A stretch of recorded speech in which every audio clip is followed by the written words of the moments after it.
This is Yippee! so. Hello. Hello. This is such an event already. It's this is Arknight's music, Bones. What do I ever play like anything else other than Splatoon music? Bones, I need you to read. We don't have enough people. We didn't account I mean, for this. we could, but like, It'd be funny. okay, I'm not gonna lie, it would be funny. But yeah, Bones would make a good political candidate. oh no, That's oh no,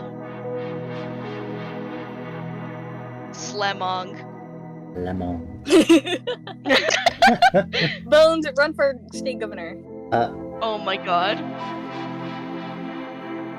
Run for state governor as Bones isn't even in the fucking states. The state of Southeast Asia. Oh, Tyrant is like state. Hey, I don't want to be specific. Bones has to dox himself. And what you say is he literally has it as one of his I can tags. change Oh. it. I'm so glad that you brought up Pascal's Fugi Mika. Oh no. Oh god. Ah! Jump scare. Oh my god. Oh my. Of fucking course you. Oh my god.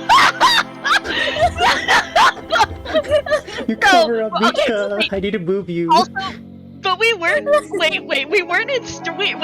We weren't in stream though when we were reading the fucking thing when we were saying about so that makes Pascal's. it funnier. You just Oh have my to read God. it now. Okay. I had to space you out more Oh, on my scenes because ClTRONA covers Okay. everyone with their legible as hell. Oh my god. Okay, Mika, that really Wait, where does mean did you need to my- do the dick plaque. The dick flap. What do you guys want from McDonald's? Oh, crispy McChicken. Wait. Crispy chicken, If McCrispy, and What? what else is there from McDonald's? Wait, if is the dick plaque mentioned in this What else sequel do I also? get from McDonald's? It isn't, Remember. sadly. Oh, and fries. But it. it would be funny to have it without context. We can have like an intermission between and just put it on there. Yeah, that's true, exactly. Bone says, can I Okay. get a spicy McChicken? Oh yeah, No, don't go to McDonald's. I know, but my mom's asking. Oh my god. Oh my Can't gosh. believe this. I can't say I'm trying to boycott McDonald's because it's not even my money. Everyone cancel ClTRONA's mom. Oh my okay, but yeah, for an actual intro. So, the other day, it was Monday actually. We decided to go and read through, I'm sorry, I forgot that this Arknight song has fucking lyrics and that threw me off. But so, we went through and read 17776, or which is a very cool multimedia work about a speculative fiction work, also called "What Football Will Look Like in the Future," and it's basically it's a speculative fiction work about a society like in which humans stopped dying and aging, and it's told from the perspective of 3 space probes. And so it's a very interesting sort of work, kind of philosophical. And we read that aloud, like in Prowler's Discord. I need to do the Prowler shout out. But so, oh right, he was playing League of Legends. Say it like that. But so we read that then, and it was great, but I was like, we should totally read the sequel, 20,020, all together, like, as an actual collab on stream. And so that's what we're doing today. Yay! If you'd like to check out again the original, I just put a link in there, and if you'd like to follow along on 20,020, you can see that in the pinned message as well. But I will also have that on my screen.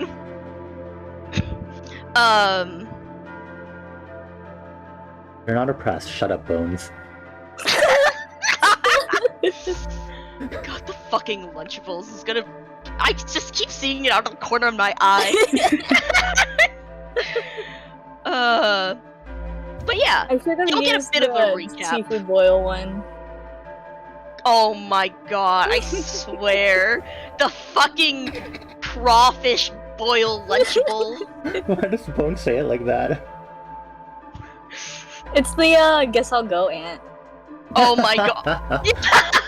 Can we have that as an emote? Yes, we do. This is Guess Bones I'll right go. now. Yes, Bonnie. Yes, Bonnie! Yes, see? We knew! Oh man. Bones, get in here and read for like 2 minutes. Oh my gosh. I thought he was out for breakfast. Oh. Actually, maybe it's Well- not breakfast anymore, but still. Mm. Alright. What time is it over there? Like 12. Okay. I am going to turn down my music so that we can start this reading. That was like several hours ago exactly. Oh man. But yeah, so Yes! Do it, Bones. Get in okay, here. I mean, well, look, if you are technically free and you do want to just drop in all of a fucking Bones jump scare with the fucking, oh my god, with the Discord joining I can't stupid wait to thing. see. I want to see how it looks on my scene. It would be funny. I won't deny, it would be funny. There he is! Hi, Bones. Oh my god, Bones is as big as the United States. Oh my god. Hello, Bones. I have Taking no over. idea just- what I'm doing here, and I don't think I'm allowed to be here, but I am here nonetheless. It's cool. But so, well, okay, so the reason that we were saying it is we first get this, we start off with this lovely picture of the United States in 18 millennia in the future now. And we get this lovely video of Atlanta, Georgia. And we start off with, well, also when we get this lovely image of the football stadium right here. And we start off with Which a one is reading. tech? Which one is state? Tech is yellow. Okay. And so we start off and we get this oh, I can Bonnie, are you just I can leaving actually- Bones in the middle of the screen? What? Why? Bones What jump is scare. Wait.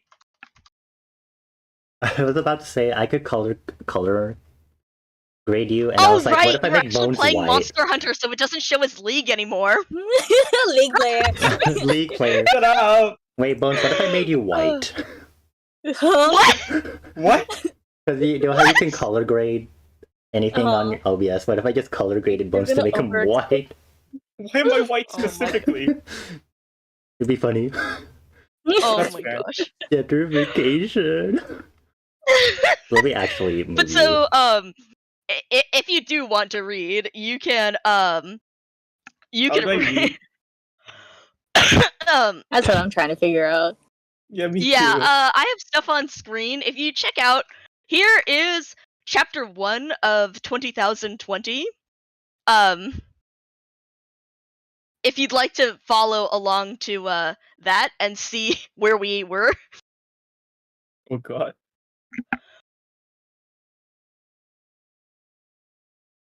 But yeah, if you scroll down, just reading these first paragraphs. I love how we've just managed to hook Bones into doing a fucking cameo.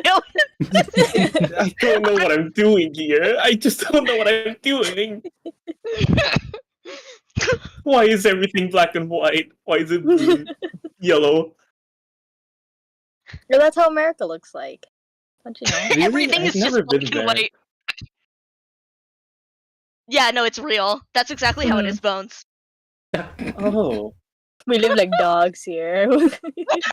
Oh, there goes my image of the U.S. Then I guess I didn't know it was like this. I feel bad for you guys. You guys should come over instead. Yeah. Thanks. Yeah, you just You're fly very out of the welcome. country and it's like, oh my god, there are colors. Oh, we need the Mexico You cross filter. the border to Mexico and you get the fucking. That's why all the U.S. films have the stupid yelloh tint on Mexico. The filter. That's how we see it. Oh my god, color's real. Oh my god, my favorite color's real. It all makes sense now. But yeah. So to start off, if you see like this first paragraph, Yes. do you want to read it or?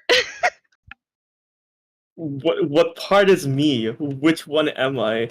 all Wait. of the white one. All the white. That's a lot. Well, just It's like- this first bit. We It's can like we 3 can swap sentences out each later. paragraph. That's fair. Do I just start? Yeah. Sure. In these certain times, the people of Georgia don't need much of anything from their public servants.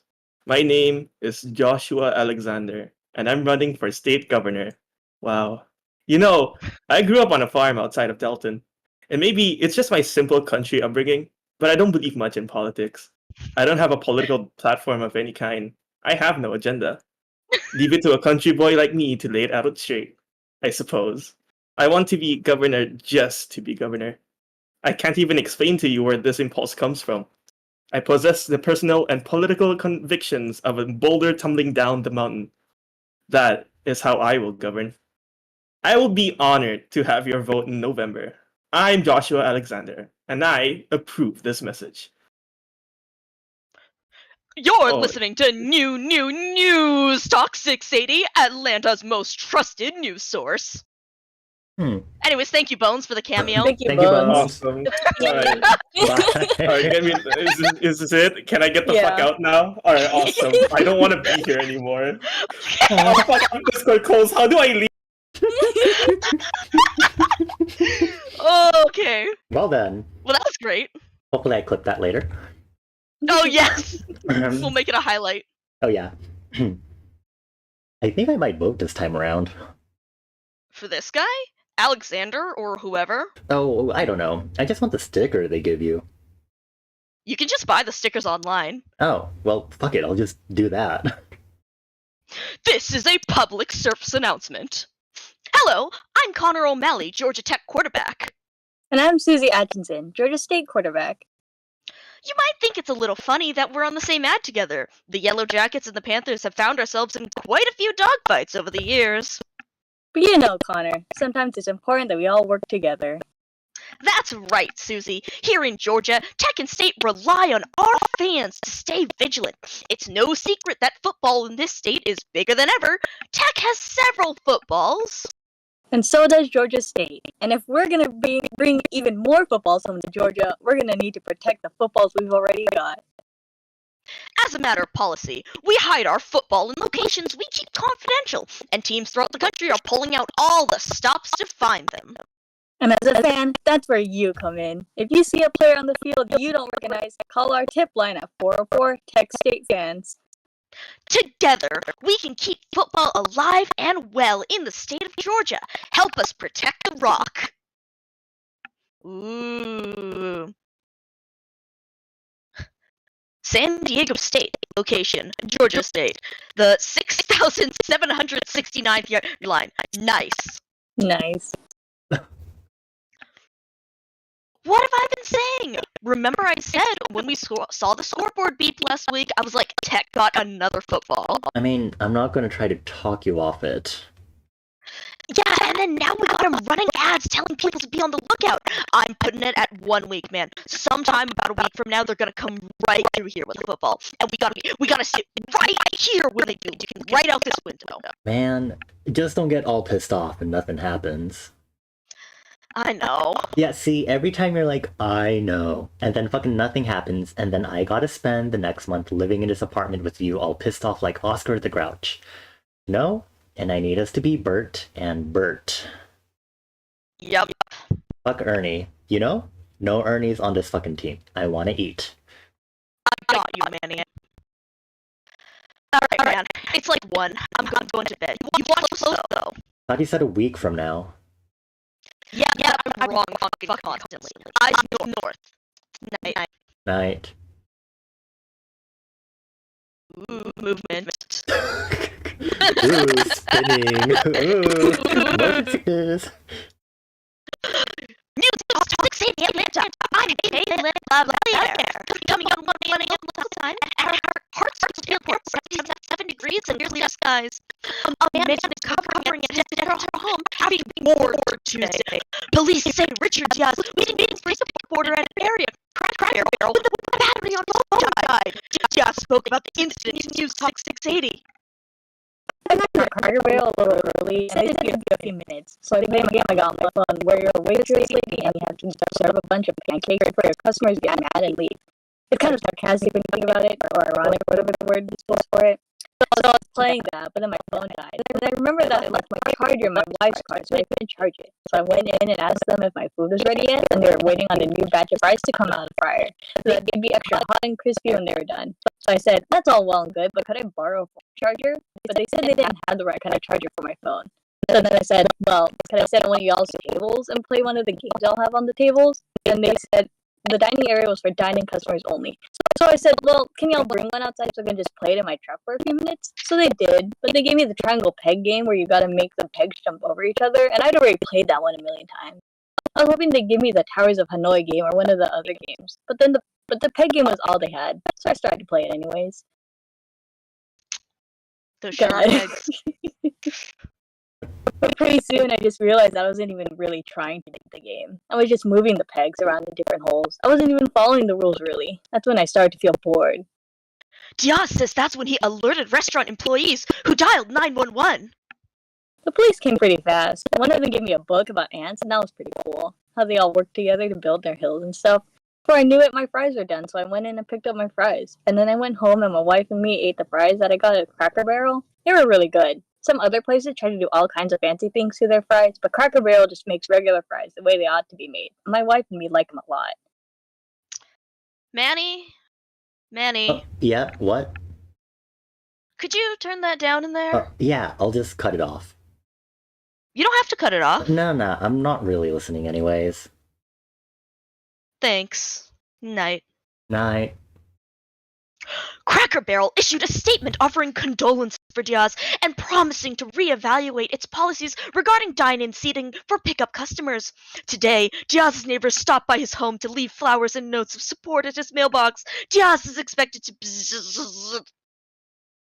I fucking love this. Like, God, what a great way to set the tone for this. The guy calls 911 for being bored. And also I love the in these certain times. You're so right. I didn't notice that until this reading, and I was like, hold on. That makes You're sense. so right. I didn't notice that either. Oh boy, a stadium. Oh boy, another stadium. 2 of them intersect. 2 of them. You're touching. Beep beep beep beep beep beep beep beep beep beep beep beep beep beep.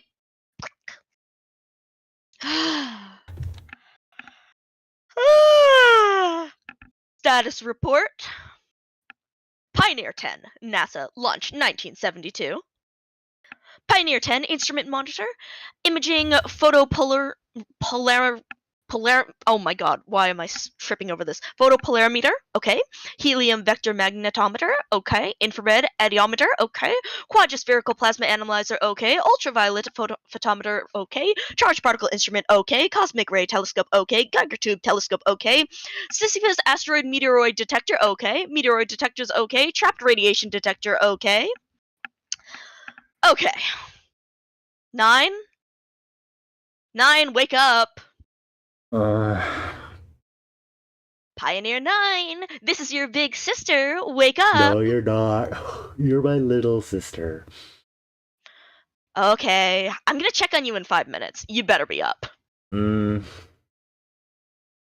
minutes. God, okay.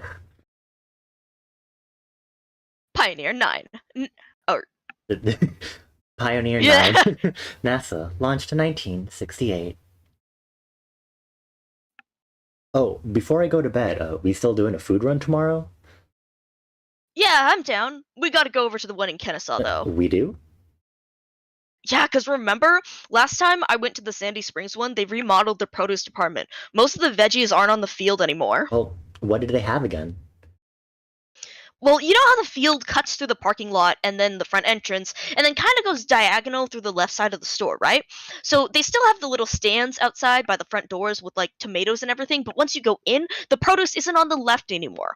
They moved it so it's more in the middle, so you can't reach most of it. Okay, well, what do they have though? If you're lucky, you can reach over the sideline to get a couple avocados. No chance at bananas, though. The only stuff that's actually on the field is the one little island cart thing. What do you call those things? Islands? I don't know, aisles? Are you saying aisles or aisles? Aisles? Spell it. Aisles with an A. Nah, because the aisles are the empty space you walk through. The shelves and displays and stuff are what define the aisles, you know? Just go to bed already.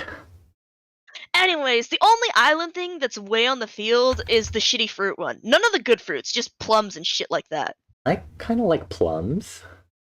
Plums are trash. I'm not gonna spend the next month eating plums. Alright, well, whatever. We'll go to Kennesaw. But not the fancy one. We gotta go to the one with the actual regular frozen pizzas. The only ones the fancy store has are called, like, Nature's Valley or something, and they're like these tiny artichoke pizzas that cost like $9. Fucking sucks. You can't even get a party pizza. What the fuck is the Nature's Valley? It's like, yeah, every valley is a nature valley, dumbass. Coach is gonna ask why you're asleep at noon tomorrow, and I'm gonna have to tell her you were up screaming about frozen pizzas to nobody. Not to nobody. I'm talking to you. Well, I'm not listening anymore, so not really, no. To be continued. I'm sure. Night. Love you. Love you. I like how this is like, because since we did that live reading of 17,776 on Monday, and how we were 9 and 10, and how this is the second set of characters that we have voice that say "I love you" to each other. You're right. I totally forgot about that. Did we also voice what was it, Emily and I think Yeah, we Jay. did. Oh my gosh! Wow. Wow.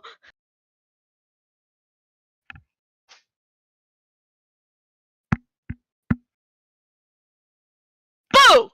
Fuck! Made me smell like goddamn spaghetti. Jupiter Icy Moons Explorer ESA launched 2022.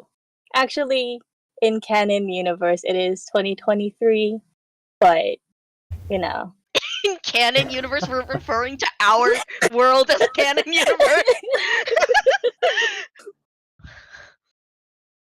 What spaghetti? The pretend spaghetti I was pretending to enjoy while watching the football game. I don't understand how one would spill spaghetti. Did you bother to imagine yourself a table? No. So what? You were standing there holding a plate of spaghetti? None of your business. Would have buckled a fucking seatbelt to eat my spaghetti if I knew you were gonna sneak up on me like that. Aw, I missed you, Jay. Yeah, you too, lady. Jesus, I just looked at the date. Yeah, you slept in. I did. I needed it. Where's 9? Just woke them up. Should be on soon. Think they'll be mad when they look at the calendar? Hope not. The two of us might have to have a talk about it, but I think 9 will be okay. What are you watching? The game. Which game? The game. Listen, this is a very confusing thing to just walk into in the middle of, and I recognize that. This is Atlanta I'm looking at? Yep. Okay, and who are these guys? Okay, so here we got Nick and Manny, right? Nick just went to bed. Manny's staring out the window on lookout duty. Their free safety is trying to make a play on the ball. They've been living in this condo for about 30 years, just watching out the window, waiting for a ball carrier to come on through the Georgia Tech field. See, That sure because they is- have to stay on the field, right? If they step off the field for too long, they get kicked out of the game for good. So they found a place near the top floor with some real good vantage points. Thing is, though, life ain't so easy on the field. Only part of their condo building goes through the Georgia State field nearby. Look at it. There it is. Their place is up in the northeast corner of the building, which is on the field. But they can't use the elevator because that's in the part of the building that's not on the field. They gotta use the emergency stairwell every time. And I mean, they can use one of those tennis courts you see there, but only the one on the left. That makes for some weird situations. Sometimes they'll go down there to play, and people will be playing on that one, but the rest are free. So of course people are like, why do you want to play on this one? Why don't you take one of the other ones? Now, you and I know you and I and they know that they can't use those other courts because they're not on the field. But Nick and Manny are undercover, can't let anyone know. Can't even use the community swimming pool either. Sucks. Guess that's neither here nor there though. I'm sorry. So they can never leave the field for anything? I mean, yeah, they can do whatever they want for country. But if they step off the field for too long, they get kicked out of the game for life. Some players actually do that too. They're like, fuck this, I've had enough of this stupid shit, and just leave. Not Nick and Manny, though. A couple of special dudes right here. I gotta say, I've had my doubts about them at first. Like, imagine a married couple who can almost never leave their house. I'd lose it. They can leave their home, though, can't they? The field looks like it goes a long way. It does. But I mean, this is Metro Atlanta. Here, look, I'll draw this up for you. Good lord. Number 1, that's where Nick and Manny live. Number 2, you can see how the field sort of runs along a city street, but only for a couple of blocks. There's a drugstore and a couple other shops where they can buy stuff, but that's about it.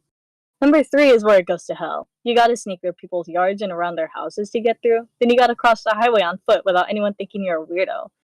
And I mean, all of Greater Atlanta is like this. Once you get to Cobb Country, Roswell, those places, it's nothing but curvy roads and houses you gotta find your way around. They gotta do a whole bunch of planning and timing to even go to the grocery store.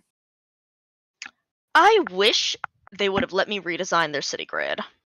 I know. You know how they are about that, though. Still no movement on that? No, they like their little pigsty. I'll never get that about them.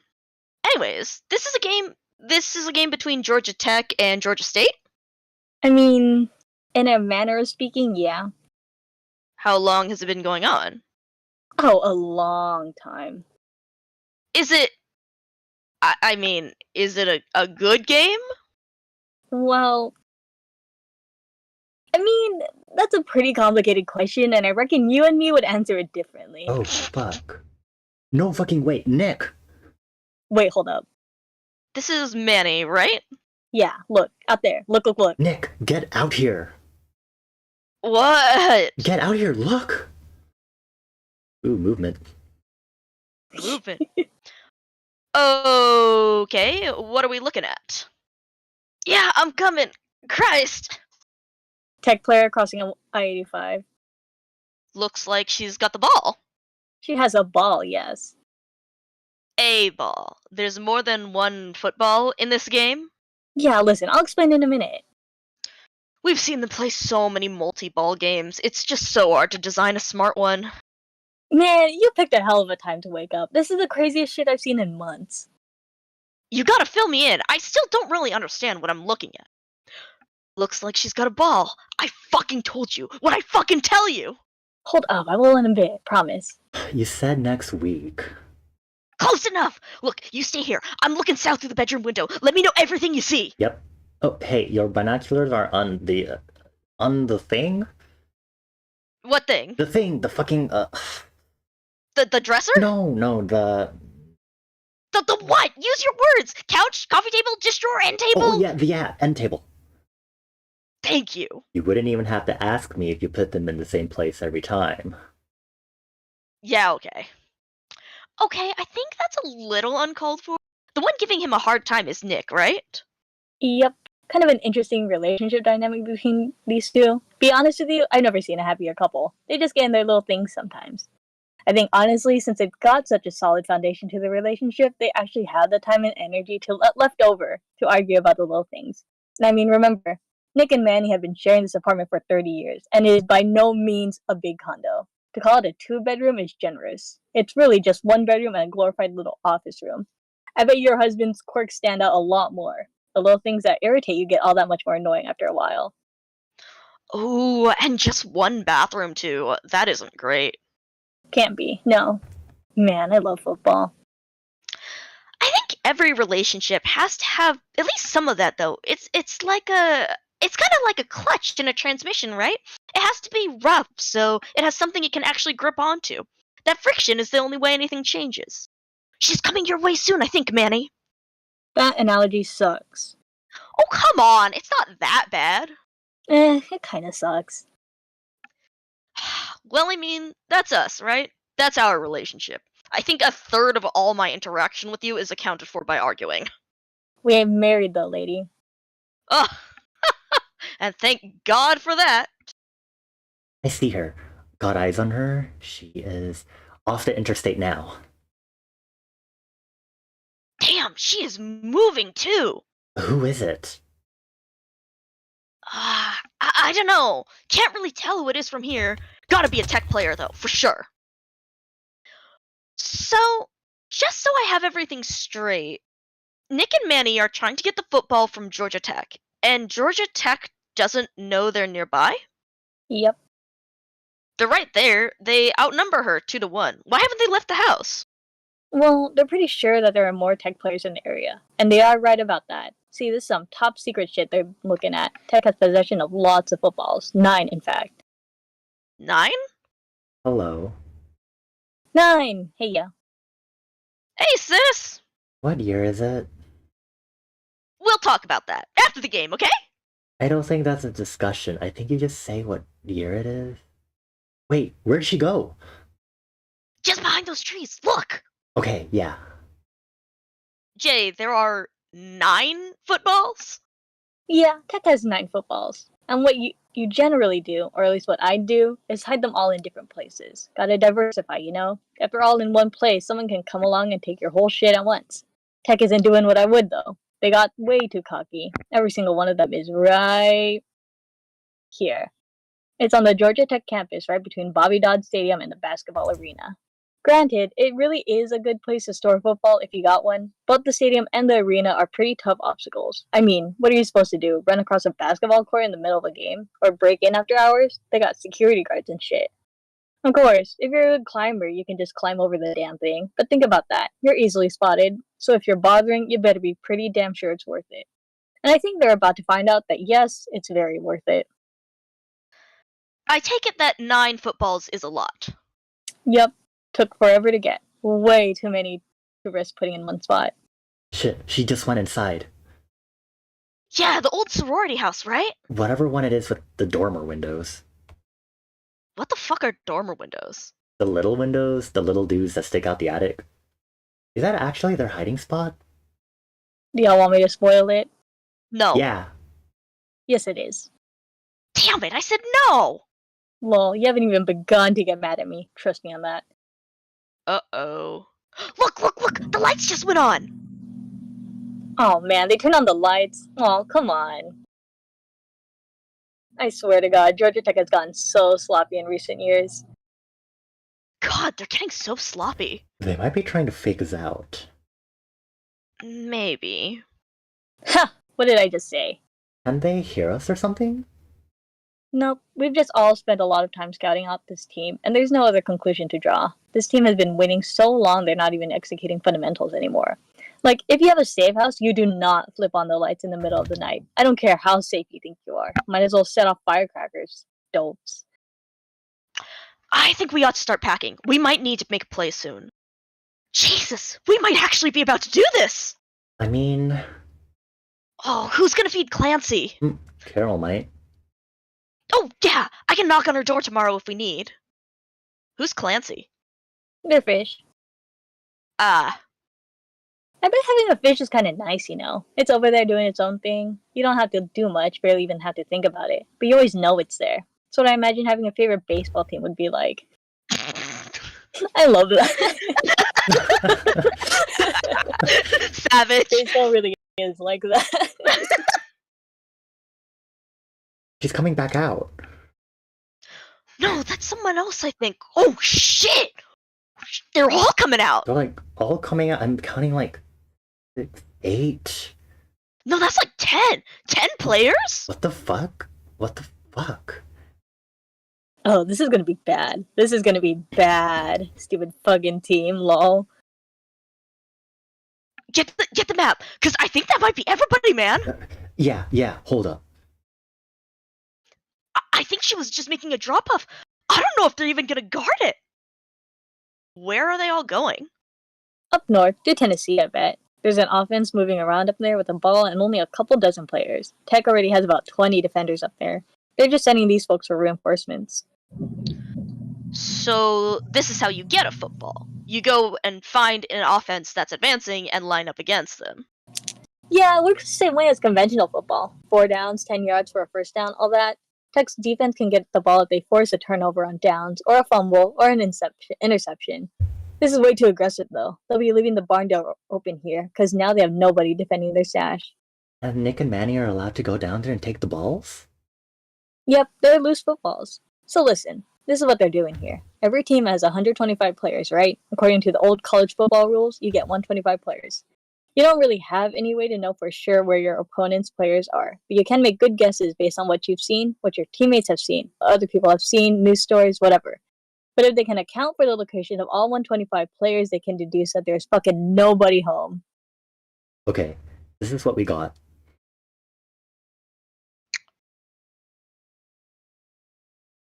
That's a map. Okay, we know Tech has at least 20 players up in Tennessee, right around the 200,000 yard line. Yeah, they're actually in North Georgia, but close enough. Then all across Kentucky, they have 50 minimum. Coach said they have one confirmed group of 30 players near Lexington, and then another team of at least 20 in Danville. More or less accurate. They got 25 near Lexington and 25 more in Danville. So that gets us to 70 players accounted for, minimum. Probably closer to 80. Then there was the story from the Detroit paper. What story?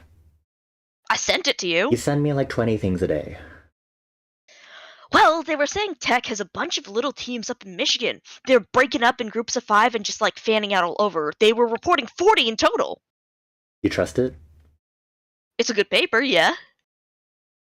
Shit, they said 40? They said at least 40 for sure, maybe more. That gets us to 125 easy. There it is. They figured them out. Ooh, there's the map. Ooh. There's the 40. Writing. 125. Here, double check it for me. Look, the 10 we just saw, plus 20, plus at least 30, plus at least 20, plus at least 40, that accounts for 120 guaranteed minimum. Yeah. Yep. I mean, it's not a guarantee. No, yeah, I know. We've been here since 91, Nick. Come on, you'll see it. I mean, this might be the only chance we ever get. I bet this is the only fucking chance we ever get. Fuck. Go. This is your shot, fellas. No time but the present.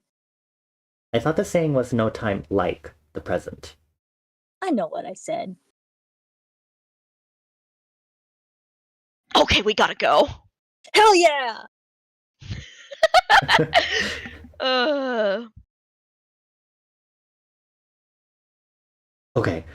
Okay, I'll leave a message with the HOA. Let him know we're terminating the lease. Can you talk to Carol? I hate to wake her up. We can just leave a message for her on the road. Alright, I'll get our bags ready too. See, this is the shit I like to see. I still can't tell what's going on here. Can you give me some idea of how excited I'm supposed to be? Scale of 1 to 10. Well, from strictly a gameplay perspective, this isn't the craziest thing that ever happened, but it is pretty major. Nick and Meg don't even know how major it is yet. They think they're about to get 1 football. They have no idea they're about to get 9 balls. That would be the biggest turnover in years. And typically, when there's a huge turnover like that, it's because some legion of like 50 players bum rush an opponent. Yeah. Sleeping bags should be in there already. Water, trail mix phones, charging blah. Your phone charged? No, it's at like 40%. You gotta plug it in when you're not using it. God, Manny never charges his phone. Psh, it's fine. It'll be good in like an hour. We should leave in like, it's 1:30 now. We should be out of the house by 3:30 latest. Can you make us some coffee?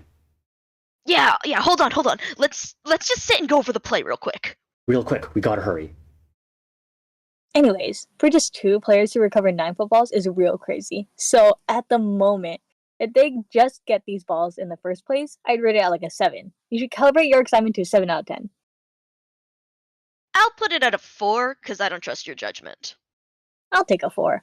However, getting the footballs is only the first step. There's a long ass way to go. But if Nick and Manny can actually pull this whole thing off, I'd put it at like a 9.5. Basically an unprecedented event. If they can get 9 footballs all the way home, it's gonna fuck up the entire nature of the game. The balance of power would change throughout college football. That's a big if, though. Being frank with you, I don't think they can do it. Can we stop now? Are we at a stopping point? Let me see. Okay, listen. Coach drew up some stuff for us, but none of them accounted for Tech leaving an empty net. We don't have to transfer to the Georgia State field. I think we stay on the Tech field. You sure? Oh wow, I'm becoming bored very quickly. Yeah, because look, they're all heading north. We can just scoop the ball and sneak behind them for a while, stay quiet. They're not gonna know. And you know what? I bet they're going all the way up to Tennessee, even Kentucky maybe. That'll give us a lot of places to transfer as long as they don't turn around. Bored. Good luck, fella. Smell you later. Which, I mean, Will someone please tell me what year it is? In just a minute, sis. That's something we'll talk about. First, this game. Tell me everything. Teams, rules, scoring, all of it. Okay. Let me clean up my spaghetti I spilled when I was so rudely interrupted. Your pretend spaghetti. Yes. Have you seen the broom? You don't clean up spaghetti with a broom. Lol. Well, why the fuck not? You can't clean up wet stuff with a broom. It's gonna get all nasty. You go over to Juice's house and he's like vacuuming his front lawn. Juice is like, time to do the dishes. Goes to get his fucking rake. Lol. Fuck this. Fuck y'all. Y'all wanna hear about this game or not? Yes! Finally! Okay, listen, before I go into this, I just wanna say I didn't design this game by myself. It's not all my fault, okay? You're not exactly selling me. Well, welcome to College Football Saturday. What year is it? Okay, so now I have a Ooh, thing set up right Oh, here. geez, I didn't know I start this. Oh, Oh, 480. yeah. Okay, Whichever so one I it have is. mine set up. You ready, ClTRONA? Sure. Alright. Alright. 3, 2, 1. I'm playing. I would like to speak on 2 things. Football and Lunchables pizza. First, football. What you're about to see is the modern college game. I helped design it. Before we begin, do you promise not to get mad at me? No. Figured not.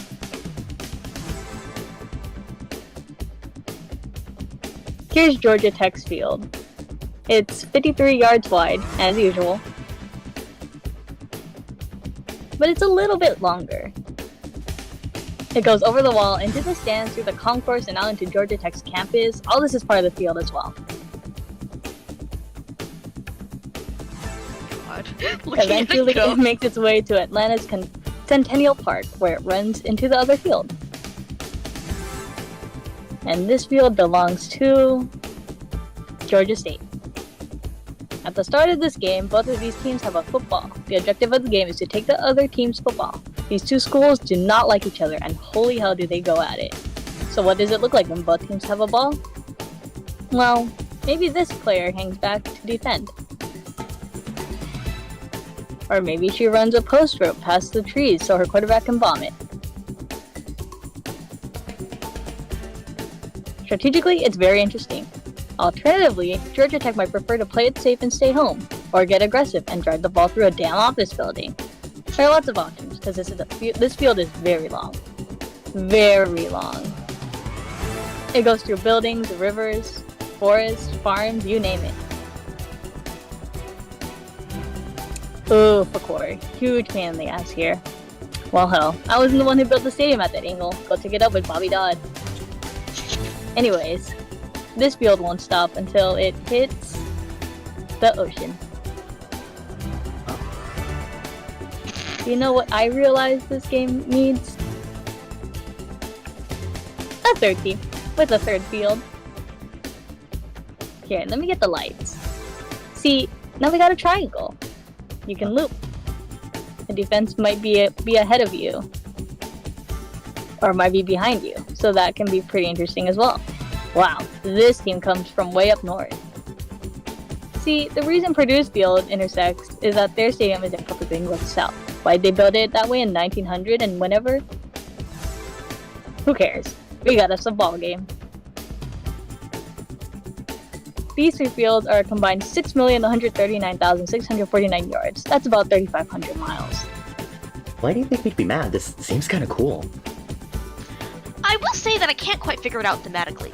I get Georgia Tech versus Georgia State, but what does Purdue have to do with anything? Nothing really. Oh no. See, I've kind of been slow rolling y'all. How many teams are in this game? Spit it out! Just spit it out! In total, there are 11. 111. Oh, God damn it! 111 teams, 111 footballs, 111 fields. This is a gigantic football game. What is wrong with you? I find it useful to remember that I'm French. How long have people been playing this fucking game? Oh shit, I lost my place. Thousands of years. What have you done? There's no way this game can actually work! Oh no, it does not work at all. It's an absolute disaster of a football game. It's horrible. It's gorgeous. Wait, you said thousands of years? What year is it? What year is it? Welcome to 20,020. Written by John Boy, edited by Graham McAree, engineered by Frank But yeah, so... God look... Starring Suit Bonnie as Pioneer 9, mmica442 as Pioneer 10, and ClTRONA as Jupiter Icy Moon's Explorer. Yippee! Whee! God, I love this field. I see now what this is supposed Moving to on to the second fucking portion of my lecture, I'd like to speak on the virtues of Lunchables pizza, as well as the shortcomings that ultimately led to its discontinuation. In the 1990s, Lunchables were a popular option for school children seeking agency in their lunchtime meal. While cafeteria food typically came as it came, Lunchables offered virtually endless permutations of food. With Lunchables pizza, this frontier was explored further via... Holy shit, shut up! Shut up! Sorry. God, this plays so fast. I'm so air-checked. Oh god. But yeah, welcome to 20,020. Now you see, Bonnie. Now you see. I love football. So it's pretty much every surviving college team in the US. All of the major ones, Sans a yeah. couple places. Yeah. large number. Very large number. This is such a good game, though. Oh my god. Like, oh my god. Once we get a bit further, I have stuff, but yeah. Alright. Chapter 2. Football! I love football. I was annoyed with you. I wouldn't say I was mad, just annoyed. You know how much I love football and how much I love invention.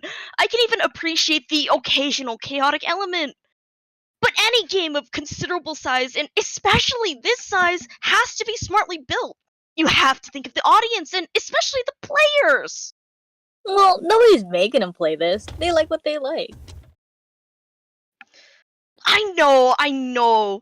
Listen, I'm not taking that away from them, and it's clear how much this means to you. I feel bad about reacting the way I did. So I figured I'd take the rest of the night off. Look at the stars for a while. Watch the sunrise. Problem was, I'd only come out of hibernation for a few hours and my quantum channel hadn't fully come back online yet. So this morning, I just watched it from out there. From out there? You're still cruising at 7 miles a second, right? 7.6 miles per second, yes.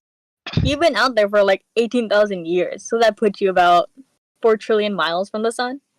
4,696,5,807 miles. Now it's 4,399 billion 696 million 5,849. Now it's 4,399 billion 696 million 5,889. Now it's 4,399 billion 696 million 5,933.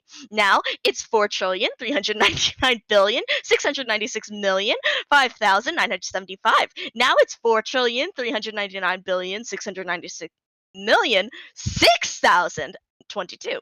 Now it's 4,399,696,000,6,062. Now it's Lol, quit it. You know I hate it when you do that. I know you do. Remember when you did that for a month straight? That would have been in the 94th century, I think. March of 9303. You want to see the sunrise I saw this morning? Fuck. Being you sucks. Well, this is the price for being 4.4 trillion miles away from your stupid ass. Fair deal if you ask me. That's no way to talk to the buddy who was nice enough to record the sunrise for you this morning. You didn't. I did. Figured you wouldn't be fully online yet. It's from your favorite spot, too.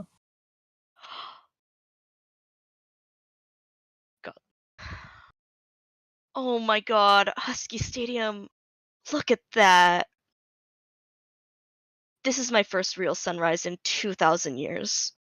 Thank you. Hope you don't mind. I forgot to remove the field overlay. No, it's okay. Look at. Wow, it goes across Union Bay, then up over the mountains. Oh, did you give 9 the reorientation exam? Yeah, they're taking it now. I mean, 9 clearly seem to have their bearings, but I figured it was a good idea to make sure. Looks like they're acing it so far. Test. Section 4. Essay. Essay questions. All answers are required. In broad terms, please describe the period of human history between the years 2026 and 2020. All answers are required. In 2026, for reasons that are still not understood, human beings stopped aging, stopped becoming ill, and stopped being born. Thereafter, advanced nanotechnology was developed that protected all human life on Earth from physical harm, effectively rendering humans immortal beings. This led to post-scarcity societies in which physical, political, and economic conflict effectively vanished. Human ambitions then shifted to territorial expansion and technological advances. In the former case, it quickly became apparent that extraterrestrial exploration was infeasible. Light-speed travel was impossible, and outer space offered little to nothing of interest to human beings. In the latter case, humans found that their present technologies were entirely sufficient. Further advances were seen as, at best, unnecessary, and at worst, erosive of their cultures and lifestyles. Gradually, humans accepted a fate of eternal recreation and now identify as creatures of play whose entire purpose is to enjoy themselves, often via sports and games. Thank you. Okay. Your answer is very much appreciated. Hope you are doing well. Juice, did you write this test? I know this is you. Okay, bye. Bye. Hello again. This is the test speaking. Fuck you, man. Would you like to be friends with me? It's very lonely being a test. The essay question is the closest I ever get to having a conversation. Please don't go. Save me. I love you. Ass, fuck ass.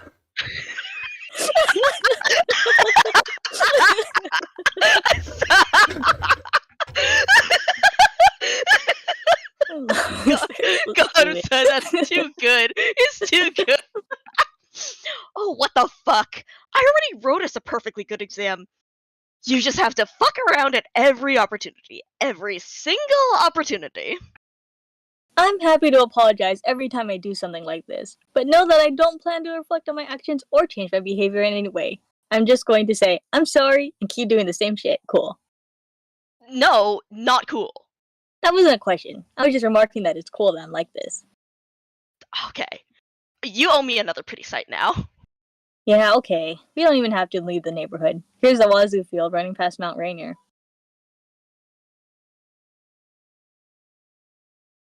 I can't deny that it's a beautiful field. I would love to be able to look at this and like it. So, you know what? Sell me on this game. Take your best shot. Okay.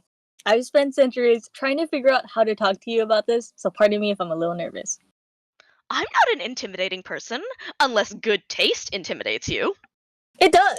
That's the fucking problem here. Ha!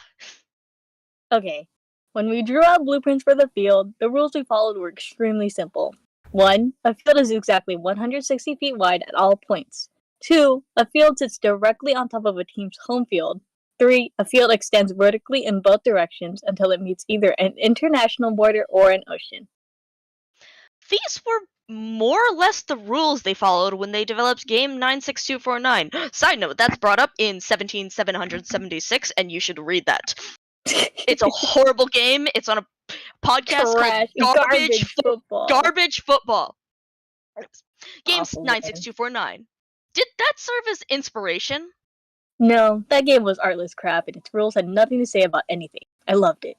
But this, upon the sight of it, Satan himself flees in terror to the comfort of a simple pentagram.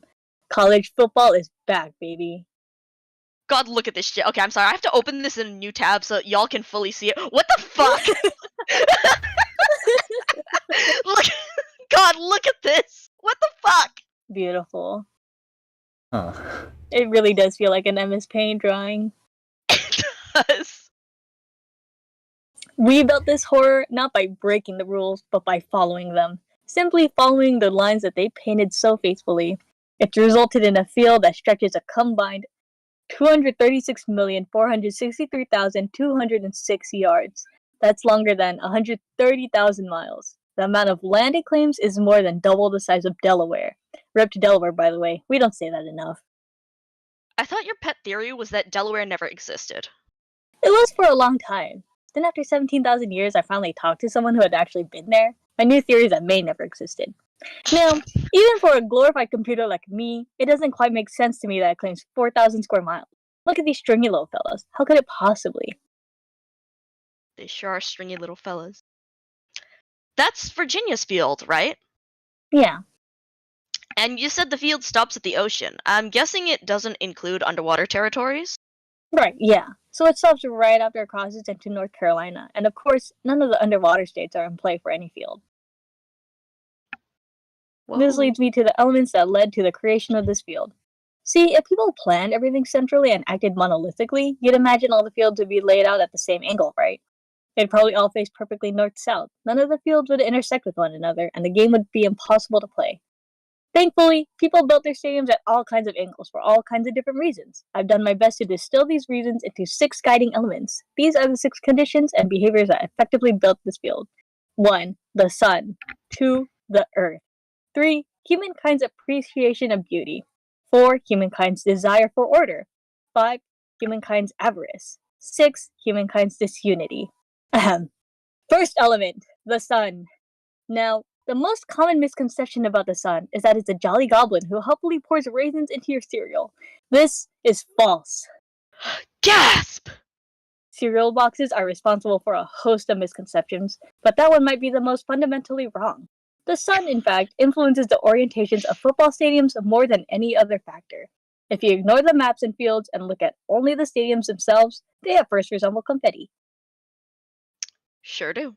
But closer inspection reveals... I'm just like, all I can think with this is I want to fucking overlay this onto a bee meter. Put one of the satellites on there, put one of the pros and make them the yippee creature. Oh my god, yes! Juice, yippee! You would juice the juice, yippee! God bless. I should be. Oh my god. But closer inspection reveals that almost all the fields either face some variant of north-south or northwest-southeast. These orientations are optimal if you want to keep the sun from getting in the player's eyes. In particular, northwest-southeast is most effective. San Francisco Stadium is really an example of this. Yes, Stanford. Yay! Terrifying. Stanford receiver running a 400 route to the back of the 3 p.m. time in middle. This is what you see. Stuff is hanging out there with the products. Well, a lot of it won't be good eyes. This is great because the player who jumps the ball will be able to blame the sun and will place the blame on the quarterback. This creates internal strife, which is one of my favorite things about football. I love that fucking statement. It's so true, though. It is. It really is. It's all about the drama. Second element, the climate. Here we see two stadiums, Syracuse's Carrier Dome and Georgia Southern's Paulson Stadium. Both these fields flaunt convention, lying east-west for a very important reason. They don't give a shit.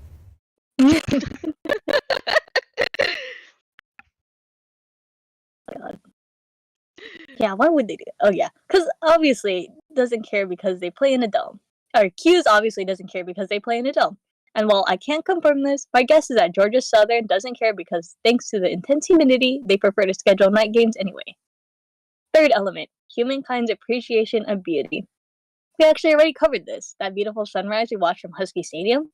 It's been claimed that Washington laid it out damn near east-west as a result of an engineering study that determined it offered optimal sunlight conditions. But I choose to believe a different account, which claims that they just laid it out like that because it looks pretty. I think that's pretty obvious. Fourth element, humankind's desire for order. Get a load of these nerds. Cardinal Stadium feels compelled to adhere to downtown Louisville's street grid. Even though it isn't perfectly north-south, it's order for order's sake. It's following the rule without understanding the intention of the rule. Which they can't, because there is no clear intention. I think the answer they'd give is, well, we want to situate it parallel to the street because it makes the parking lot easier to lay out. Okay, but you're boxed in by 3 roadways that they're going all kinds of directions. Why that one? Seems like everyone has a different answer for why Louisville's street grid is slanted like this. I've looked at some old maps, and as far as I can tell, this all started because in the 1700s, some ding-dong set up a farm by the river at this angle. What he was thinking, I have no idea. Maybe he surveyed poorly. Maybe he correctly concluded that it didn't fucking matter. But thanks to him, Louisville's field runs to this little bitty island up in Michigan, which turned out to be a great spot to hide their footballs, back when they had them anyway. They were actually a pretty strong contender at one time. They had 4 footballs back in the 19,200s. Of course, they went to shit after that. But fact remains, this field bore witness to a significant chapter in the history of the grandest football game ever played. All thanks to that ancient doofus and his weird farm. This is beginning to dawn on me. This game was unintentionally designed by countless numbers of people. People who had no idea what they were building. People who, like this farmer, had never even heard of American football because it didn't exist yet. Yes. One player once said that they were playing on the field our mothers and fathers built for us. For better or worse, of course. Which leads us to fifth element, humankind's avarice. Okay, test over. I quit. What did I just walk into? Oh hey! Juice is giving a lecture. Goodbye. Wait. It's cool. It's actually oddly fascinating. You too? I thought you hated this game. Oh, I think I still do. Hey, I think you showed up just in time. You might want to stick around for this part. You know what? I think I've had enough out of you today. Test. Section 5. Observations. No. This section, the test administrator will offer some interesting observations about the world. This section is about him, not you. Please answer with interest and enthusiasm. 1. In my view, basketball should be filled with heavy whipping cream.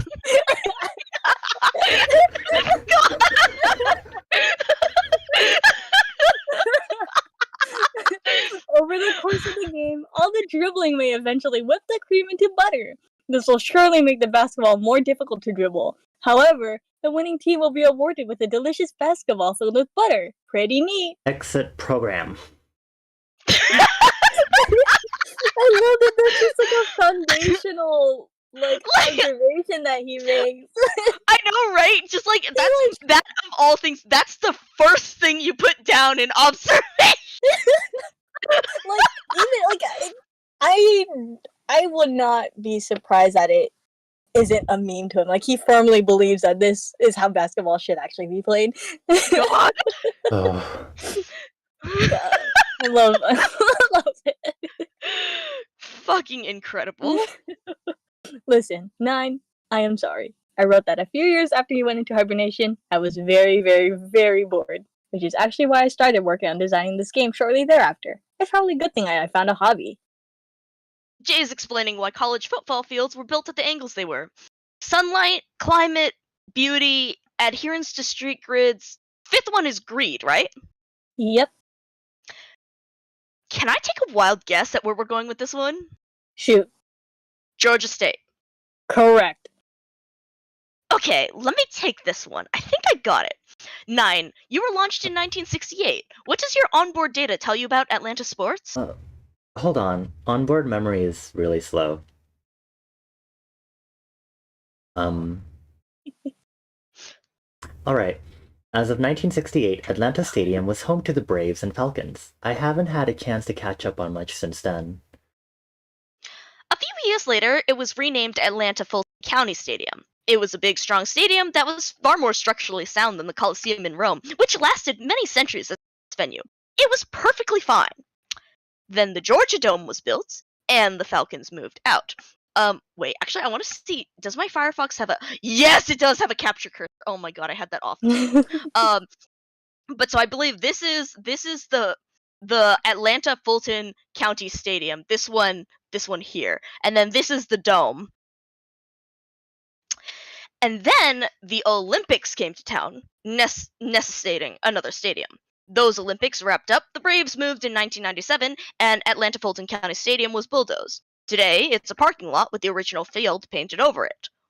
Voila, there it is. So you could see how it was previously that, and now it's this. Oh my god. I'm gonna pick up my food. I'm getting yelled at. Okay. I'm pretty sure Okay, you guys can make it's it. fine.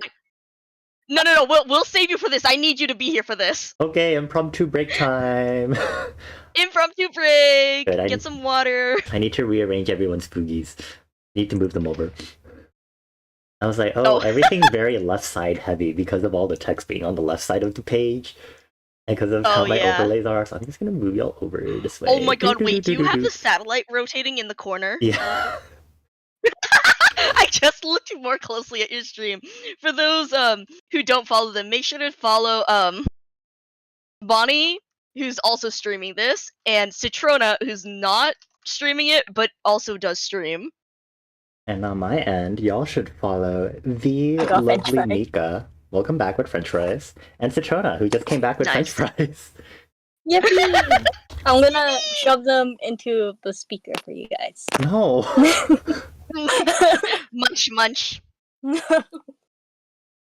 But yes, Okay, where are so we? parking lot with the original field painted over it. Hmm. Fast forward to the 2010s. Georgia State has started a football program, and their team shares the Georgia Dome with the Falcons. Not a bad deal for State, huh? The Georgia Dome is this great big dome stadium. At about 20 years old, it's one of the newest facilities in all of college football. Yep, all in all, they made off pretty well. But then, behold, a giant butthole! What? Oh. See what I mean by it? It dilates.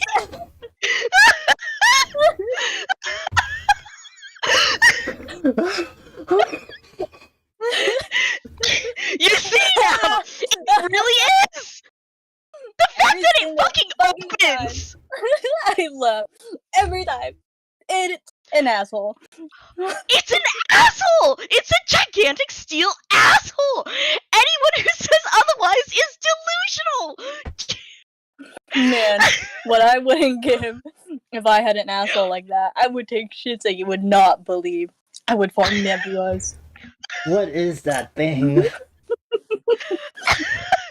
Sometimes I forget how much you haven't caught up on. It's a delight. That is Mercedes-Benz Stadium, home of the Falcons. Every day, architects went to work, sat down, designed this thing, and thought, I am not drawing a butthole. Taxpayers read the news and nodded, we are not funding a butthole. Construction workers labored for years, seething through gritted teeth. We are not building a butthole. And then one day, they realized they'd built a butthole. You know what I always say? Buttholes are like assholes. You guys are making this up. This is a stunt. Hand to God, go look it up for yourself. I'm sorry, I need to fucking give me a second just to make sure I don't get anything on, Firefox, but I need to, fucking show you the fucking Mercedes-Benz Stadium. There we go, images. Give me a sec, I just have this so closed glad up. that this webcomic brought this fucking stadium back into my realm of immediate consciousness. I know, right? Like, I Like- remember, like, people Okay. talking about it. I totally forgot it existed. But I knew that there was a stadium that dilated. God, the fact that you Stop phrase it like wording it like I that. swear. Well, do you see this? does. Look at this! Look at this! Look at when it opens up, buddy! Okay, fine. Look at I this! pulled up a video to see what it looks like when it closes. Mm-hmm. Okay, I don't need this lame ass music. Go away. That's a nice logo. It's open. It's cute and everything, but like, man. Oh my Yeah! god. Look at it!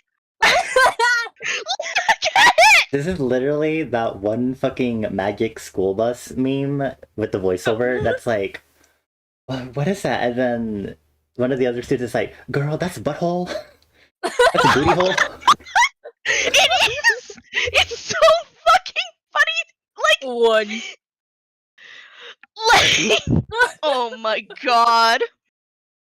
It's a fucking butthole! Like, I swear!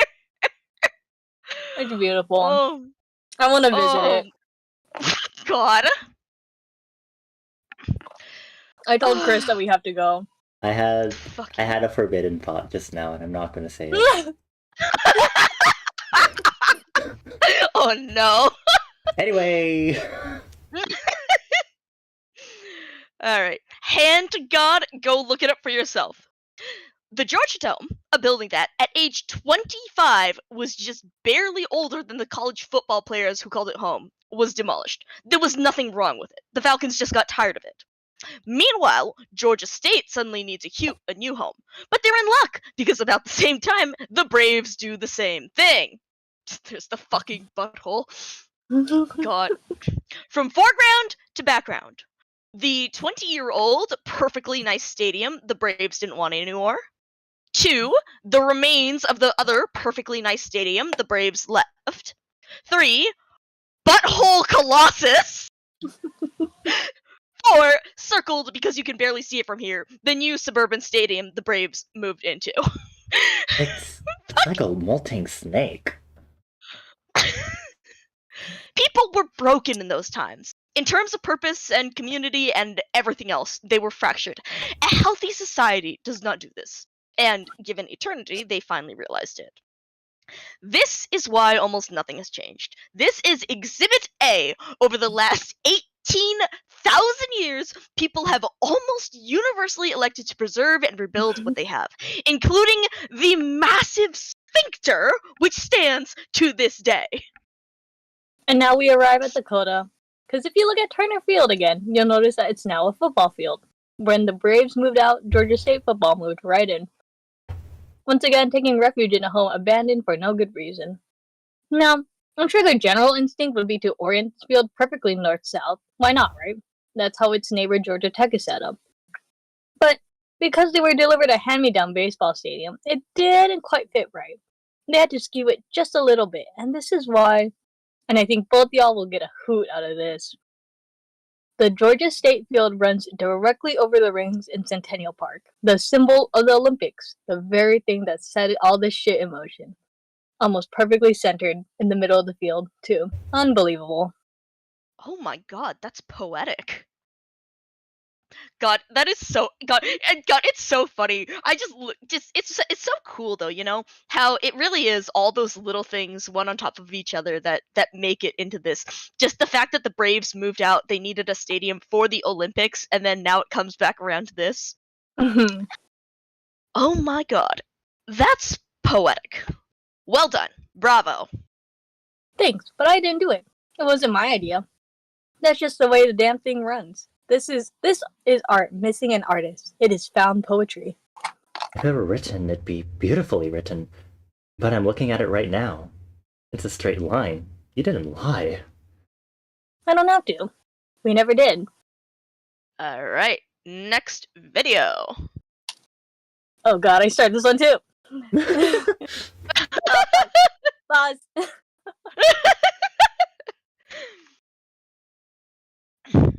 Alright.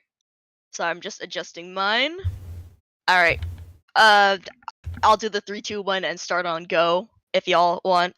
Yep. Mhm. 3, 2, 1, go. There's one very important detail that I don't believe y'all are. Oh, geez, you don't fucking fit on the screen. Are aware of yet. See, intersections are crucial. Suppose you're West Virginia and you've received reliable reports that Pitt has a football right here. You've got players sitting here at home if you want. If you want, you can head south, cut north on NCA&T's field, and meet him like that. Or you could head down a little further, take Liberty's field, and meet him in the other direction. Or, if you want to be sneaky and take your time, you can even head north on your own field, take Maryland southeast, and charge down on him. You can take a practically endless number of routes depending on what suits you. The average team has a field that intersects dozens of times. Even Syracuse Field, one of the shortest in the game, meets with NCCU, Howard, and Buffalo. This brings us to Nick and Manny, who we last saw in Atlanta. They are far away from home.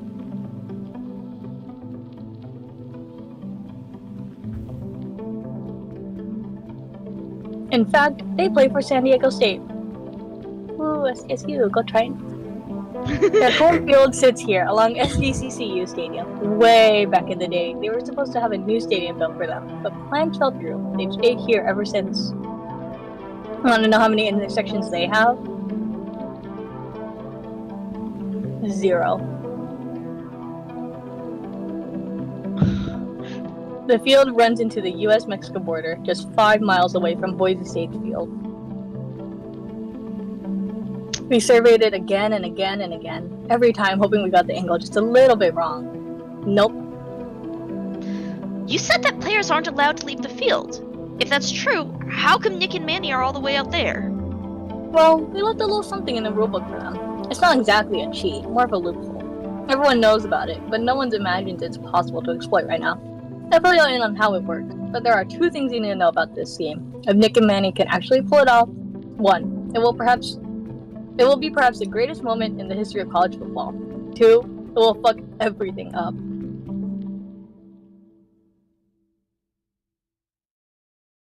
Awesome. Or Oh boy. Oh boy.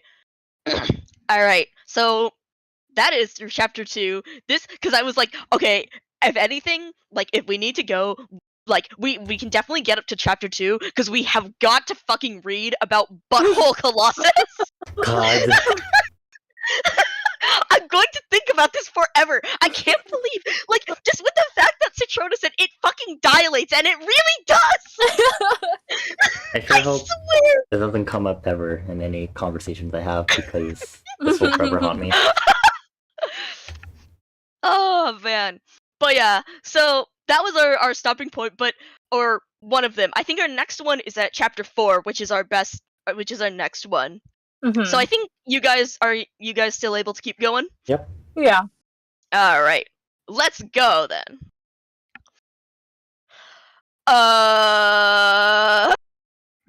You got it. Nah, you should know. Your sis is better at tracking than I ever was. Doesn't look like it. Shh, just rusty is all. I just woke up. Just turn on the state boundaries. Fine. I don't need them, but fine. Ooh, boundaries. Wow. I never really noticed it before, but Florida really looks like crap. How Look, so? I mean, What would you change about it? So sad. I didn't notice it here. I only noticed it when we see the state flag, and I was like, I know, right? Oh, Everyone, you see later, and you're like, wait a second, wait, that really is absolute dog Yeah. shit. Look at this. It's just this tiny bit left. Ha! God damn, savage. Ooh, shit, lady, you threw a dart. Fucking beautiful. They haven't gotten far at all. Tough navigating the suburbs, I'm sure. Especially carrying 9 footballs. Oh yeah, that explains the backpacks. You know, when we were drawing up this game, we thought about making bags illegal. In the end, we decided to allow him. Kind of regret that now. It'd be fun to see him bumble around Georgia with armloads of footballs. At one point, I also wanted to replace the football with a glass of lemonade. Don't spill the lemonade. Who doesn't enjoy a glass of delicious lemonade? Do you even care about gameplay experience? I think it's very, very obvious that I don't. Anyway, let's listen in. Under private conversation, I wanted to say something earlier. I don't feel good about that. No, it's fine. All the players agreed to be mic'd up. Whenever this game actually ends, it's gonna make for the best documentary series of all time. Besides, you know, someone out there is probably listening in on us. Guaranteed. Haha, yeah, haha.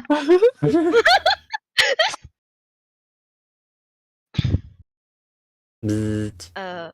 No, see, that's 3212 Forest Run. The Stucco House, that's 3214 Forest Run. Wait, is this Forest Run Drive or Forest Run Trail? Forest Run Drive. Who named these goddamn streets? We gotta get out of this state. Okay, here you go. We're right here. Right about on the 53,900th yard line.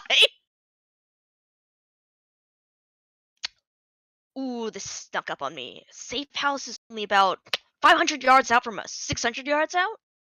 I feel like we should move. We're a little exposed here.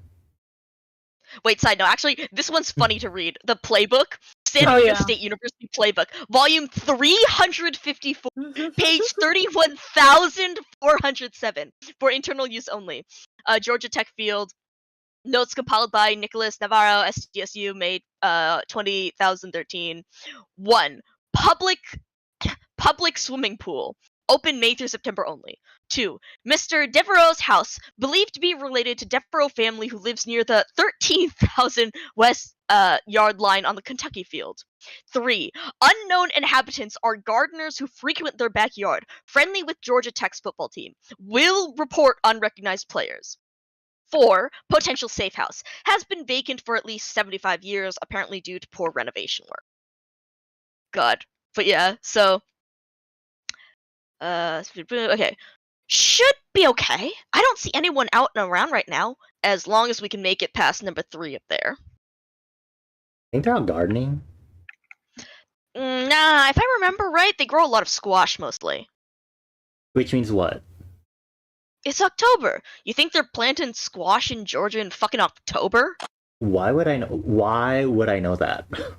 Because you're playing in Georgia, and you've been playing in Georgia for 30 years, and you have to know this kind of shit. I sent you shit to read this time, and you never read it. Well, there they go again. I think we're done here. Listen, I don't hit you over the head with all the shit I know. I know all about chess, but I don't spend all day going like, oh, Nick, what's a back rank mate? What's a red haze mate? What's a smothered mate? It's about to be you in a minute.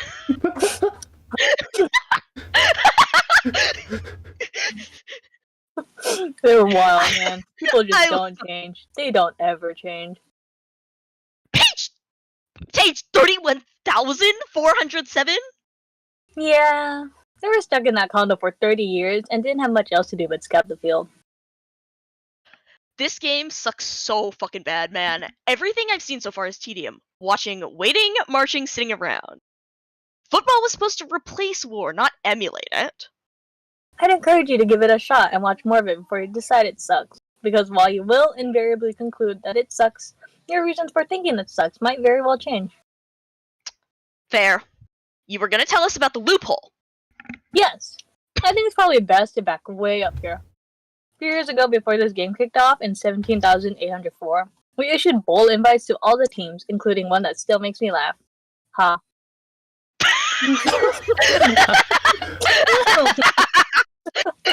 For a while. Ha. Ha. Now, technically, it would have been possible for Hawaii to play.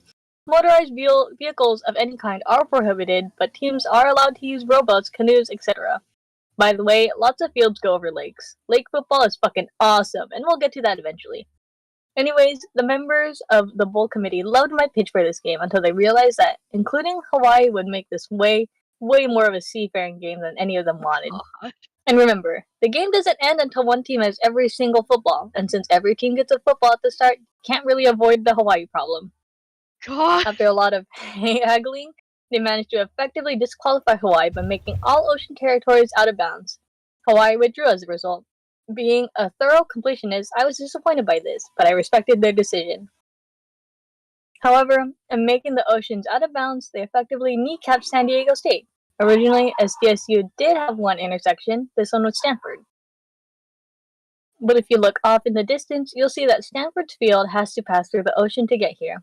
Once oceans were taken out of play, poof, intersection removed. San Diego State had an orphaned field. But unlike Hawaii, SDSU refused to withdraw. They lobbied for every rule they could think of. They wanted to redraw their field so it bent at an angle. Of course, I firmly opposed that because it would have compromised the comically literal spirit of the game. God. So then they wanted to open up Mexico so their field would go a little further south and make an intersection. But Mexico wanted no part of it. They tried to make it completely legal, which would have been cool, but it was a particular area so stupid that it didn't interest me as much. They could push anything through. But the fact remained that they have a football and they weren't giving it up. We had to find a way to make SDSU somehow accessible without jeopardizing the spirit of the game.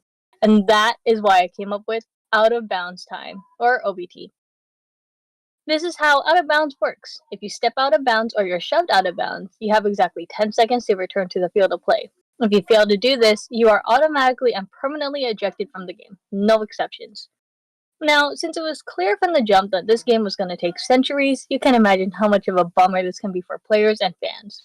Because, in certain spots, it is actually really easy to fall off the field. Take, for example, the Fresno State 1,430,760 yard line in North. God, I'm sorry. I just need to take a moment to be like, the fucking fact that you're reading 1 million yard line. Like, Normal. It's just football. yeah, definitely. Sucks ass. Sucks real bad. You're on such a slant that you could trip, fall down the mountain, and not make it back in time. What if you're a star running back and this happens to you? Imagine how much of a damn zealot you have to be to play this game for, 1,000 years. Then you take one wobbly step and it's all gone. Your whole life, whole identity gone. To help mitigate the odds of this happening, I introduced out of bounds time. OBT is simple. For every year you spend on the field, you are granted 1 extra second off it. 1 second per year. So 1 second per 31,536,000 seconds? Yeah, and I know it doesn't sound like much, but if you've played 1,000 years, shit, do the math. You got almost 17 minutes of OBT saved up. More than enough time to make your way back in most cases. This goes a long way towards keeping our best players in the game. And there's the loophole. You got it. God. Hehe. Looking at those two. Damn, that was good. Hey, when you're camping, you're allowed to cook eggs in the bacon grease. That's the rules. Sorry they came out all fucked up looking though. Cast iron skillets aren't good for eggs. I don't care what they look like, really. Give me your plate. Oh, thanks. Whoa, hey, what are you doing? What? You're not supposed to use soap on a cast iron skillet. It doesn't matter. It does. No, it doesn't. You know my whole thing on this. What's that? Every few years, some article comes out that says, listen, folks, I see you out here washing your cast iron skillets with soap. No. Just no. Then someone else will write something that's like, yes, you can. Then someone's like, we performed an experiment to see who's right once and for all, but you don't remember what they found out. Nobody knows who's right, and people just internalize the last thing they read and forget about the whole thing. Then a few years later, this happens all over again. This has happened for 18,000 years. Also, okay, real quick, detour to cast iron because that's one of my hobbies. Because so the thing is about cast iron. The reasoning is because soap used to have a lot harsher chemicals in it, namely lye, and lye strips the seasoning off a cast iron pan, which is why you weren't supposed to use soap on it. However, nowadays soap is a lot more gentle. Like when you were talking about fucking Dawn soap body on stream the other day. Was it on stream or was it in It was Discord? on No, I stream. think It it was was on on stream. stream. But yeah, so you were talking about Dawn soap. So soap doesn't have those harsh chemicals like lye in it now. So, as long as you wash your cast iron pan with soap and then, you oil it after to make sure it doesn't have water on it, because if it has water, then it will rust and that will erode away the seasoning. Like, as long as you do that, then it's fine to use soap on it. Huh. I did not know that. Okay. So, unless you're using, like, old-timey soap that's got lye and shit that will actually strip the pan of its seasoning, you're fine. Like, what about that one soap? The one with the fucked up packaging. The one with all the words on it? Yeah. The pure soap? Dairy soap. What is it called? It's like cast iron soap, right? Like, oh, if you're talking about, like, pure if you mean, like, fucked the... up soap. Wait, that's not a good packaging. Text heavy. Okay, fine. Fuck, what is it called? Pure Is it like the Castile. orange soap that has like grit Yeah. in it or something? Pure Castile. Dr. Bronner. Mm. Right? Dr. Bronner's. Honestly, I would have to Mhm. look at the exact details in it, because I know there's like one type of soap that people who work in like construction and stuff use, because it's got like grit in the soap, so it helps to clean off your hands. Or Wow. something like that. So I wouldn't use soap like that, although I don't think you're supposed to use soap like that on Ooh. fucking dishes. They have But refill cartons. clearly stuff like that would strip seasoning. Like, they have cute refill cartons. Mm. Ooh. They're so cute. But they look like milk cartons, so I'd probably accidentally drink out of it. Oh no! Well, wait, the What rainbow the soap. Wait, let me show you all on stream. Oh my god, yes, New I gotta Dr. see Bronner's this. refill carton. Look how cute it is. Mm. With all Oh the my colors too, but God. it's literally a carton. Oh, that is cute! Oh my god, that's gay soap. I mean, you're Wow. not wrong. Okay, I don't care about your newsletter. Sorry, but thank you though. Peppermint. Oh man. But yes, so that's the fucking reasoning behind cast iron and soap. And like, I swear I was reading this and I was like, I know this! Yes. Yeah. Iron fixation. So interesting seeing all the actual context for all the stuff y'all were talking about in our group chat. And I was like, Yeah, this is, I know. I was like at work the whole time, seeing all these messages, and I'm like, what the fuck is happening? But yeah, nobody knows who's right, and people just internalize the last thing they read and forget about the whole thing. Then a few years later, this happens all over again. This has happened for 18,000 years. No, just no. It's such a good one. I might start saying that again, just to say it. Just to annoy me. Either that or I can't even. What the hell? Let's bring back the 19,400s. Let's check out one of the balls. I don't know. We should probably put this fire out soon. Come on, the backfield's empty. No one's coming back this way. We said one. We said every night we could check out one of them. Alright, yeah. Wanna pick one? I don't know, just reach in the bag and take one. I can't believe we got 9 of them. Feels so fucking weird, man. This is like... I mean, how many times has a ball carrier carried this many? Has it ever happened? I wouldn't be surprised if it's never happened. And even if it did, it was probably some big 50-person unit or something. We're just 2 dudes. I mean, what do we do if we run into a defense and we have to line up at scrimmage? What the fuck does that like? What kind of fucking play do we run?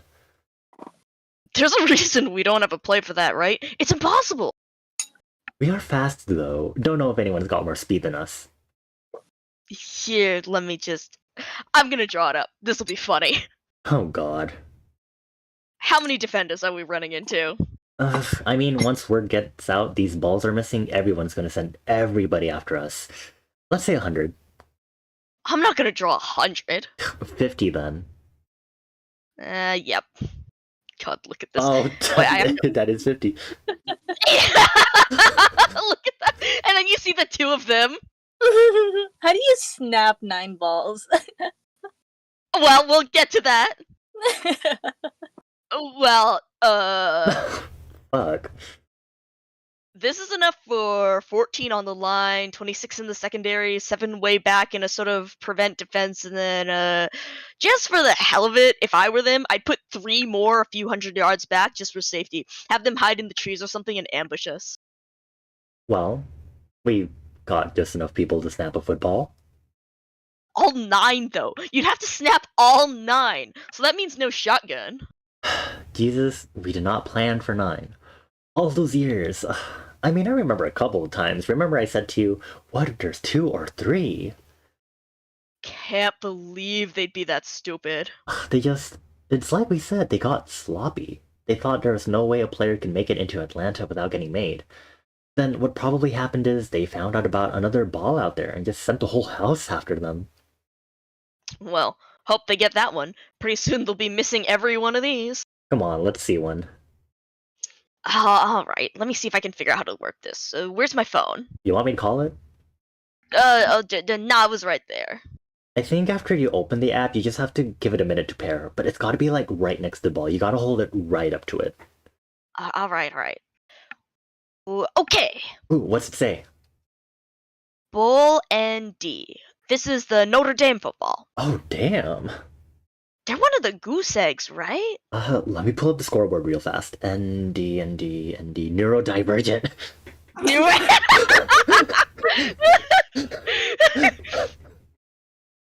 God. Oh, I can't believe OSU is down there too. Both Ohio is down there. there's so much to look at That here. sucks. I know, right? Like, Oh. God, it's like I don't recognize like half of these. USC's there. Oh my god. And UCLA's down there. Who Ew. else is I don't down right there. Oh right. Well, UCLA comes up later, so. Oh boy.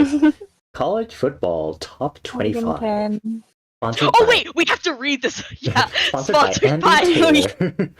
I'm Andy, and I recently found a weird frog in my backyard. If you are an expert on frogs and find yourself in or near Little Rock, Arkansas, please contact me so you can help me learn what kind of frog it is. Thank you, Andy. About Arkansas. this document. I would do that too. I would just put out. God. Look up your entire Reddit. address. Please help me. I know, right? Say what you already do. About this document. The scoreboard is a confidential document. It is intended solely for the players and personnel of San Diego State. The number of footballs possessed by this team can be found in yellow. Totals for other teams are not provided. This team bears sole responsibility for ensuring the confidentiality of this document. 1. There it is. 1. Haha, 1. 1. God. Oh, yeah, they're way down there, below us. They're at 0. Wait, where are they? 4th row. ND, there they are. I'm circling it on my screen. Yeah, it is 4th row around the center. Okay. Oh no, like way down, way down. I see. Yeah. Okay. I feel like they fell to 0 real fast too. Like first 100 years of the game. I think so. They lost this ball early and never got it back. I've never once seen them move up the rankings. Notre Dame used to be good too. I'm talking like way back, like the 1900s. No shit. Oh yeah, they won lots of titles in old football. I think anyway. I never watched football back then. I only really know about them because for some reason they'd be on national TV. Like I'd turn on the game one afternoon and they were playing. Even in a year when they weren't even good. And I'm like, I'm in California. Who the fuck is Notre Dame? Ooh, you know what I bet I can do? Look at this. You can hit the history tab and see where it's been. Oh shit, look! Ooh. Whoa. Yeah, football tracker. Notre Dame, firmware version, connection, very good. Blah blah blah. I want to know what that like bottom left bit is where they double backed. Oh, good question. Actually, It might have been a turnover actually. Like if And it there's a went little between. square where they went around. Oh shit! You're right. That's so cool. You're right. Yeah, the detail is so fun. God, look at how long it stayed in 4,707 Oh. years, 209 days, as compared to like the other ones. Wow. The lines show everywhere this ball has been, and the dots. I think the dots show every time it was hidden, or at least every time it stayed in the same place for a while. Yeah, it's just like you said, it started at Notre Dame, but it only stayed up there for 76 years? And then stop number two's in Louisville. I guess Louisville went and took it. There it is. 414 years. Must have, yeah. They took it back to Cardinal Stadium, kept it there for like 400 years. Then either someone bum rushed their stadium and got a turnover, or Louisville decided to try and hide it somewhere else. Look at number 3 there, somewhere in southern Illinois. I was about to say Illinois for some reason. That's not anywhere near a stadium. That's how Juice pronounces it. Oh my god. French.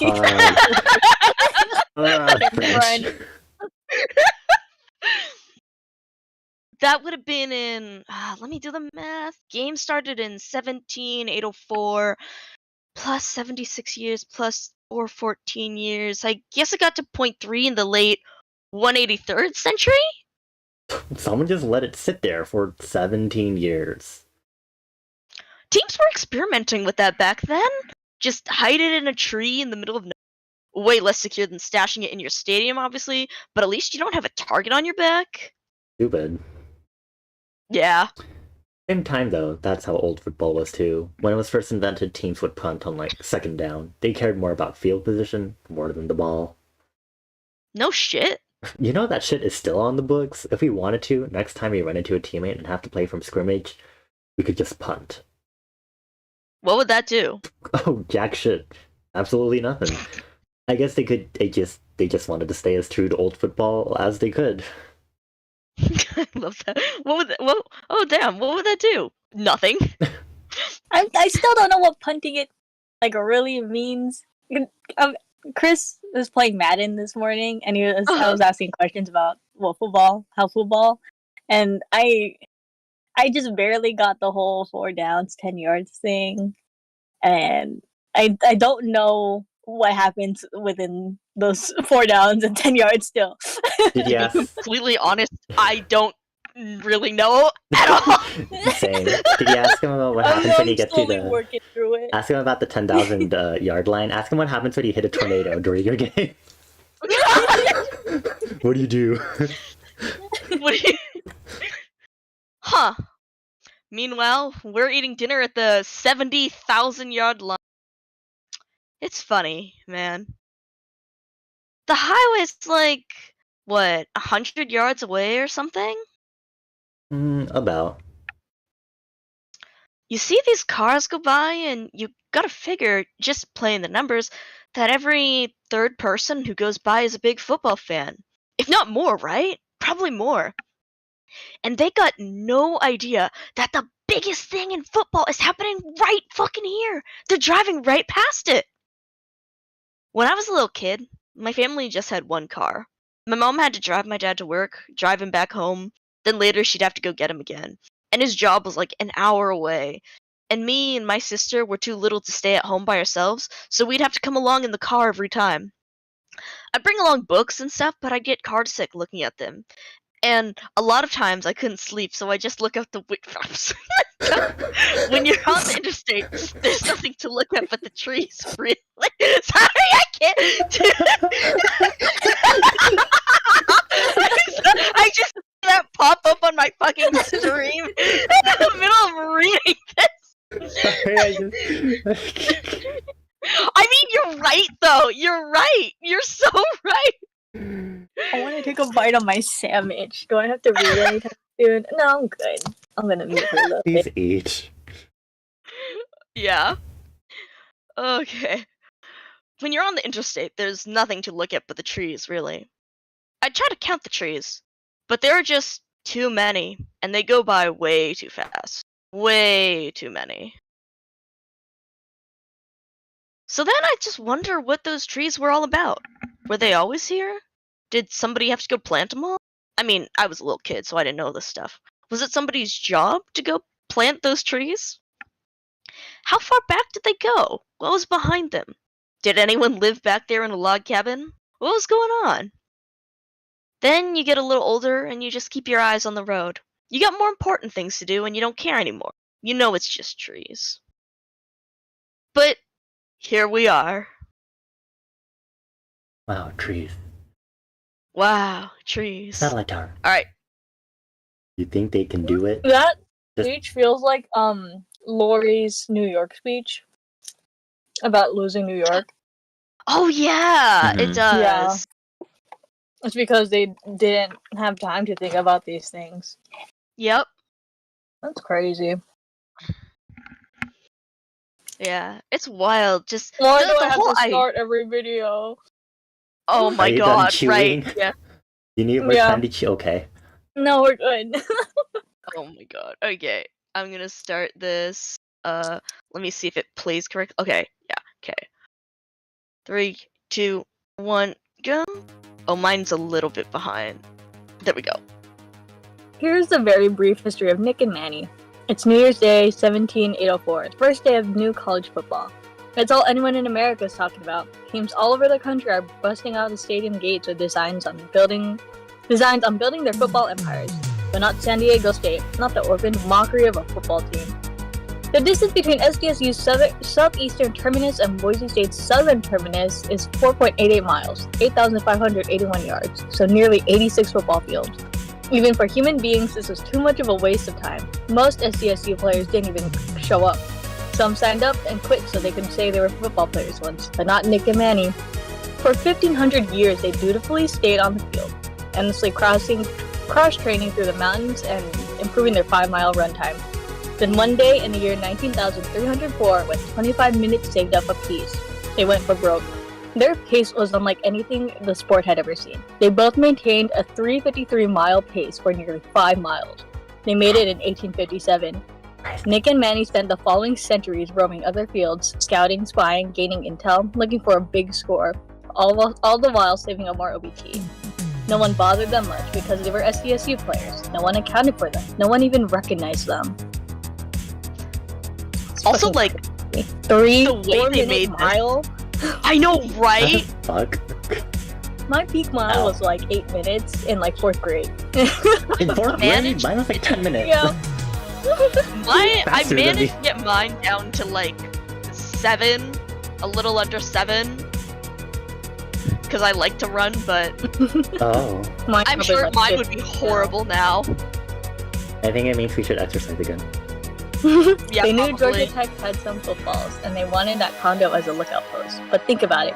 Atlanta's a city full of football fans. Nobody's going to sell a condo on the field that close to a stadium to someone who might be an opposing player.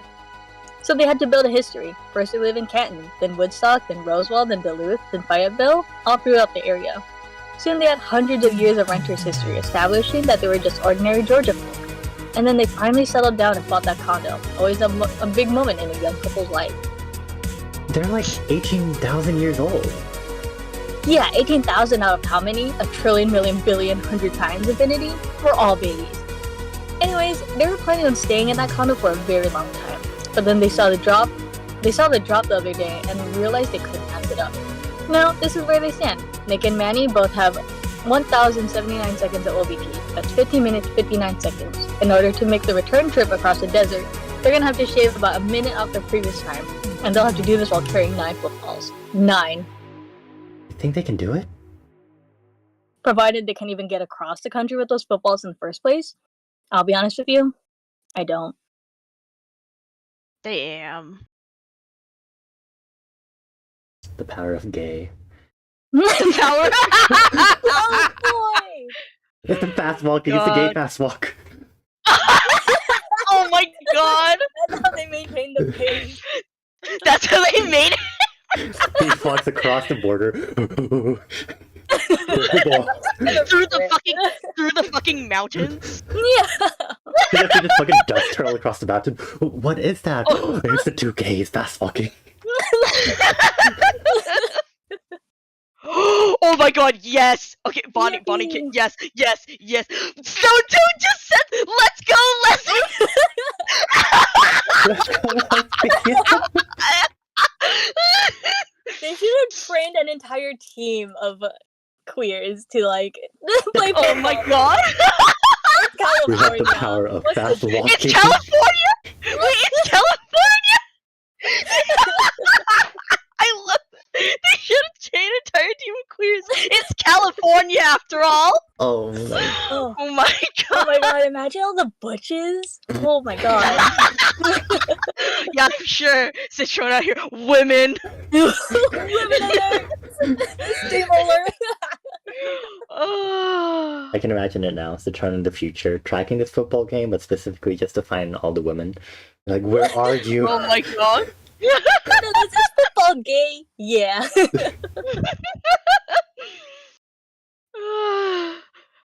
God, you know, I should do that, Toad. I should fucking make Let's Go Lesbians like a little pop-up video thing. Okay. Oh, this is the best part. Oh my god. Wait, Bonnie, can you read Pizza Barn? Is that the first paragraph right on this page? Yes, it is. Yes, Okay. yes. I'm a little worried. Was this the one y'all were excited for me to read? Yeah. Maybe. So maybe me, bitch. Thank you for calling Pizza Barn, one of many pizza establishments. Thank you for your patience. We are currently experiencing longer than usual wait times. Tucker, I'm on hold. The wait times are longer than I don't give a shit! It's been 45 minutes! I'm not paying for no fucking pizza, dude! Tell him it's gotta be free! It's already free. I don't give a shit! Okay, so here we've got Tucker and Tanner. Tucker is Georgia's quarterback. He's a rude idiot. Tanner is the center. He's a nice idiot. Got it. Tucker and Tanner. Jesus, I love the SEC. Looking for a tasty weeknight meal for the whole family? Sounds delicious. We hope you find one somewhere. You're totally on the pizza bar. What the fuck is this message? Jesus Christ.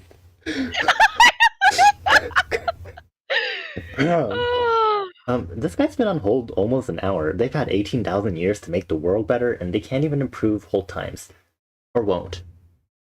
Yeah, it's a won't scenario. One of many. I've asked it before, and I've asked it again. Why not? Why does their ideal existence involve sitting on hold with Pizza Barn? The ideal world for an imperfect being is an imperfect world. Oh my god, Toad sent her as a sinner!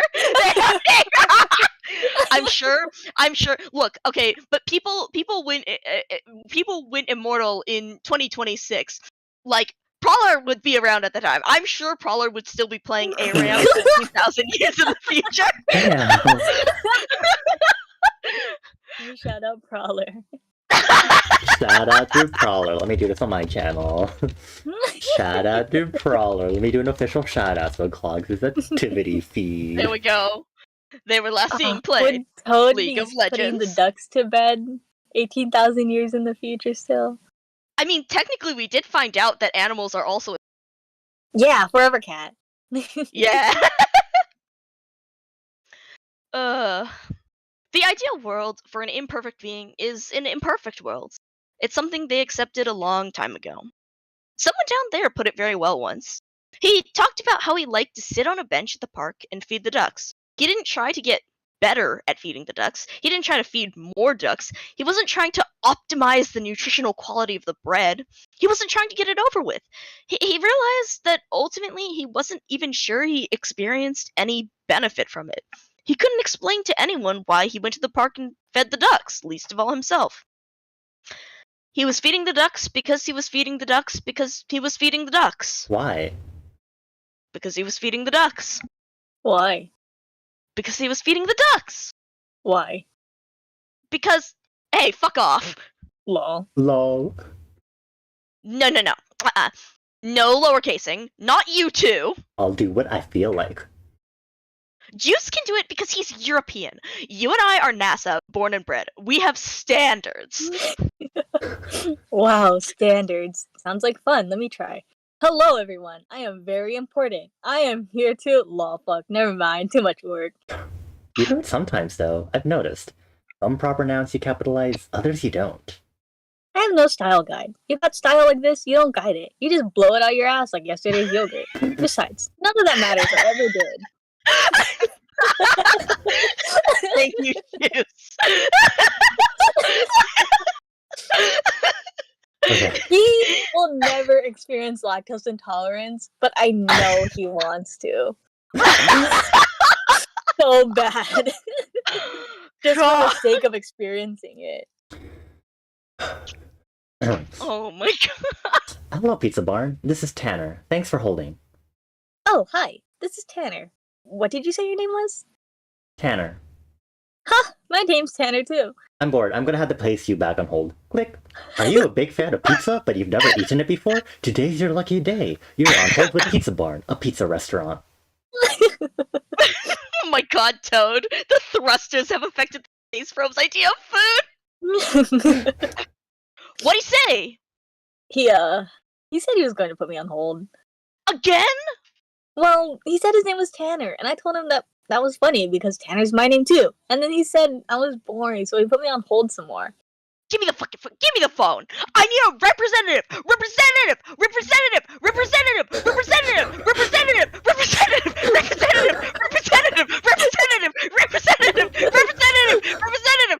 Also, ClTRONA, I'm just gonna keep saying representative. You're gonna interrupt me and start reading the other one. Representative. I Representative. don't think that Representative. works with the recorded message. Representative. The automated robot. Representative. It works with. God, you beautiful idiot. Tucker is such an absolute fucking dolt. He's one of my favorite players in the country. What other quarterback is gonna stand in the pocket and order pizza, I ask you? Well, I mean, there's no pocket. Have you looked? No. Well, then look. Huh? There he is. Huh? Tucker is QB, and then Tanner is C for center. Yeah. I think this He's is in like the a pretty middle of- standard lineup. He's his center. Sorry. God. He's his quarterback. He's his center. He's in the middle of a play? Yep. He's a quarterback trying to order a pizza to the backfield in the middle of a play. Yep. Why? Well, you'd imagine he's hungry, wouldn't you? Huh. Up until now, this game has basically looked like a giant scavenger hunt. Now it looked like actual football all of a sudden. What's going on here? Can I read the rules of this game somewhere? Yeah, I'll drop him in. Let me find it. Here you go. And that's an actual hyperlink Links to to an actual PDF actual of the PDF. fucking rules. Oh. Yes. It's so funny. God, only it's 7 really pages though, because it's condensed. yeah. God. We'll wait. I just wanted Can to we read, talk like, about the cannons? Yes, we can. The what? But yes, we can see how it goes through like the field.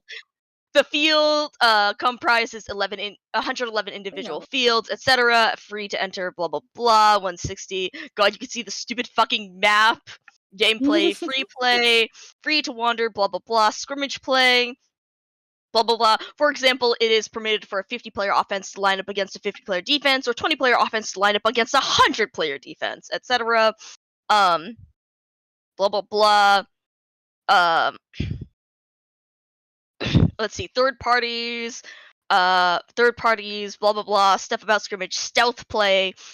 This one's just like, a team with a football can avoid scrimmage play if it remains undetected on the field. For example, suppose a lone Arizona State player has a football in free play. The player may choose to hide in a building or some tall grass to avoid having to line up against an approaching opponent. If the opponent does not issue a verbal challenge, the ball carrier is not required to make themselves known and is free to continue play without having to confront the defenders. Teams are not permitted to blindly issue challenges in the event an opponent is hiding. If a player issues a challenge with no opponent present, that player receives a penalty. They must retreat and place both feet on their home field before returning to play, no matter how far from their field they are. Walking every 50 yards just to challenge the air. God! But yeah, also they have like balls cannot be hidden within any structure that is not publicly accessible, such as behind a locked door. Every team has an equal right to make a play on any given football. As such, every football must be in a recoverable location. Stuff about the scoreboard. We'll find this out more later. They do explain it. Then we have like the out of bounds time. We went over that. Alliances, civilians, non-players are prohibited from loitering on or near any part of the field unless they live, work, or otherwise have business on the field. They are allowed to interact with players, providing food, shelter, and intelligence, but they are not allowed to directly interfere with gameplay in any way. Oh yeah, here's where it gets fun. 12. Air vehicles. No powered air vehicles permitted for ball transport, player transport, or surveillance. This includes, but is not limited to, airplanes, helicopters, drones, hot air balloons, and zeppelins. Wait, do I Hang gliders are permitted, although if a player on a hang glider breaks the plane of a field, they are considered out of bounds and OBT rules apply. Oh man, I don't 13. have Raid's emo. It's good for the Tiki Pero. Oh my god! Force Here, wait. fumble. Force fumble! Aha! Tehepero. Oh my god. Land vehicles. In free play mode, a player is allowed to travel by land vehicle, be it car, train, bicycle, or any other means of transport, for a maximum of 100 yards. If a player is transported via vehicle, that player must wait 24 hours before utilizing any sort of vehicle. Use of any manner of vehicle is strictly prohibited in skirmish play. Imagine you fucking line up with set a up. tank. I was gonna say, hit the fucking defense with a truck or some shit. Jesus Christ. God. 14. Cannons. No cannons, no trebuchets, no unarmed. Using any machine to propel a player or football through the air is strictly prohibited. We have been over this. I like this one. Also, after I sent the Go My Favorite Sports Team clip of Mark explaining the rules and asking if he could, like, that is so. With the fucking silent helicopter across the field, dropping the special ops. It's silent, so there's no news. Yeah. Yeah. I love it so much. God, it's so God. dumb. We have to listen to that episode eventually. But yeah, eventually. Yeah, like the fucking like launching players and Mark asking if you can like heave ho people. Yeah, exactly. Yeah, so Mark in the video, Mark literally asked like, but like, what if like a player stands on top of another player, like on their shoulders, and they were like, that's actually against the there's in here in the book, and it's like, what if we like stand on top of this, or like if you heave ho another player, and they're like, it's in the rule book, you can't do that. Yeah. Tyler is the podcast partner. He has like a I think a master's in sports education stuff. So he knows sports. And Mark does not know sports. Yeah, as we could tell by that video. Special teams, which do exist apparently. Special teams are like the team they bring out to do kickoffs and stuff, and field goals. Yeah, oh shit! I didn't know that, and I was like, oh. Huh. Okay, well, we went over the rules. Rulebook. It's very fun. It's very funny. I love reading through the rest of the rulebook, but we're not going to read through the whole thing because we go through a bunch of it. If we want to read it at the end or something. But yeah. So we got the rulebook. Did you write this rulebook? Yeah, but it received a pretty serious edit. Wasn't able to fully express myself in the final print. Had to capitalize. Treatise on microwavable snacks was cut entirely. Wasn't allowed to start every paragraph with okay, the whole deal with this thing is his entire process. No one should ever edit anything. Just write shit. Who cares? Alright. That's how I feel like. God. This answers one of my questions. Each team is allowed 100 standard players who are free to roam on any field they choose. The remaining 25 are defensive players who remain on their home field and are not allowed to set foot on another field at any point. 125 players times 111 teams means this is the football game with 13,875 players, and most of them can go anywhere on any field they want. Most, yeah. We set aside some players as purely defensive. The intent there was to add significance to a team's home field. If every player could go everywhere, it doesn't really feel like a team has ownership of its own field. It's just another field. This way, a team has 25 players dedicated to defending their own turf. if you keep all your players on your home field, you have the theoretical ability to stack this 125 player absolute Goliath of a squad. Look at you! That's smart! That's thoughtful game design, see? Thank you. You're showing growth! You know you drive me crazy, but you're showing growth! Thank you. Oh, here it is. This is what I was looking for. 6B, scrimmage play. A team enters scrimmage play if a team encounters, identifies, and issues a verbal challenge to an opposing team in possession of a football.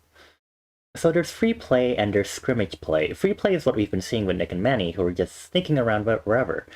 Scrimmage play is normal football, which we get whenever two teams run into each other. Mostly right, yeah. I mean, if two teams run into each other but neither team has a ball, there's no line of scrimmage because there's no ball. There's nothing to fight over, so they usually just wave hello and go on their way. Of course, once in a while, they'll just put up their fists and beat the fuck out of each other sometimes, for no real reason other than they don't like each other. That's always fun. Now, if you look back at the field, I can show you what's going on here. I'm sorry, I love that. The fact that it's just, they put up their fists and beat the fuck out of each other. God. There's a road here. Yep. Oh my god. Oh no, not it again. Representative! Representative! Representative! Representative! Also, yeah, as I said, feel free to just interrupt me as I do this. I'm just gonna keep shouting representative. Okay. Representative! Representative! Representative! This guy's a dumbass. Representative! Representative! Yeah, rules. Representative! Representative! Representative! Representative! Representative! Representative! Representative! Oh, Representative! Thank you. Representative! Thank you for holding. Representative! Representative! Representative! Excuse me, sir. Representative! Representative! Representative! Sir, this is a real person. You're not on hold. What? Who are you? That was just sorry. I can't. Give me a moment. It's so good. It's so I feel like I should just let you go. Keep doing that for like a bit longer. Genuinely, maybe should have let you keep going. Yeah. This is why I wanted to play this guy. You know what? Why don't you just keep saying it for a little longer for everyone's sake? Can we get a representative redeem? Oh my god. 1 minute of representative. Add that to the Royal Waterways. God. Representative stuck in the row. What? You gotta get your Go XLR and put the echo reverb on it. Oh my god. Okay, I got you. Let me just turn on my Royal Waterways ASMR back on so someone can redeem that on my stream right now. Oh fuck, that reminds me that I have mine technically off because I turned it off from earlier. Good, keep it off. Uh, I don't want Oh, fucking... no, I'm trapped in here again. Oh man. Ego. But Representative. yeah, so representative! Sir, this is a real person. You're not on hold. What? Who are you?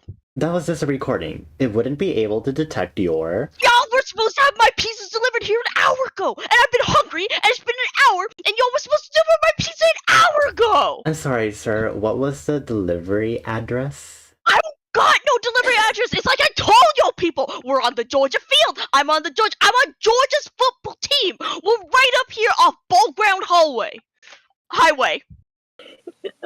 I don't really like football.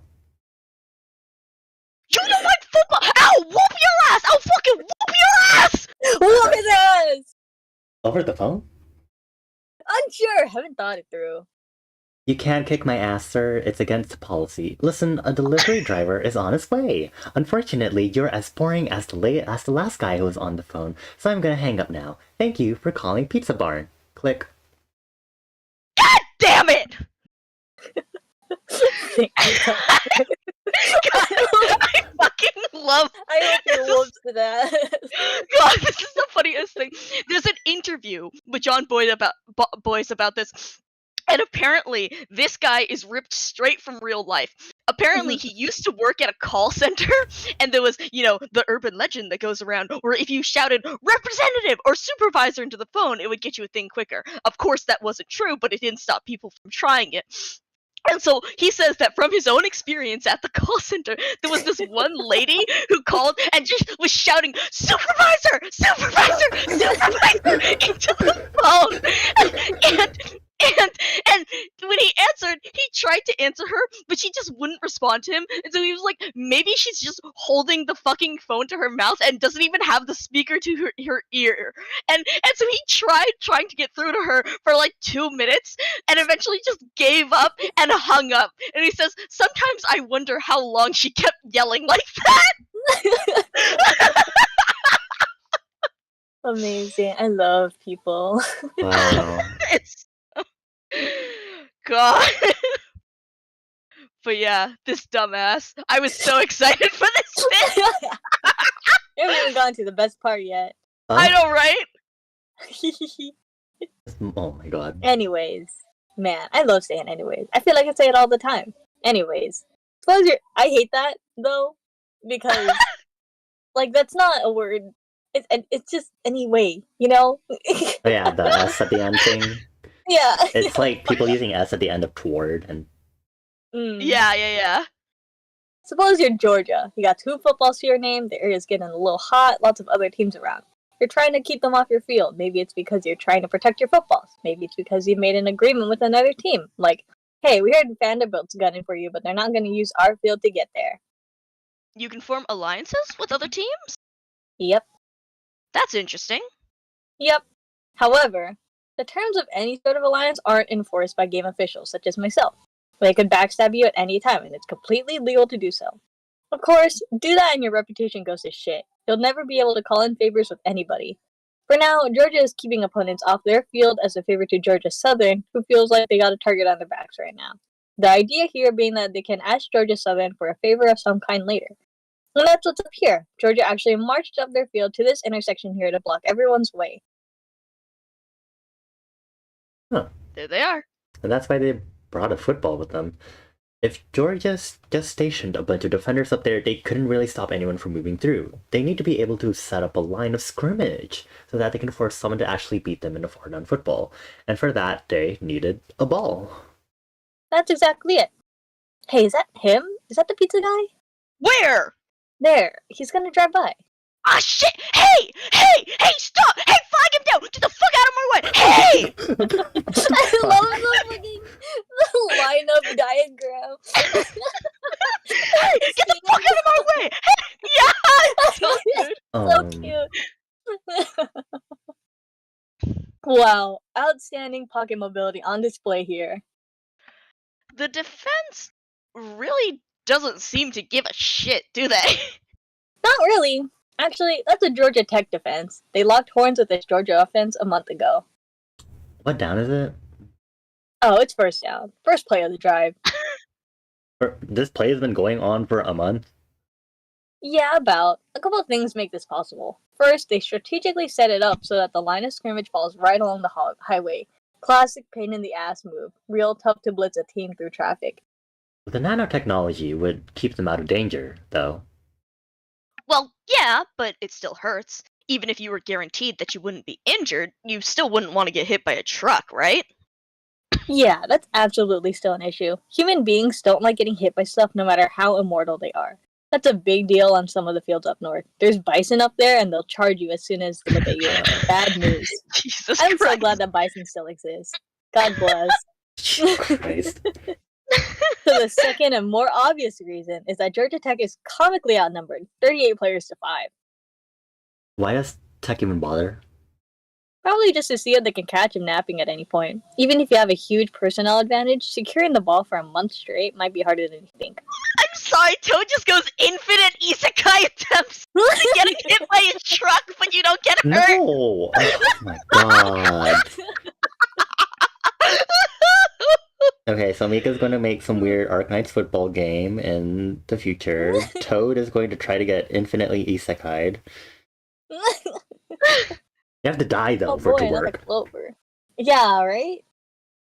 Yeah, that's true. Well, actually, is it? Or I guess if you're like put in a thing, but don't Oh, humans yeah. like, get better in this or Yeah, because something? it's in the nano. Yeah, So, like, they can't really...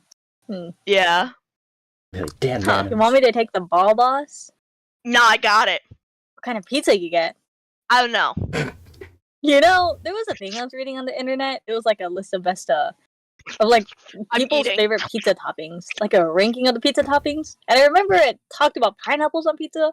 I don't remember what it said, what rank it had, but it was a list of the pizza toppings, and Fuck off! I'm trying to eat. I just God, it's so rude. It's such a dick. I love reading this guy. I just assumed he was ordering pizza for everybody. Look at him! He just ordered one pizza and he's gonna eat it all himself? But this reminds me of Don Morocco. who? Don Morocco, the magnificent Morocco. He wrestled in the WWF for a while in the 1980s. One time he was up against some jobber and he ate a meatball sub during the match. He beat him easily too. When he pinned him for the 3 count, he was still chewing on a sandwich. You guys didn't know about this? No, which I deeply regret. How did you find that? I don't know, I just like to dig through stuff. Both of you have been out of hibernation way longer than I have. How is this news to you and not me? 9, I think you found a talent. God, look, he's getting pizza sauce all over the football. Oh my god. Absolute slob. Horrendous leadership. Once the game is a couple thousand years old, you start to see people like this. Players lead the game, and some of the ones who take their place aren't exactly world-class competitors. See, this right here is why Tech's bothering to stick around. Georgia's got numbers, but they got zero discipline. Oh, this part. Oh boy. Up there on the shoulder of the road, you got 11 players taking shifts as linemen and 7 more in the immediate backfield. But they're all pretty checked out at the moment. 19 more just a little further back, just kind of sitting around. That adds to 37 players. Roll slowly. You said they had 38 here? Huh. Weird. I'll check my math. 1, 2, 3, 4, 5, 6. I got 37 for sure. Same. What the hell? I mean, game data says there's definitely 38 players here. Whoops!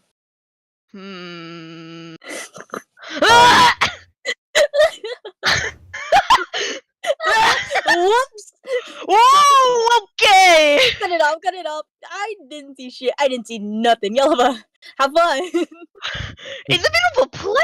That's bold. This isn't the first time that's happened. I try to respect people's privacy. I really do. But goddamn. But I mean, this is the culture with this program. A few hundred years ago, they shifted their approach. Less actually going after footballs, more brokering strategic partnerships with other teams. They're playing the long game, but in the process, you got players who don't really truly get to play. Looks like they might in a minute, though. Hmm? Look! Over to the west! Oh, look at that. Okay. Look at that cluster I'm gonna of be fuckers. honest, after what y'all were mentioning with the Mark football video, I honestly saw this and I was like, oh, they're doing the piggyback ride thingy. Until y'all reacted to it to that matter, I was like, oh, never mind. Oh. I was like, we're doing a piggyback. How funny. God bless.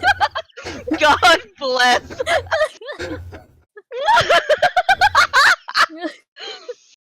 Alright. Hmm. Oh, hello, old friends. Those are the Georgia Tech players we saw. The one who left Tech's campus the other night. This is where they were heading. Yeah, they're laying low just behind the tree line there. Yeah, okay, we might see some shit any minute here. If you're outnumbered 38-5, your odds of prying the ball loose are pretty slim. Generally, if the numbers improve to 38-15, your odds are a little better, but not a lot. But if 10 of those are hidden players Georgia doesn't see coming, yeah, this is gonna get grody. I'd blitz right now if I were them. I don't know, I think I'd let the quarterback eat more of his pizza first. Make him run around with a full tummy. I'm trying to game this out, and I think I've got it. Teams don't have any means of precisely looking up where their opponents are, but they do collect intelligence, right? And it's not unreasonable to assume that Georgia had Georgia Tech's players pretty well pegged. I'm not going to comment. They knew that Tech had almost all their players up north, with a few hanging back in Atlanta to defend. What they were wrong to assume was that those players in Atlanta were defensive players. Therefore, they aren't allowed to leave their home field. Therefore, Georgia doesn't have to worry about them. But they're standard players, not defensive players. They can roam wherever, including right here. Big fake out by tech. That checks out. Yeah, that's good. That's crafty. Or at least it would be if Tech didn't abandon their footballs back in Atlanta. Does Tech know their footballs have been stolen yet? Nope. And that's another thing. I'll explain in a minute. Jeez, lots of dominoes here. Georgia Southern asked Georgia to form a roadblock, which baits Georgia Tech into emptying their backfield to try and make a play on the ball, which lets San Diego State clean them out. It's very personally gratifying for me to see you coming around on this game. No, I'm not coming around on anything. This is all stupid. It's just stupid in such a labyrinthine fashion that once in a while it'll produce something cool by accident. Oh, whoa, Tech's moving. They're moving. Uh-oh. Let them go. Fuck is going on up there? Oh, fuck! Oh, fuck! Block them!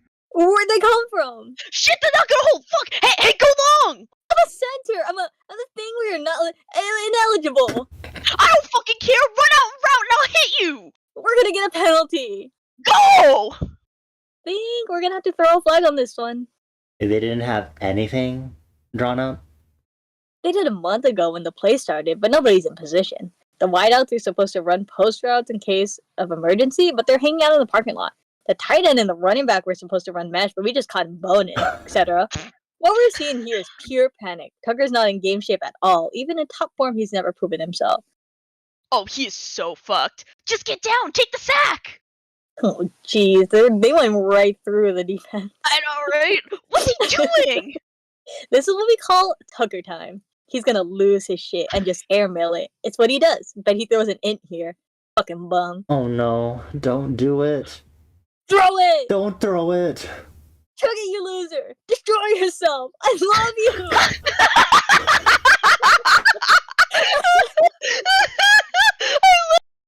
Oh, and then we get to see there it this. goes. There it goes!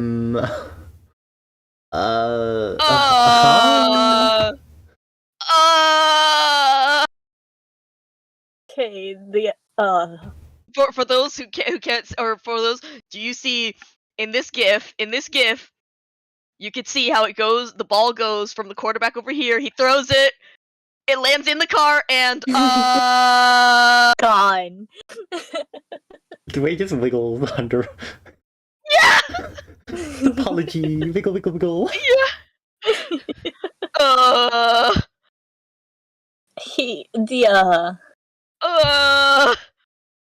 It just in the like it went in the truck and I know, I saw it. I was here. I saw it. I thought it wasn't legal to leave the field. It's not. Then how was the driver of the truck allowed to? He's not. Ah. He's not turning around. Fuck! God damn! I'm fucked. I'm fucked. God,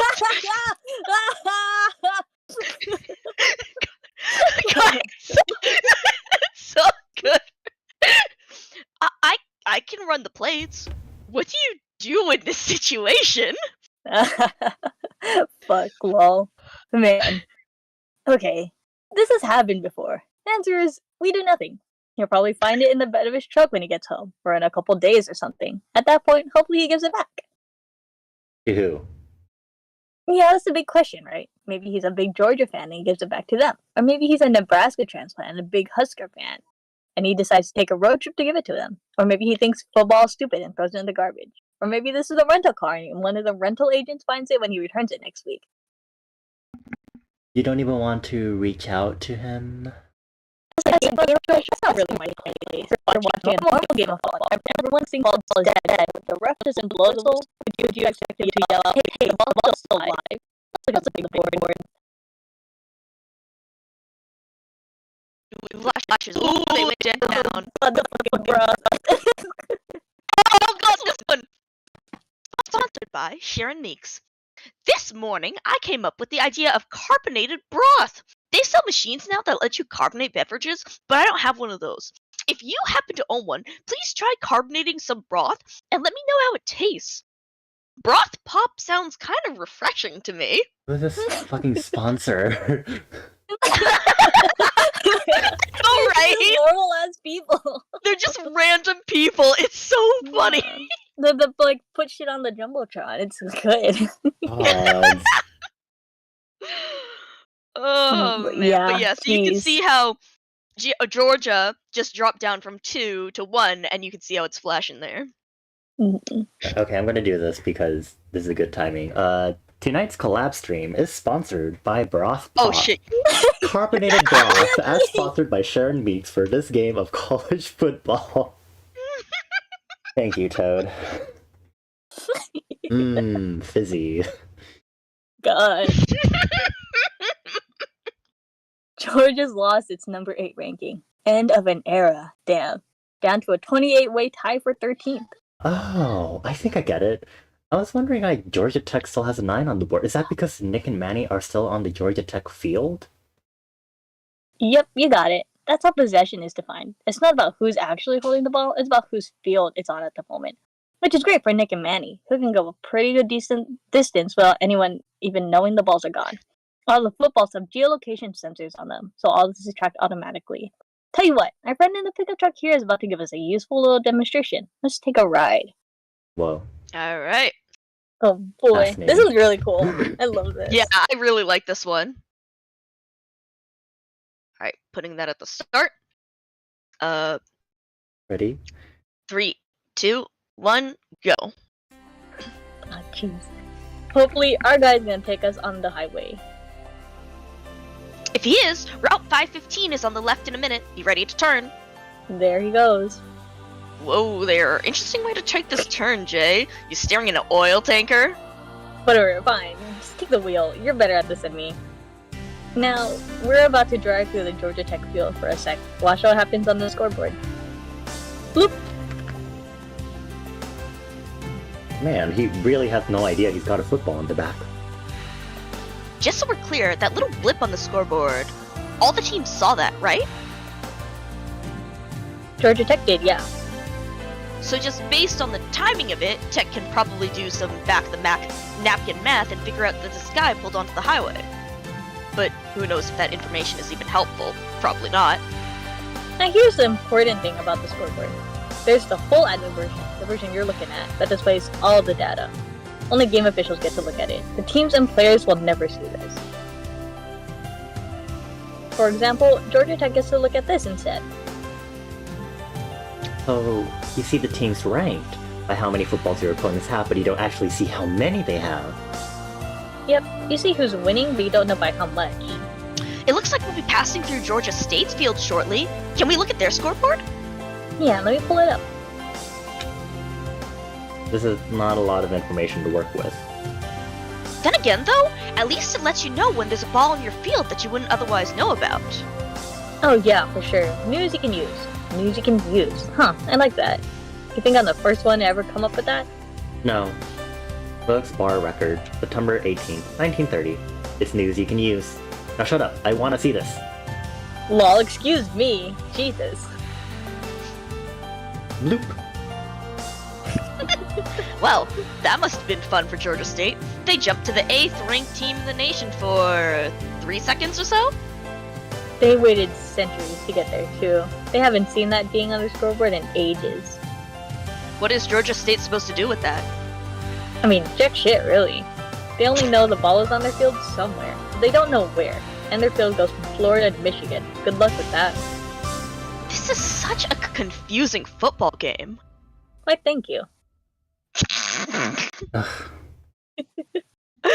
Amazing. Oh, man. What is Oh, this? yeah. Boy. Oh. Layla suggestion, Macedonian battle tactics. What? What chapter is this? That This was is 4. chapter 4 just now. Okay, Do you guys want we to are keep ahead the- of schedule. Yeah, we What are, happens actually. in this one? Is this... Oh, geez. There's a lot. Let's see. Oh, Um, this one's okay. We could do this one Uh, probably. I am trusting y'all's intuition since y'all have read ahead. I And want- detect- We could see. probably do this one and hold on. Let me actually where is the Oh, What this is- one. Yeah, we could do this one. Okay. Yeah? I'll read UCLA. Boo CLA. But yeah, so here we are at Lost City, Oklahoma. How do we don't have a We didn't good plan thing this for one in advance. Does any Hold on. we planned up to 4, so Hey I didn't Bones, have are you still there? This is a very juiced chapter. yeah, you're right, it is. Bonnie, you wanna read Monica? Which one's Monica? Oh, yeah, The okay. start. Hey, I Coach, could it's Monica. do Coach? LTech. You could do Maybe. Hold on. Who else is here? There's Monica, Chuck, and then the LTech player. there's and the then coach, right? The, The coach that Monica's Oh no, wait. No. Yeah, sorry, the LTech player. Yeah. Yeah, you're right. okay. The Yeah. pink So one, just right? Yeah. those So, 3 extras and then okay. yeah, so if Bonnie does Monica, I'll do Buciele. Okay. Hey, Coach, it's Monica. Yeah. No, still nothing. He keeps saying it was in a chest of some kind, like a treasure chest. Well, I don't know what the difference between a regular chest and a treasure chest, besides the treasure. Yeah, I know. I'm not sure. UCLA is asking for an extension, though. They want us here 3 more days. I don't know. Of course, we can't know for sure. He might be fucking with us, but he seems like obsessed with this. Like, he just knows the ball is in there somewhere. Yeah. Well, listen, here's what I think. I think he really does believe the ball is there. I also think we've been searching for a week, and the searching area is about 28 acres. That's not really that big. There are 20 of us looking. We would have found it. Okay. No, I'm good with that. I'll let them know. Yep, bye. Well, what'd you say? No extension. We gotta pack up at the end of the day. Yeah, I think we're wasting our time here. Did she tell you about the scoreboard? No, what? We moved up in the rankings. Look, this was just a minute ago. Well, what's a sponsor message on this? What the fuck is this? Oh. Oh yeah! By Henry Huck. I'm trying to remember the name of the song where it goes like doo doo doo doo doo doo doo, and then the piano goes like dun dun dun dun. A lady sings it. Someone please help me. Thank you, Henry Huck.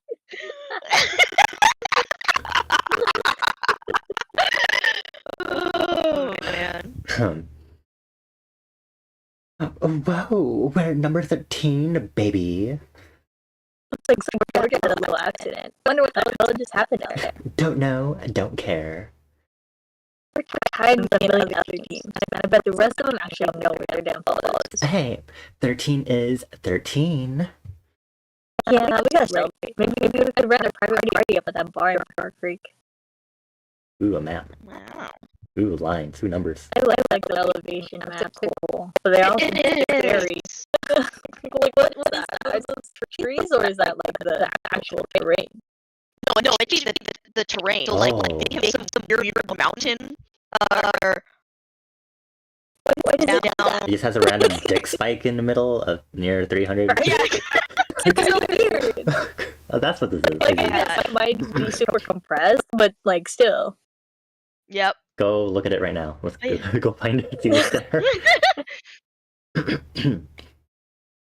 Yeah, but you know, the field only runs along the indoor part of the bar.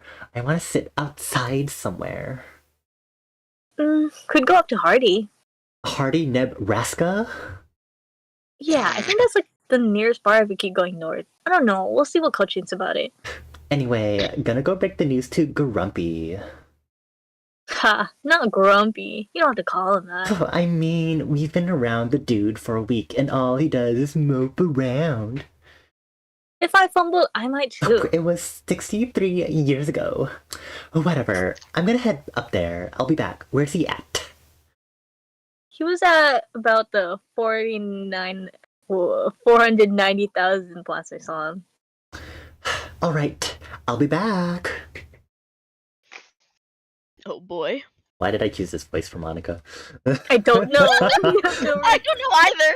I have to commit to this. I think it's because... From Louisiana. Oh, It's okay. You only got like I- 7 more lines. I don't know. I saw UCLA and I was like, I'll do something California. This is the best I can do. Hey, Chuck. Hey. You see the scoreboard? Nah, I was still looking. Oh my gosh, Georgia lost a football. This was just a few minutes ago. Here's the fucking tea.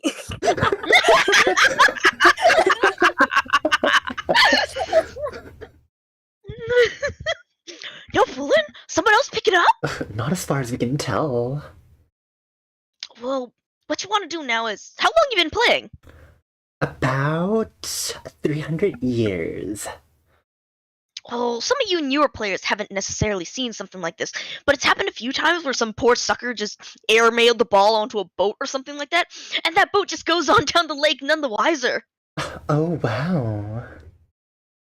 Yeah, so you folks look and see. What you want to do is watch to see if there's any blips on the scoreboard. If you see a team pop up and back down, you can bet your hat that's what happened. Just a boat passing through their field. Now, if the score pops up and down real fast, that's something faster. Maybe a dump truck or something like that. There was actually a story once about a hawk come and picked up the ball, flew 100 miles. I don't think that's true, though. Yeah, that never happened. This is fun! It's fun to see when the opposing players are pals. Me too. It's actually not too uncommon to see this. Kind of depends on the program's culture, really. Some schools are hell-bent on victory, some are a lot more chill. Where do these teams fall in that spectrum? Well, Louisiana Tech and UCLA are both kind of bottom feeders these days. Not a lot of depth, lots of newer players with less experience. I mean, both programs take the game serious, but they're still a few centuries away from relevance, and they seem to know that. But, and fingers crossed here, they may be about to deliver us something crazy. See, Louisiana Tech and UCLA do not have an alliance with each other. That's not what they're doing here. Story time? Always. Story time. It's 63 years ago. The year is 19,957. Then, as now, UCLA had 0 footballs. Like a lot of those other goose egg teams, without any particularly great ideas, they decided to send out 5 squads of 20 to kind of just roam around the country. They go on patrols, pick up whatever intelligence they can, and hopefully get lucky. One of these squads is down in Texas, marching up the Kansas field just outside of Tyler, Texas. One day they run into a Texas A&M team with a football they're trying to bring home. This team, A&M is Aggies, right?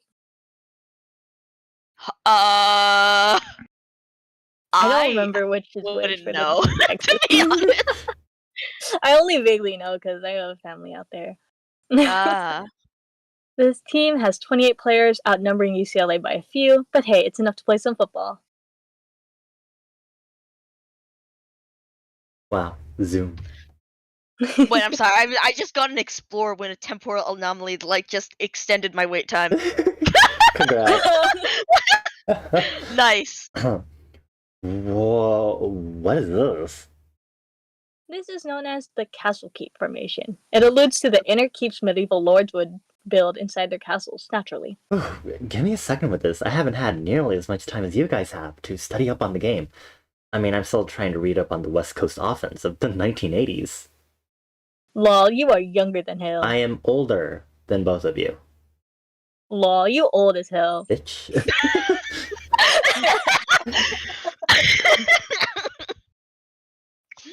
It's officially known as the Castle Keep offense, but I and a lot of others prefer to call it the throw pillow offense. It's bloated and overcrowded.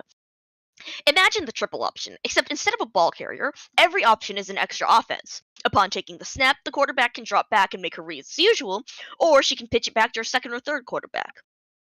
This offense briefly came into vogue around the 90th century.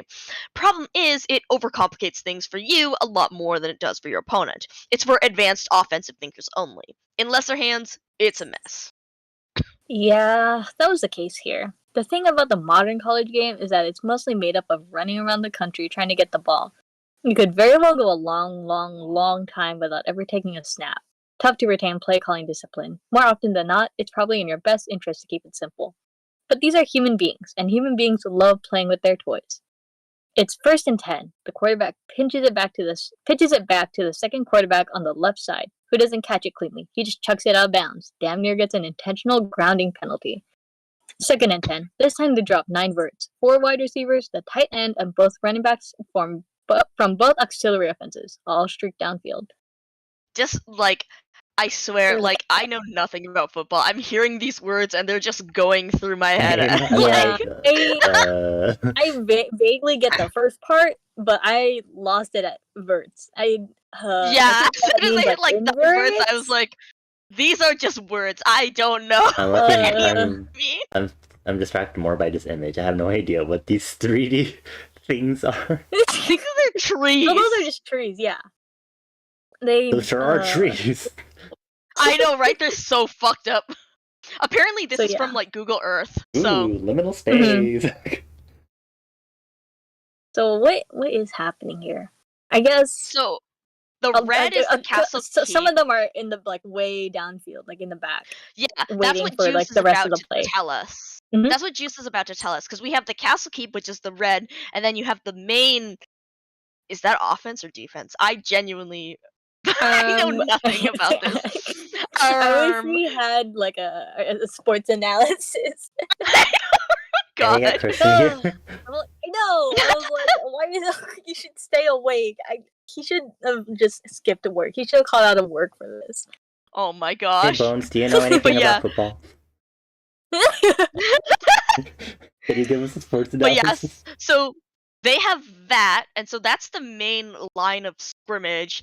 Mhm. But then they have all these trees in the background, and then what Juice is about to tell us is about how they have these 3 fuckers in the back, Yeah. to kind of to play prevent. So I don't know what to play prevent means, but it's something they have it in the back here to try and catch the guys. Yeah.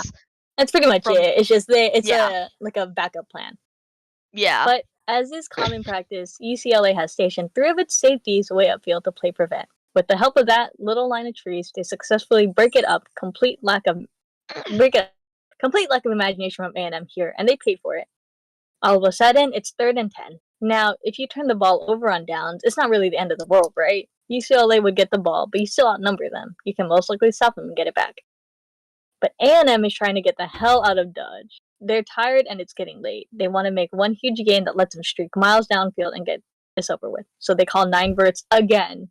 This sucks. They need to ditch this offense. You outnumber them. You don't need to try any misdirection or obscure your intent. Just beat them up. I agree with you. And coincidentally, so does fate. This is where Chuck comes in. Chuck Hamilton. Recent college Thousand Oaks. Wow. Wow. Recent college football record. Off the field, hail to the chief. Chuck was president of the United States from 14606 to 14610. Oh wow, a president.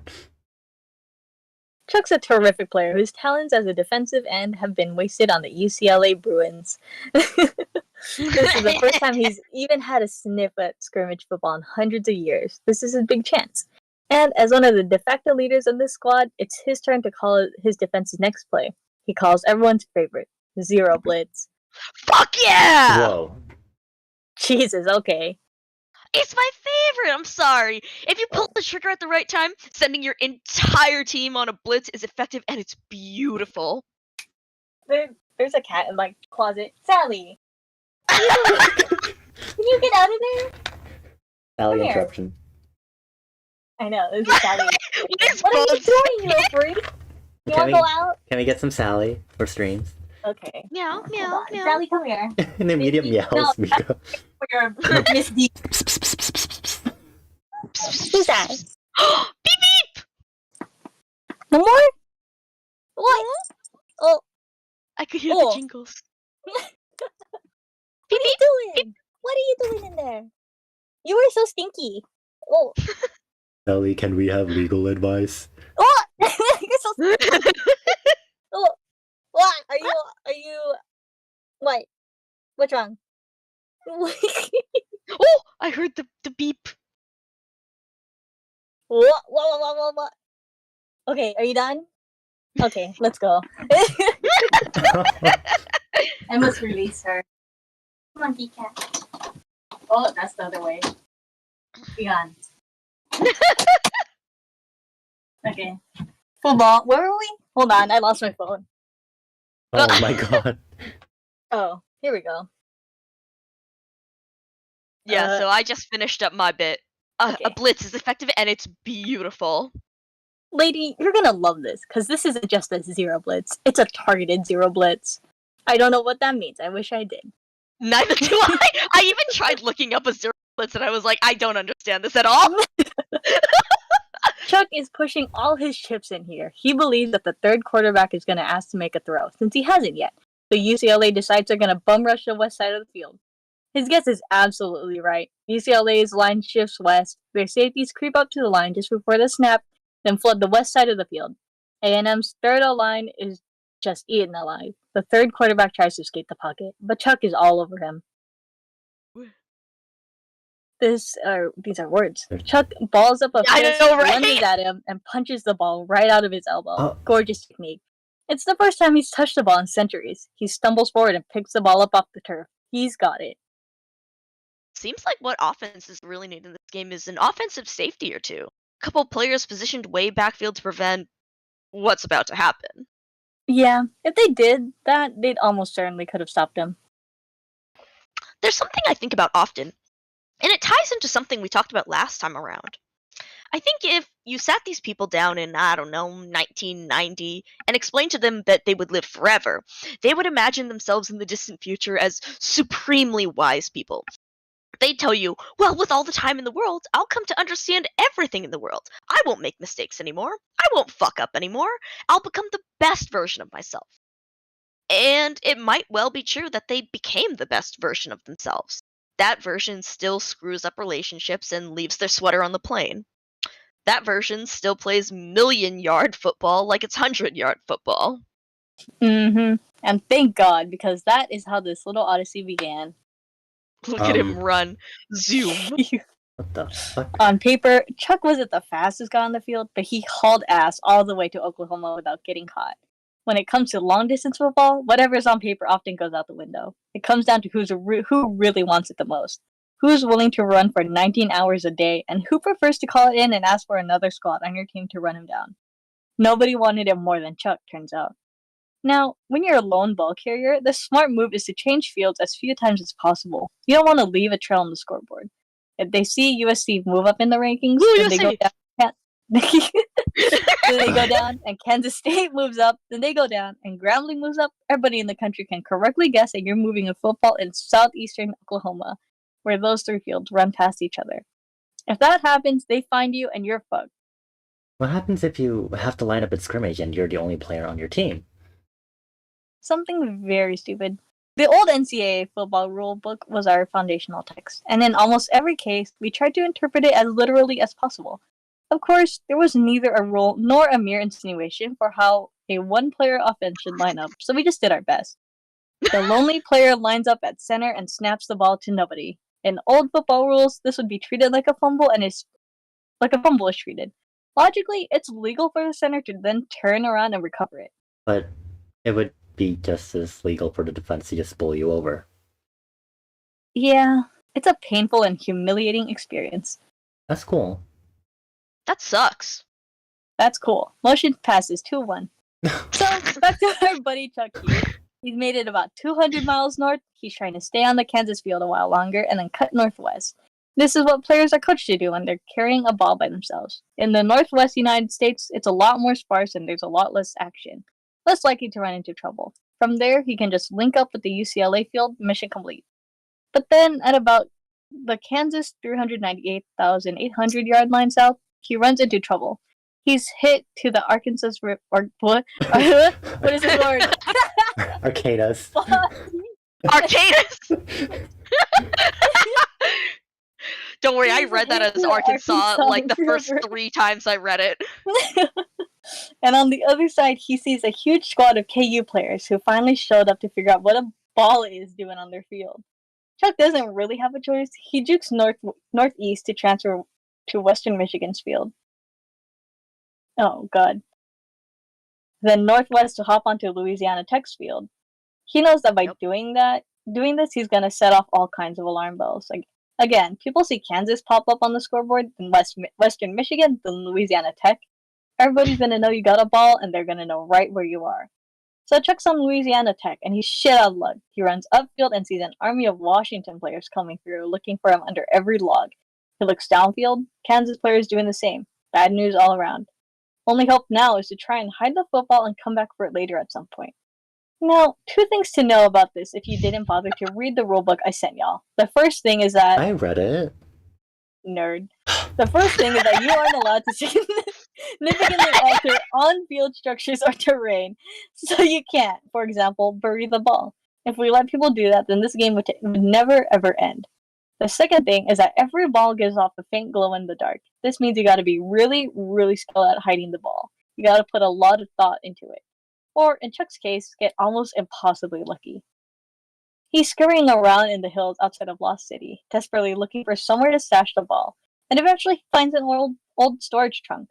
It's old, thousands and thousands of years old. To this day, I have no fucking idea how it got there or what it's doing in the middle of nowhere. Neither does Chuck, but he doesn't care. It's sunken into the ground, sticking out just enough for Chuck to pry the lid open and drop the ball in. Now, this is when he should look around for landmarks and try to figure out exactly where he's at. But he's panicked and exhausted, and it's seriously sleep deprived. And it's the middle of the night. He glances around, feels like he has a good enough idea of his location, and walks out of the hills. When Kansas players intercept him, they find him without a football. He gives them a friendly wave and goes on his way. But like you said, everyone in the country can deduce that it's up there in the hills somewhere. Well, Washington spent all night in the hills. 40 or so players, combing every stretch, looking for something that glowed in the dark. Couldn't find the fucking thing. After 3 nights of searching, they gave up. But meanwhile, the rest of the country just assumed Washington recovered it. Yeah, but the scoreboard showed that Louisiana Tech had a ball on their field. It still says that now. Why would people assume that? Well, they assumed that Washington took the ball and hit it somewhere else on Tech's field. Took it and hit it somewhere way up north, probably. Although, from their perspective, there's no telling. You can do that? Sure, why not? Teams have sometimes done that. It's a known tactic. Why would you hide your ball on someone else's field if you had a choice? Hey, maybe you found a real good hiding spot. Or maybe you just want to drive your opponent nuts. Remember, all that matters is that you have all the balls on your own field at the end of the game. Until then, you can dump them wherever you think is safe. To Louisiana Tech and everyone else, that seemed like a far more reasonable explanation than 40 people spent 3 nights looking for a glow-in-the-dark football that was hidden by one dude who didn't even know the terrain and they couldn't find it. And indeed, for the last 63 years, Louisiana Tech has had a ball in their field, they can't find it, and it drives them fucking crazy. Chuck has wanted to sneak back in and find it, but the area is just so hot with activity these days that he couldn't go anywhere near these hills without drawing suspicion from Tech. But UCLA really wants to bring this ball home, so they struck a deal. So you can sort of think of this as an archaeological mission. UCLA called up Louisiana Tech and was like, hey, we know exactly where it is. If you let Chuck here onto your field for a few days to go get it, we'll challenge you to a conventional football game on your home field. Old school, 100-yard football with 100 players on each team. Winner takes the ball. Holy shit! This I want to see! Me too! Except he can't fucking find it. Oh, man. God, the fucking picture. I know, right? Look, it's right there! Oh no. Oh, is this me? Is this me again? Okay. Yeah. Well, listen, Chuck. I just got a call from up top a few minutes ago. No go on the extension. They want you out of here by sundown. I see. I hope you can see it from our position. We've been led on wild goose chases before. A few years ago, Minnesota fed us fake info. And we ended up pulling a third of our team out of Illinois to go look for it.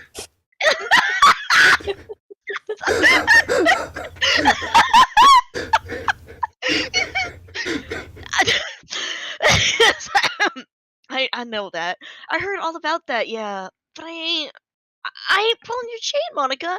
It's right here. It's right around here, and I know it. Oh, well, you know, they hear all the stuff you're saying about a treasure chest, and it sounds fantastical. It's real. It was real. For the record, I believe you when you say that. I really do. I just think maybe someone else already came through here and found it. No one could have known where to look. No one else could have found it. Hell, I can't even find. And maybe that should tell us something, shouldn't it? It could have been on another hill, maybe? You said it was dark and you were tired. You said you didn't have your phone on you. You know... There it is. You're almost standing on it. It's right there. Look at the fucking picture. I know, right? It's like, God. I don't want you to take this the wrong way, but maybe it was on another hill somewhere. There's lots of terrain in this part of the state that looks just like this. Our field runs through a lot of it. Oh, no, I don't take offense. Truth be told, I've been asking that myself the last few days. And I sure am sorry if I led you folks astray. I know it's a big thing asking all these players to come out and help me look all week. But it's here! It's right around here, and I'll always believe that. Oh no. Steve! Oh, come on! Fuck! Fuck! Well, listen, I can vouch for you. My coach is going to be a little upset over this for a while. But maybe in a few years, we can check out another God! hill and see what we can find. Chances of that are pretty slim. Yeah, they are. Well, hey, I mean, I understand.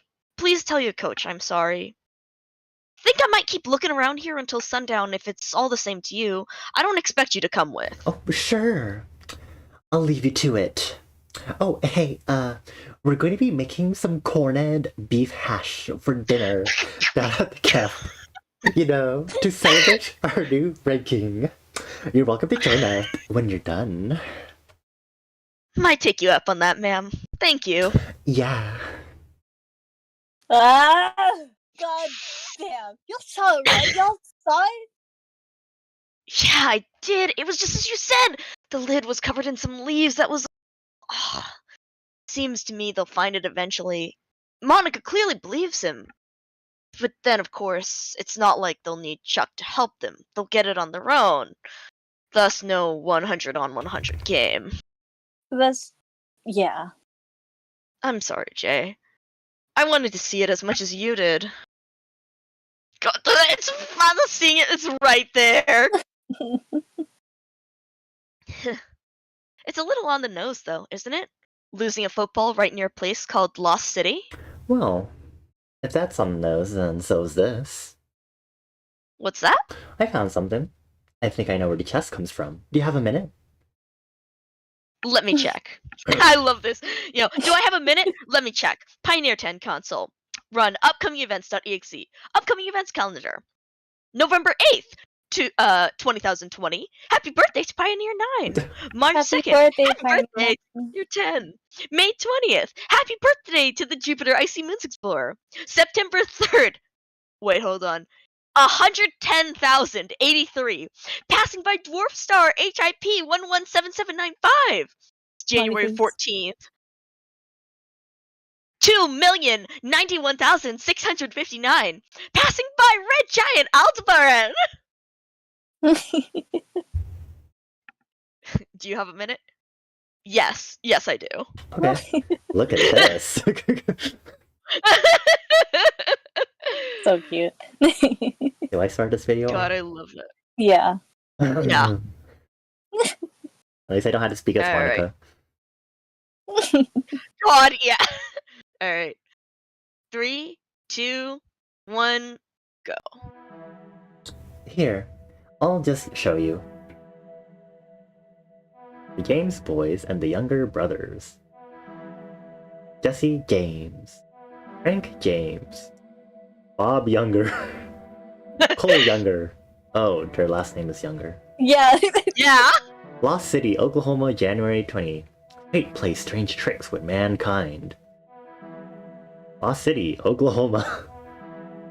Something more than 30 years ago, Cole Younger and the remainder of the band headed by Jesse James halted at Lost City during a driving blizzard of snow and sleet, just long enough to bury a little more than 63,000 which they had secured in a bank robbery in Texas. The possibility of pursuit and capture suggested that they bury their money at Lost City and return for it later. They never returned. 25 years later, Cole Younger came out of prison, an old man. He returned to his home in Missouri and lived the rest of his life, dying last fall. But death did not arrive before he found an opportunity of visiting once again the scenes of his earlier adventures. And 4 years ago, he came to Lost City. Falling rocks, decayed leaves, rotting trees, and many other changes in the topography of the landscape proved to Hidden money was fruitless. It is possible that it may lie hidden throughout the ages and money was taken out of circulation for years ago or made for around circulation. Great shape. The nut box must have designated as a structure and maintained it. Of course, all this money inside rotted away. Sorry about your luck, idiot. And too. Oh, come on, that's not nice. Wait, hold on. What do you know about the James the Younger gang? Well, I was built by 20th century Americans, so let me see. Jesse James, the outlaw. Bro Thompson and Jesse James. Apparently, I think he's Robin Hood with a gun. Oh, that's not right at all. No, it's not. This is gonna be a problem for you, Nine. It was for me. It still is for me sometimes. You've got a gift for research. Just remember that this is the country that turned Confederate mass murders into Johnny Appleseed. Whoa, this one's a classic. I love this movie. Y'all gotta see it. You actually watched this movie? Oh, absolutely not. It's just my favorite movie is all. Okay. What's that even mean? I love you watched it? Oh no, of course not. It's just my favorite movie. Let's see. What is this next one? Chapter 6. Corned beef hash. Cornet God! Is this...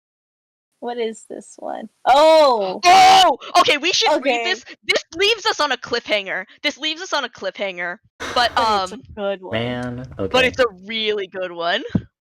Here's where shit started getting good. Here's where I was like, oh no, I'm into this now. We can probably do this one and then finish up by to end off at midnight. You weren't into this when I did the Monica voice? I got another clover. Oh, nice. Actually, okay, well, probably won't be midnight, but we were enjoying some corned beef hash to celebrate. I want some. God, enjoyed it. Love corned beef. My bed just smells like McCrispy because I just had the bag open here. Eyes! Oh my god. Nebraska. Tasty. Fucking corned beef hash lunchable ass. Oh, that'd be a good lunchable. Ham and cheddar. Okay, sorry. What's the weirdest field? Geometrically, I mean. Side note, I just want to open up this image and look at it. Look at this shit. Would this not make, the amazing t-shirt? I want this as a shirt. I would not want to heat press this. Yeah, I could see that. You're Yeah. right. Yeah. Well, if you just make it... Well, I guess it doesn't matter, huh? Unless it's, fully solid. If the black behind it was, also solid outline. Yeah, that's what I was thinking. You know what would be fun? It would be fun to try and embroider this. It would be horrible, but it would be fun. You'd have to get all the overlaps done. But you have to do all the angles. Exactly. Actually, you could just trace it. Never mind. I want to do it. Yeah. I have embroidery for fun. I know, right? Same. Hello, side note, this is ClTRONA, who hasn't finished their smaller project.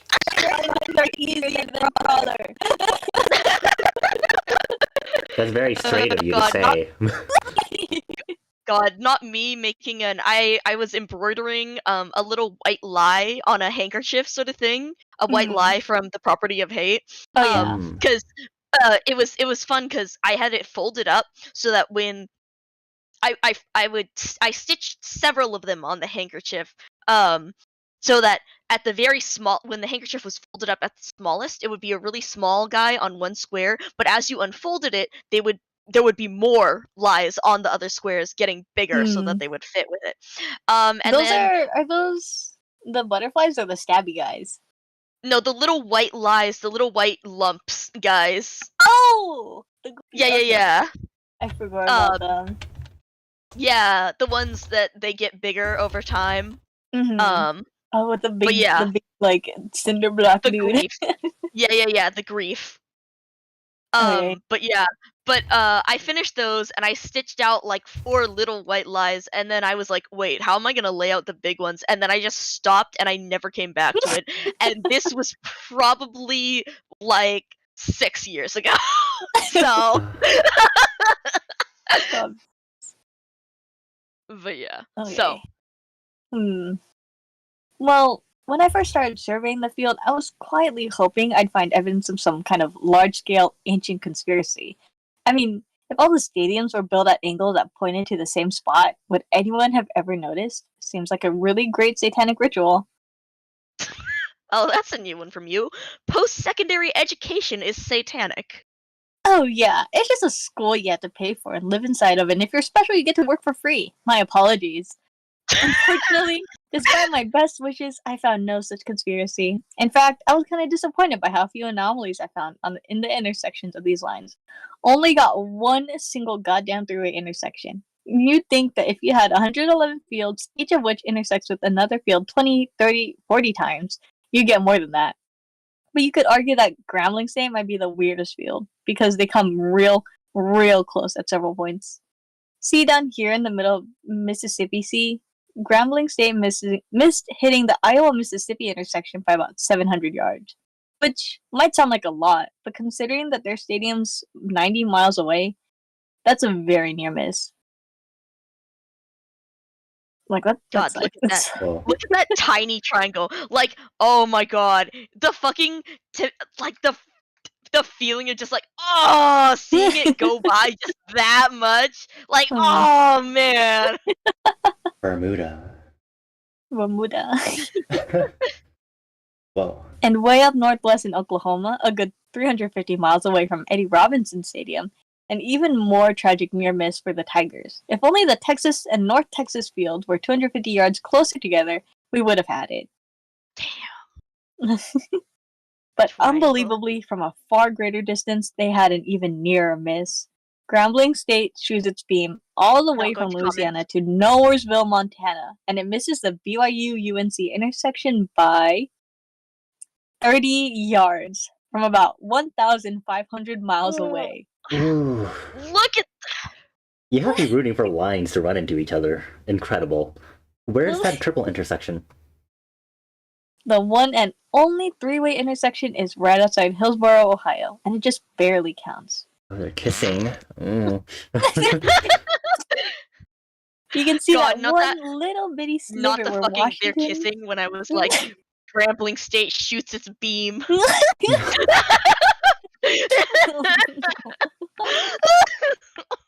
Awful. Okay. But you can see that one little bitty sliver where Washington, Bowling Green, and Eastern Michigan overlap. Whole area is about 2,000 square feet, so like a pretty big house worth. It's beautiful. But this doesn't hold any tactical significance, right? No, sometimes things can just be neat. Didn't say they couldn't. Yeah, I just can't help but imagine a couple of rule changes that would infuse some interesting significance. Like if you Beep, beep, Beep beep, beep beep, beep beep beep beep. what's that? Oh God, it's an extraterrestrial alert siren. We finally found someone out there. I can't believe it. After all this time. What? Law, nah, I'm just fucking with you. Let me see who it is. Hello? this is Bonnie. This is Manny. Hi, requesting contact with the commissioner. Oh, hello. Y'all, I got one call. This is the commissioner. May I ask who's calling? This is Manuel Baez, the free safety for San Diego State. Mr. Baez, of course. How are you? I'm doing good. Feet are a little sore. I've been on the move. So I've seen. This is quite a journey you're on. Well, lots more journey to go. God willing, anyways. Indeed. Good luck to you. What can I do for you? Well, I was interested in seeking a rule clarification. Some years back, we submitted a game plan for league approval, and it was approved, but my teammate and I were reviewing the document we submitted, and we realized that there's a very minor discrepancy between the approved version and, what we're planning at the moment. Certainly. Let me retrieve it. Give me one moment. Okay, we have to look at this one though. Oh, We have right. to look at this one, the game plan. Submitted, blah, blah, blah, play call 75 Oliver, Bull Commissioner, blah, blah, blah, good faith application for planned football maneuver, blah, blah, blah, blah, blah. It is understood by the submitting parties that no guarantee can be made regarding said play's legality absent official approval from the Bull Commissioner.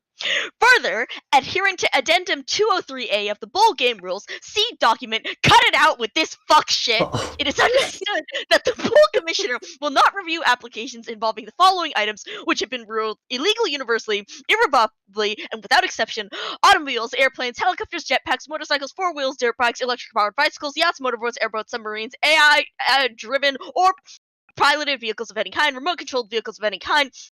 I can't read that, of any kind. Rocket, Trained spacecraft, animals? zeppelins, hot air. I like horses. Trained animals. You're right. It is trained animals of any kind. Rocket, spacecraft, zeppelins, hot air balloons, pedal-powered aircraft, any aircraft of any kind. Catapults designed to launch footballs or human beings. Trebuchets designed to launch footballs or human beings. Cannons designed to launch footballs or human beings. I can't read that. Oh, it's the onger or whatever. Onagers, yeah. Designed to launch footballs or human beings. Ballistas designed to launch footballs or human beings. Mangonels designed to launch footballs or human beings. Mortars designed to launch footballs or hovercraft, tunneling machines. I can't read this shit either. Blah blah blah blah blah. Motorized vehicle piloted by a human being. Respecting this addendum helps the Bull officials and Bull Commissioner ensure prompt rulings and response times. I like that it's approved in French. God. Yeah, I know, right? Um, The fucking. I love it. See document. Cut it out with this fuck shit. God. But yeah. Good stuff. I'm not sure how much of this you remember since we submitted it a long time ago, but basically, Oh, don't worry, I'm quite familiar. Oh, don't worry. I'm quite familiar. Shh. well, if you flip to page 33, you'll see the relevant section. In this plan, we described using D2, but there's been a change of plans and we'd like to proceed with D1 instead. I see. I'm happy to assist. I'll tell you what, I'll send some relevant rule documents and we can review them together. I'm sure we can find a solution. Look at this fucking herb. Oh, yes, sir. Oh, I'm happy to assist, sir.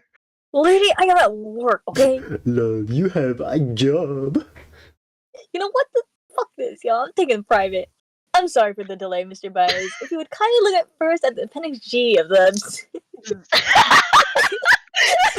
I love it so much. I love the job. He has a job. Oh, it's so good. Wow. I have never seen him like that. He's so buttoned up, I don't even recognize him. I guess Commissioner I is a can job he takes seriously. Go eat. For once. I love the open door policy. I wouldn't have guessed he'd have that kind of relationship with the players. I think I know what he's doing. Every sports commissioner is hated.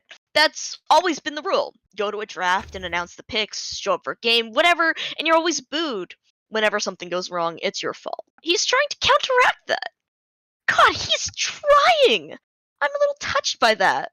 I wonder what this plan's about. Where are Nick and Manny now? Haven't tracked them in a minute. Let me see. Oh, Ooh, interesting how it's split off, huh? Oh, they split up! What the hell? Yeah, it looks like Nick continued north on Georgia Tech, Manny cut left on WKU, and north on Michigan State. Ooh. Look, they're up in Tennessee. Manny's just outside of Emory Gap, and Nick's up in the hills. Did you notice a scoreboard change? no. Nick must have all the footballs on the Georgia Tech field still. Yep. I don't get it. I don't know how splitting up does anything. Neither of them are moving either. I'm sure Juice knows. Fuck that. Let's try and figure it out ourselves. Okay, well, if Nick's up there in the hills and he's not moving, he must be hiding.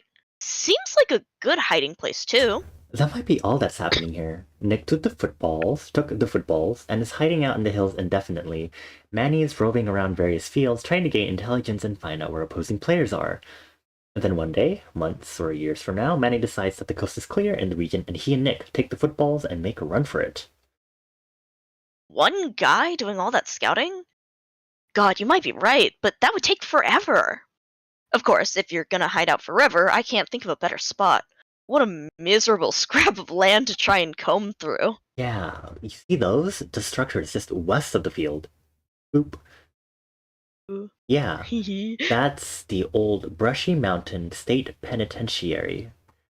James Earl Ray caught from the Nashville Tennessean.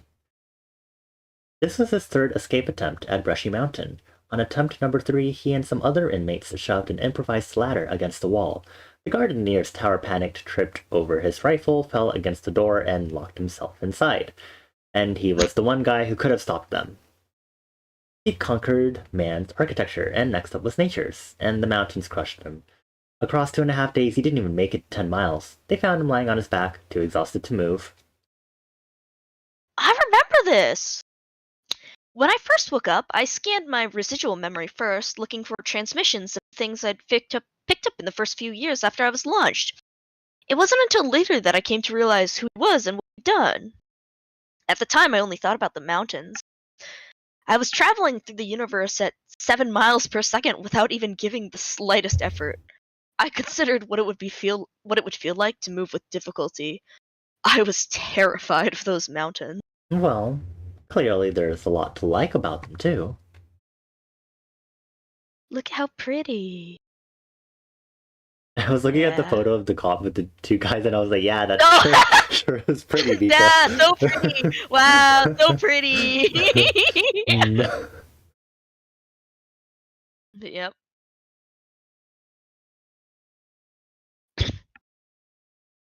Michigan State.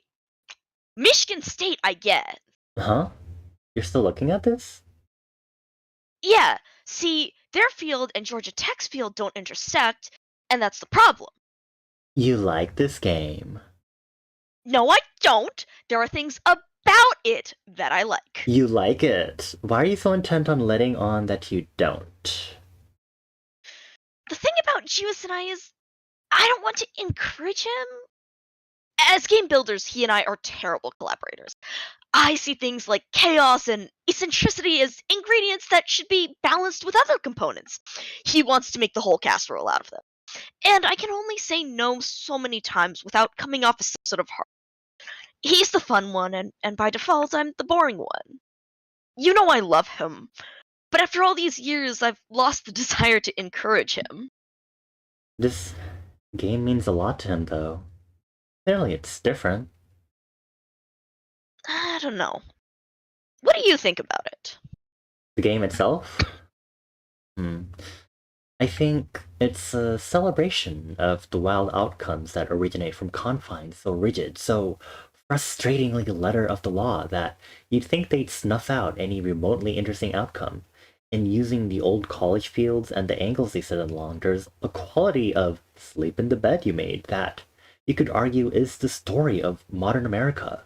In inviting 111 teams and placing 111 footballs on the field, it ensures that it'll take a very, very long time to play. It's like watching a star form. Fascinating to see, boring to watch. We're all experiencing eternal lives, and the interminable nature of this game reminds us that, for us, a long time is no time at all, which, personally, is a reminder I've found very edifying. I also think it sucks ass. So, tell me what you're looking at. Okay.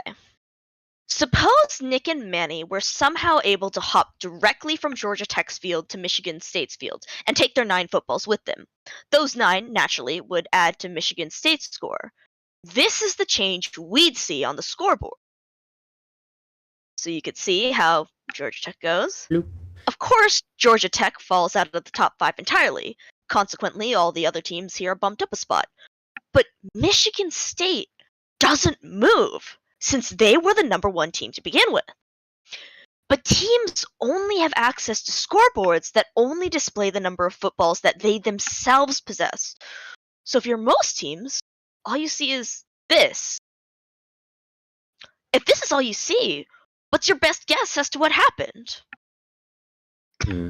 Well, obviously Georgia Tech lost all their footballs, Of course, I didn't know how many they had in the first place. 25? 4? No way I can know just based on this. It's possible that South Carolina State got them, since they moved up a spot. As an aside, this would mean that number 1 Michigan State and number 2 Georgia Southern are significantly out in front, since SC State adds the Tech footballs to the balls they already had and still only got to 3rd place. But, it's also possible that all of Tech's footballs just fell off the field somewhere. That can happen. We saw that with the guy in the truck. Once he drove it off the field, this ball simply wasn't reflected on the scoreboard. I'd go with that as the most likely scenario. I feel like I'm playing some kind of sinister Sudoku variant. But the one thing you wouldn't automatically deduce is that Michigan State got them, because they didn't budge. Yeah, it's a possibility, but definitely not the only one. Of course, if you're Michigan State, you are very well aware of happens. You get total 15 to 24, big difference. So if you're Nick and Manny, Michigan State is going to be looking for you, even if they don't necessarily know who you are or where on their field you are. But at least they're the only ones who actually know what's up. Better just them than the whole country. Right. And this is how hopping over to the Michigan State field would provide them with a sort of camouflage. Obviously, they still have to get all the way across the country. But my guess is if that damn near every team in the country sees Georgia Tech just crater on the scoreboard, they're going to send everything they've got to Tech's field just to see if they can spot the balls sitting somewhere just off the field. 9 footballs is an enormous take, and a lot of schools have nothing better to do. If that happens, it empties out the rest of the country, and Nick and Manny have a far less difficult time getting home. But again, this returns us to the central problem. Michigan State and Georgia Tech don't intersect. Spartan Stadium and Bobby Dodd Stadium were built at almost exactly the same angle. If Nick and Manny carried the balls across literally any field to get over to Michigan State, that field school would light up on the scoreboard. Look, Georgia Tech went down at the same time WKU went way up. It's obvious to everyone where they crossed. Everyone knows where they're at. They're done. Well, let's just open up every possibility. How can he jump straight from yellow to green without using a 3rd field? Let's just get some ideas going, no matter how stupid. For example, Nick could throw it to Manny. The fields are 10 miles apart. Right, but he can't throw it 10 miles, that's why I said stupid. Obviously, the option to just try to run across is on the table, but they only have 18 minutes of out-of-bounds time saved up. Not possible. Okay, let me just go down the list. They can't drive, right? Nope, against the rules. You can't drive anything of any kind. No steering. No bicycles then. Nope. You can't ask someone who lives nearby to just deliver it for you? No, non-players are completely forbidden from knowingly interacting with the ball in any way. And no, you cannot strap the football to a trained animal. Clearly, if the guy in the truck is any indication, it's legal for a non-player to unknowingly transport the ball here. There might be something here. Suppose someone works here and lives here. You just slip it into their car in the parking lot without them knowing. Make your way to the other field and fish it out the car in their driveway. Obviously, this would require an unimaginable amount of scouting, on top of an absurd amount of luck. That seems like it would be legal. Technically legal. Practically almost impossible. We should ask Juice if that's ever happened. I can't imagine this is Nick and Manny's grand plan, though. Yeah, agree. I guess you could, never mind. What? Nah, it's illegal anyway. No ropes longer than 100 feet. It's stupid. Never mind. Oh, you wanna, like, tie the footballs to a rope that's miles long, then run to the other field and pull it across? I know. Like you're reeling in a fish, dragging the ball through miles of woods and streets and buildings and everything. A million things for it to get stuck on, and if that happens, you gotta burn tons of out-of-bounds time to go and get the damn thing. Yeah, I know. Stupid. Funny, though. A hot air balloon? Unmanned, so no one steers it. With no one in it? I guess you could, but you'd have no fucking idea where it would end up. Probably in the middle of nowhere. Trying to think of natural forces of some kind. Ooh, tornado. Alright, Nancy. Oh, ooh, downriver. Just set it in the river. Worked for Moses. Oh, okay, yeah, that's been done. I've seen it in other games. But in those games, you weren't confined. You could run around wherever you needed to go get it. It's pretty slow and very dicey. Really easy for the river to dump the ball on a bank somewhere, even if you set it in a canoe or something. Even then, tough to predict rivers. If you aren't positioned right, it could very easily get past you, and then it's just gone. Yeah. Nick and Manny just have one to release it and one to catch it. I think they've invested way too many years into this to gamble at something like that. Damn. Something you don't have to steer. You know, you'd think they would have invented teleporters by now. Of course, you'd have to input coordinates anyway, so I guess that's steer. Star Trek was set in the 24th century or so. We're in the 201st century, and the closest thing they have to an intergalactic spaceship is me. Shame. They have replicators at least, for food and stuff. A lot of good that does me. Hang on. Train. A train? A train's a vehicle. There's nothing in the book that specifically outlaws vehicles, though. Just no steering. You steer a train, though, clearly. When you move the switches, you're essentially steering. You don't, though. It's automated. All you're doing is firing it up and shoving it down the track. Where it goes from there is out of your hands. Well, which line is nearest to Nick and... Already looked it up. This one.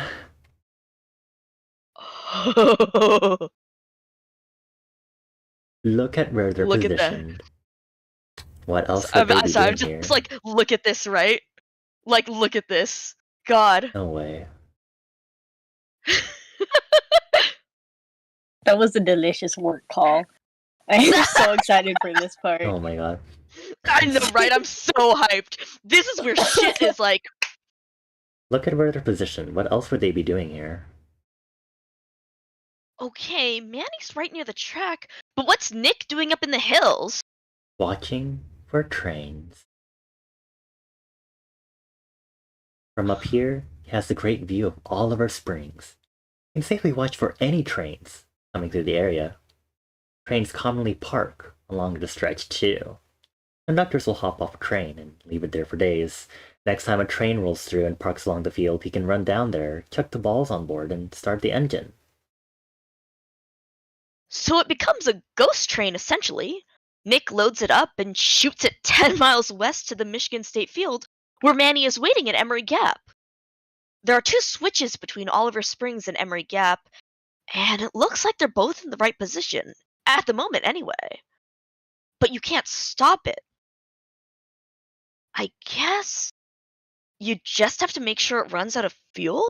You'd have to siphon a lot of it out, probably. Or just punch a leak in the fuel tank. Either way, that's a lot of math.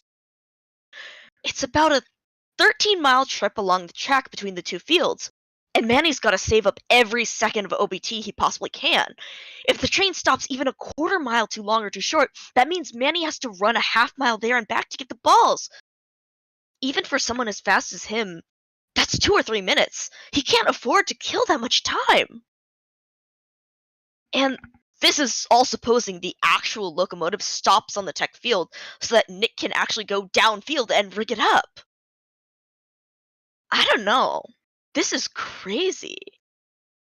I don't think runaway train is a viable strategy. Not here. Look, there are so many bends in the track and there'd be no one on board to slow it down. No way to keep it from derailing. It's happened before. Well, yeah, there have been runaway trains, but not... Here. Right here. This exact spot. Knoxville Sentinel, 1910. May 13. Locomotive runs wild behind fast passenger.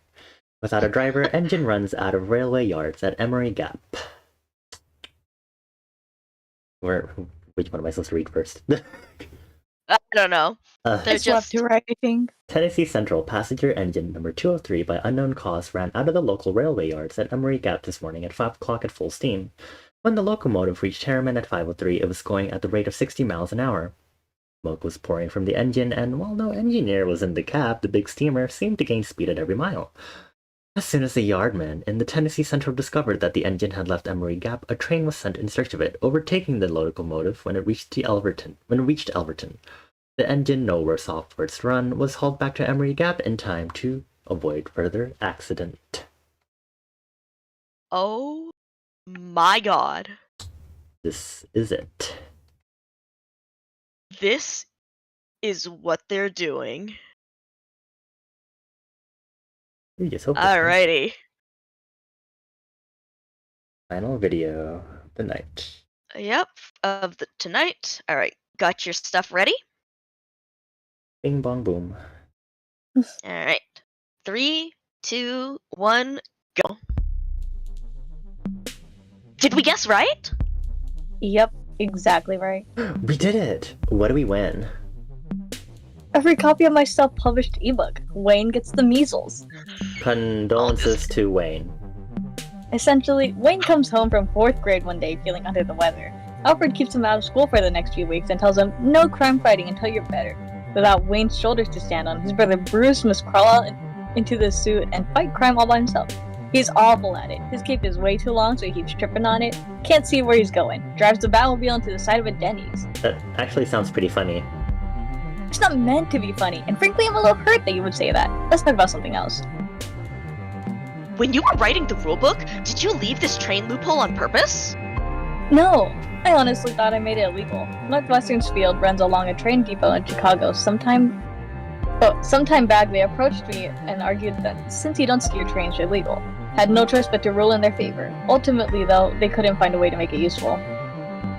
Yeah, it seems like the use case is a bit limited. This would certainly be the first effective use of a train we've ever seen in this game. Nick's a skilled engineer, no question, but I still have my doubts about it. There are so many unknowns. You shove something out there into the horizon so far off you can't see it. You have no control over where it goes. You just hope it finds its way. You would know a little something about that. Sure would.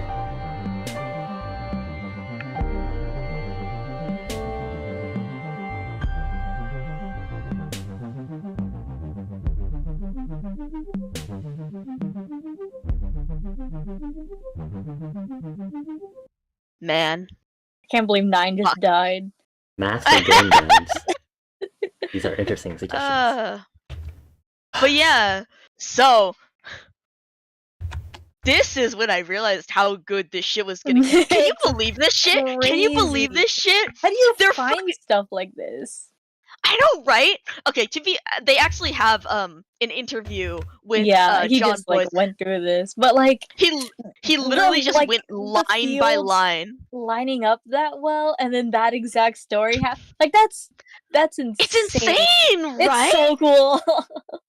It's so cool, and it's just it really is the thing that they said in 17776. It's about how every place in America has a story. Although it is funny because in that interview with him, he says like, it's technically correct. Every place has a story, but most of the stories are unbelievably fucking boring. Unbelievably fucking boring is said verbatim from the article, and it's an all in caps.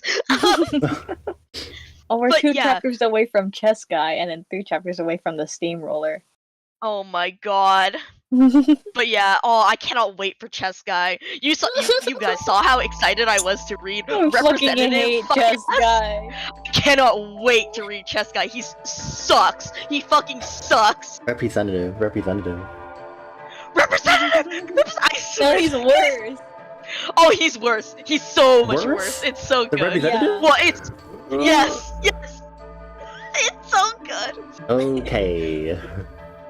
But yeah, like, oh my god, are you, like, just hearing this shit with all this shit going on, like, it's amazing the way that he came up with this. The fact that San Diego State has this dinky-ass little line of a field, and coming up with the OBT 3-minute miles, what the fuck? Yeah. And then they did all this, the fact that they get 9 footballs here, the fact that these fields line up so perfectly like this, the strategy, the idea, you're putting the footballs on a fucking train! Like, what the fuck? I really How do you, like, yeah.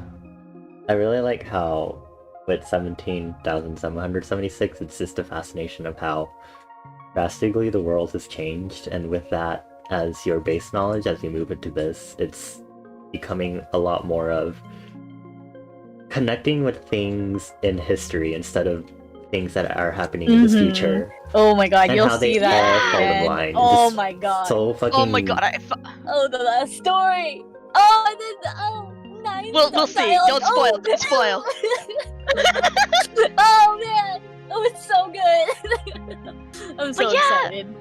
Like, but you bring up a great point, Bonnie, because it really is, when you're reading 17,776, it's a lot about the difference of it, about the contrast between their world and the world we know today, and yet at the same time, how people have wanted to preserve our world.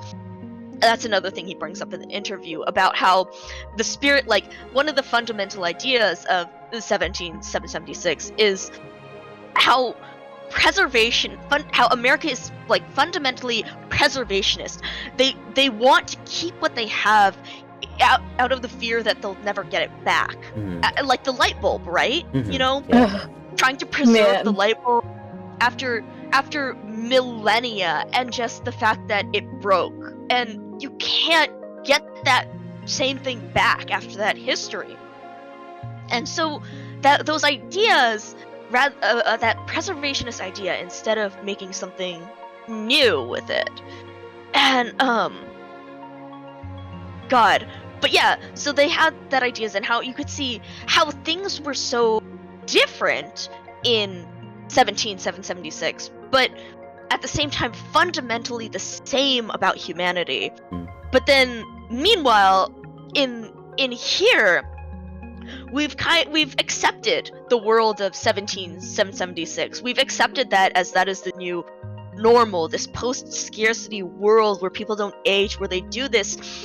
And the fact that he highlights all these different connections to the past, the newspaper articles, these things that have happened, the trains, it really brings up that whole idea, just like history is like a cycle, kind of, it just keeps happening. We're destined to do the same things, like, in different ways, kind of, all throughout time. Very nicely worded, yeah. Fucking wild. It's just fascinating how well the story wrote itself. And it's just about finding the story out of, like, the billions that happen. Like, how he was talking about San Diego's shit-ass little field. And it's like, that's just how it is. But there's something to be said about that. And then this is what has to be said about it. And it's so I love, cool side note, how I all just of this love, lines up. yeah, I love looking at it on the fucking line map, because if you actually zoom in and see it, you can see the rest of this, and then you just see the stinky ass little field right there. Well, at least they survived. And yeah, they're not. Do you think Falling Star is still there? God, how long could that at least last on top of a building? You know. That's the engineering building. They have a little art installment up there. That's like a house. Yeah, like if you look it up, it's literally just a house. They probably, again, they said the nanobots preserved the fucking treasure chest from the Younger gang. Yeah. Which I love that that's a real ass last name. I like that they prioritize that. Like, what? How do they decide? God, that was so fucking funny. Because Bonnie, adorable. when you first read it and you were saying Bob Younger, and then what, Carl and the Younger brothers. Younger, and then you were like, I also thought that. actually the last name. No, they're literally Younger. Yeah, they're literally the younger. God, that was so fucking confusing. I was like, oh yeah, the younger brother, la la la. That was like, whoa. Is this Bob Wait. as in younger Bob, or no? It's fucking family name. Bob, I think we parentheses, younger. I think we all had that reading it, just like Bob, younger. Okay, Carl, This is why you younger. can't trust people with 2 first names. Oh my god. But yeah, like it's just so fascinating how because again, when he wrote this, I'm just quoting stuff from the interview. If you actually do want to read the interview, I'm going to hide this real quick because I don't want to. It has a couple spoilers in it. Goes to your stream So- right now. But so there's a little interview right here. And then let me swap back to this image. But yeah, so he's saying he drew up the field because he thought it would be funny, and then spent a while looking at it, like trying to figure out how you could make interesting gameplay of it. And Mhm. after a while, he was just like, that's the point. You can't. You can't.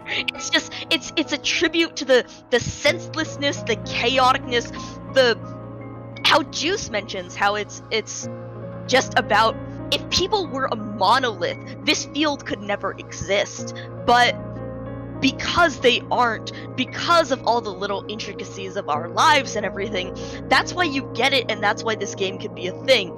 And so it's a monument to the senselessness, the incredible senselessness of humanity and just what comes out of it. Mhm. And that's why he was saying, that's why he realized he had to make like 10 and 9 hibernate, well, specifically 10 hibernate, because Juice loves this game and 10 would have shot him down. which I quote from the interview, 10 would have shot him down at every opportunity. So that's why she needed to hibernate over that time so that Juice could set this up. But yeah, it's so fascinating, and I love that about the bit where Juice is talking about the farmer. Some guy built his farm at a slight angle next to this river, which of course you build the roads around the farm, which eventually grows into a city, which eventually becomes your city grid, which is just slightly off north-south because of this one guy's farm, and they build the stadium to go along with that. And that's what makes it go at this specific angle, which means that because it was built at this specific angle, it means that single vertical line coming from it goes all the way up to this tiny ass island up in Michigan that no one knows about. And that makes a great point for them to store the footballs. Like, it's just all these little things that build up together that create these plot points, these significant things. And it's just, I love this story because it really is a testament to just the sheer mess of humanity, and yet we find this beauty in it, in these things that happen in all that chaos. I'm just staring at this map and still thinking about the embroidery project of it. It had to be really big because then the east side would be super dense and just really hard to embroider. Yeah. So I was like, it But you might just have to be like a whole like a tapestry map thing. But then like But you you'd could have do little bullion stitches for the stadiums, or like even like Ooh. stitch in the names and stuff. Like you could do Oh my- little different stitches for all the different fields. Oh, Okay, you're starting to get really big now. I feel like I should stop you. That's true. Okay, but like, if you did do it on a really big scale, that would be really cute to be able to do that. right? But No one what would I was get gonna it. what I was going to say though is, if you were doing it on a small scale, what you would do is you would have to draw out the fields ahead of time and plan out what you're stitching, so Yeah. that Or you could you just would do the stitch- confetti. or you could do the confetti. The confetti would be I love funny. the confetti. But with the stitches, what you would do is, instead of actually stitching out each line, you would stitch part of a line and then have the other field cut across it, so it looks like the other field would be under it, but you haven't actually stitched that part. Yeah. But it would require a lot of planning. It'd be super tedious too, especially like the section up near like Michigan and everything in that area. I know, Like right? that's so dense, and I don't like that. It's so funny also just looking at the map and all the different fields. Like, you can really see in the fucking Central America, the East, and especially like around the East Coast, where you have like Ohio and hell is real, and where there's jack shit to do out there except play sports, and you can see the concentration. Also, it's interesting because it shows like settlement density over time, you know, because a lot of time this East Coast, again, because that was settled first in America for by Americans at least, that was settled first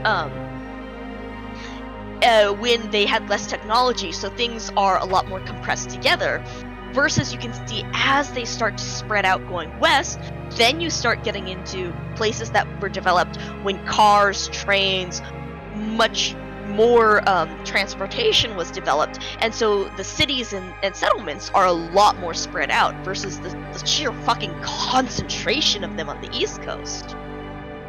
Oh my god, we're getting a train line through here soon. Oh my god, I know, Probably right? I'm next, so decade. excited. I'm so excited. They were, Thank were God. naming the train and everything. They had cute names, but I Like know. I wish what? they were like user submitted names. Oh, I think it wow. would be I funny think if that like would be- taking the skibbity up into LA. No. I think it would be horrible. It would be funny. It's a horrible idea, but it would be funny. Yeah. Yeah. So we just got like Spanish names and like the name of the one of them was Tongva, which is like the native nation that's in Southern California. Cool. Yeah. Which is cute. I like that one because like we don't talk Yeah. about them a lot. I Yeah. didn't know that they existed until I got the little email about naming the train. But yeah, Oh, that's cool. I'm so excited for the train. God, I know, right? It's so cool. We need train. I hope it doesn't We turn do. into a case of like universities and high schools that use Native Americans as their mascot. Oh, Yeah. That's just my No, concern. It should be fine because it's purely the name, I think, and like I guess like the fact that they're even like actually acknowledging Mhm. these I think- peoples is like that's good enough for me. That's the most we can ask. I think it's also, the idea of, they're actually looking at the name of it versus using, well, you know how some mascots use the different slurs as names and stuff. Like, so, like, I think there's a difference in intention between specifically looking at,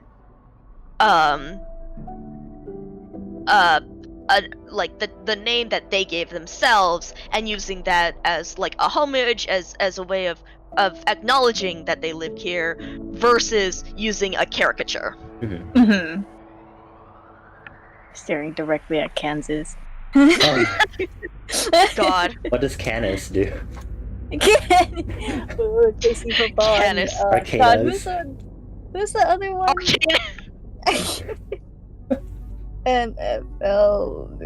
I don't. Did they change their name? I think they did. They're the There was a Commanders few- now. Yeah, there was some that they Oh, had shit names, and so they changed it more recently.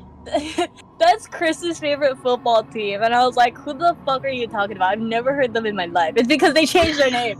Oh my god. Okay, I see. But yeah. Yeah, because they were like the big ones that you think. They were would the be example. They were the example Yeah. when you bring Yeah. up like, yeah.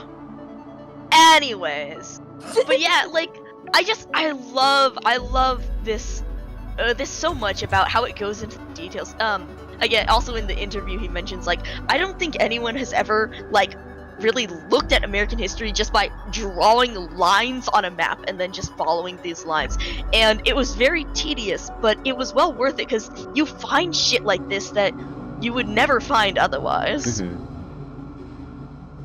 Yeah, like, God, just everything, the penitentiary, the mountains, what stuff passes by, this fucking train gap, and then, God, I'm sorry, I'm still not over the strategy of it all. Like, also the thing is, like, I love reading reading about this, and how much she's just like, I fucking hate this game, but at the same time she's like obsessed with some of the stuff that happens because it's so cool. It is. But like my kind of idea, or the mindset that I get into when I'm reading 10 about this, is the sort of idea that it's like, you know, if I actually liked watching football, it would suck to watch this game, because 90% of the game is just them sitting around, planning out stuff, wandering around the country doing nothing, and it's most of the time you like, don't even know where to look. Exactly. I mean, It's a at whole least country. at least you have Juice, who has like the admin boards and stuff and the details. So you would have that, but even then, you saw, what was it? Thanks for the shout out.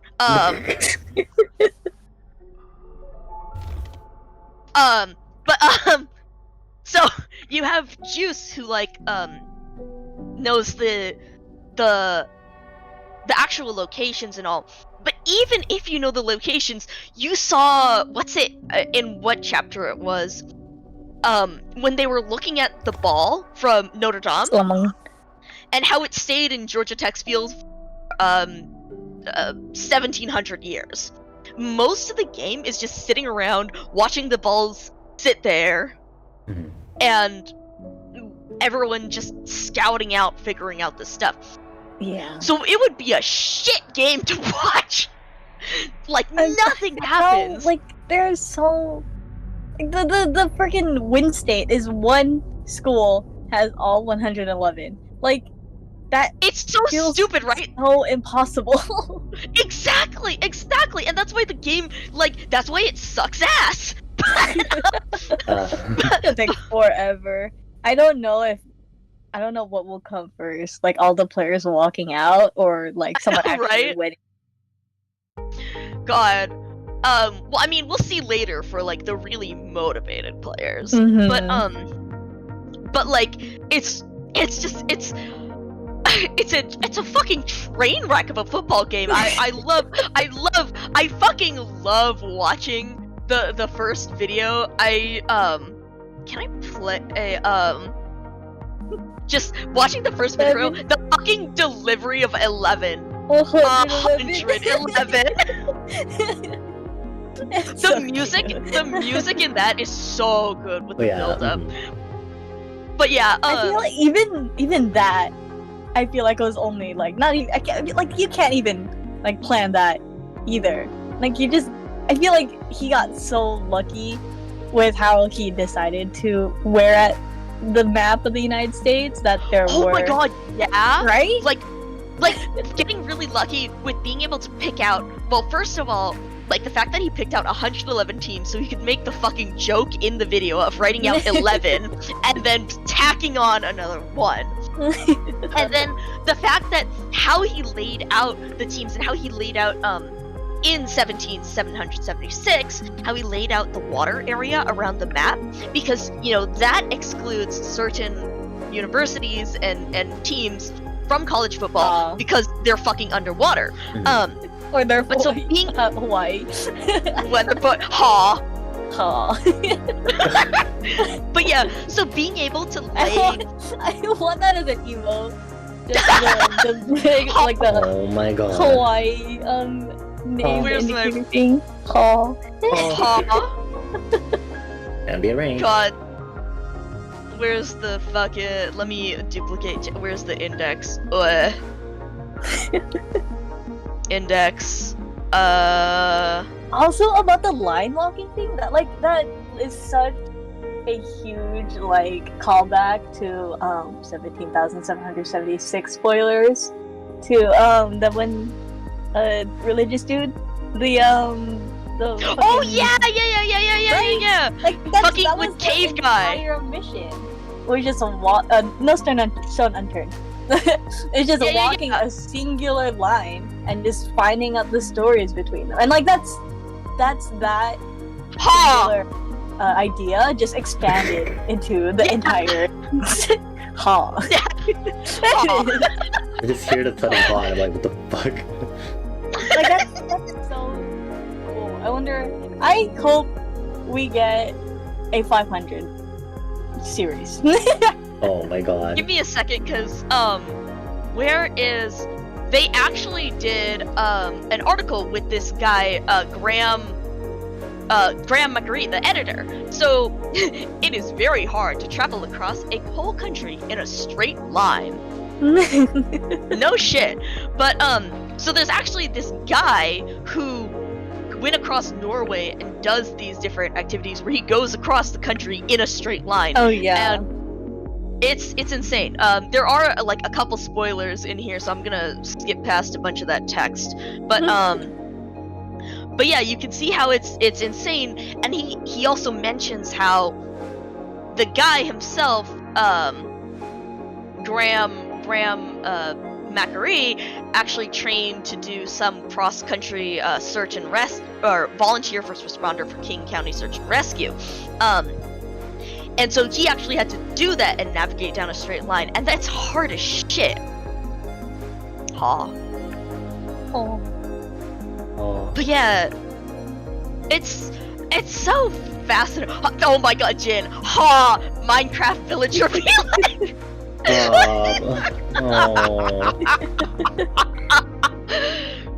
Also, good I morning, really just Jen. need that as an emote. I'll grab it. Here, let me It open feels up like this the image. same energy as the Wahoo. It's like a pity laugh. Oh my god. Ha. Ha. But yeah, like it's so fascinating how you come up with this stuff and then tying everything together. I'm still losing my fucking shit about the train. Like the fact that it is so incredible how everything lined up. The fact that those two states those two fields lined up perfectly. The fact that there is that train line on the field, that he's able to write it so that Michigan State is in the lead, and so they can have all those elements of strategy with faking them out and seeing that, again, it looks like you don't see any change, right? Just all the details, the little plot points that it comes up with, and he does a beautiful job of laying the pipe early on. Because, we get this whole idea of you have to stay on the field. We get all these the triangles. Exactly, the We triangles. don't see the triangles yet, but the triangles. Oh my god, the fucking triangles. Yeah. So, but there's a bunch of stuff that he'll talk about. And then you're like, wow, this sounds wild as hell. About the football game and how it works, and then later all of a sudden you're like, and by the time you read it later you don't even remember about it from earlier, but it gives you that foundational knowledge to know how it works. Like in the first part, that whole first chapter, I was talking about not stepping off the field, and then that all builds up to showing off the OBT, the out of bounds time, and just all this stuff, and keeping footballs off the field, and just it's so neat to see how everything builds together. And it reminds me again of how the football fields kind of, they're all built, it's just all these little pieces of the story, all these little pieces of the fields, the cities, those locations, they're all laid out, and it's up to us to kind of take those pieces and figure out this story that comes out of them, kind of. Yeah, like that really is just like telling how good of a storyteller he is, and like how like insane he is to be able to see all of these things and then put it together coherently into a really interesting story about fucking sport ball. Like, I know, right? Sports ball. And just expanding the sport to begin with, like this much in these many ways, just like Yeah! from 1776, like to begin with, is like that's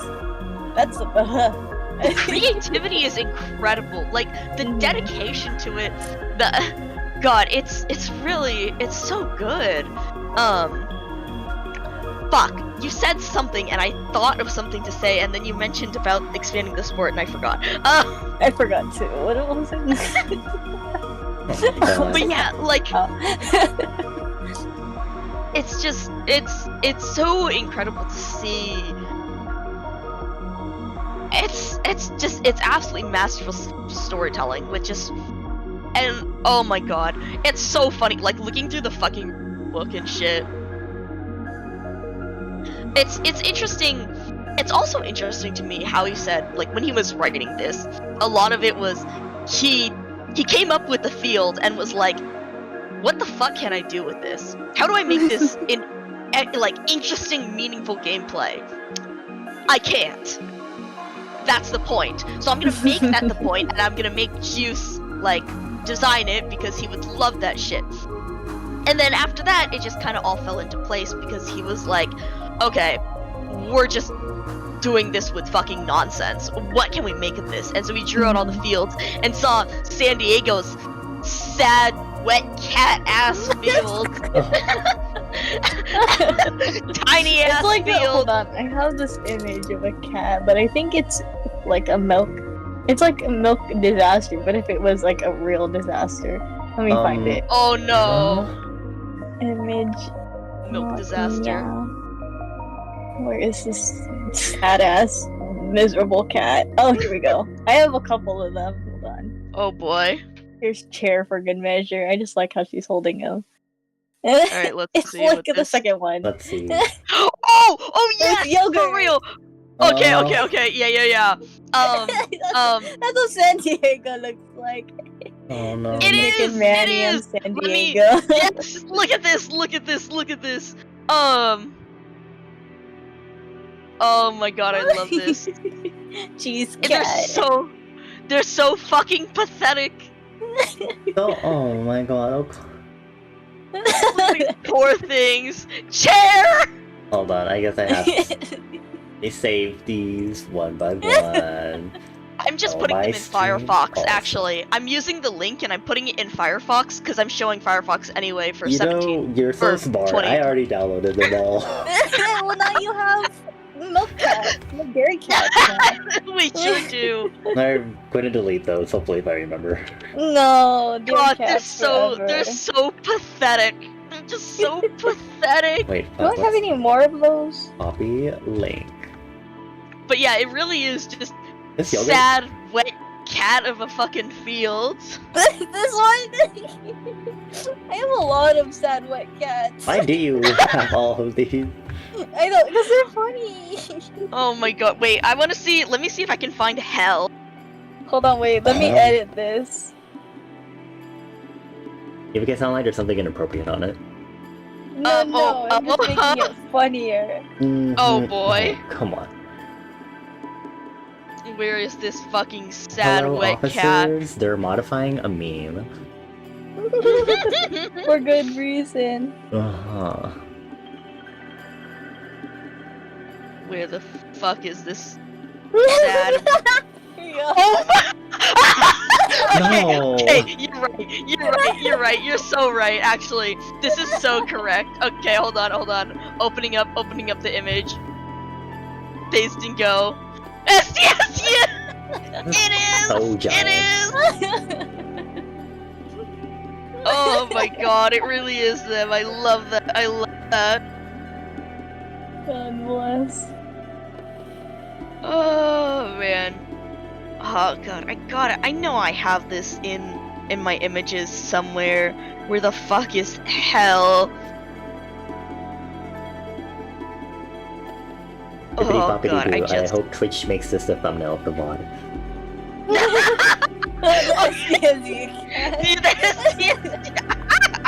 Nothing from the actual Literally pages we read, just God. I think I could manually set the thumbnail to be this if I wanted No. to. But it's so funny if it sets it like randomly.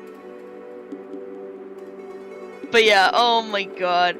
But it is just, it's so funny to see this pathetic ass field, and the fact that when he was writing, he literally says like he saw this tiny pathetic ass field and was like, okay, I need to make the A plot revolve around them. And it's a good one because It's such a like, good one. Bill Mary.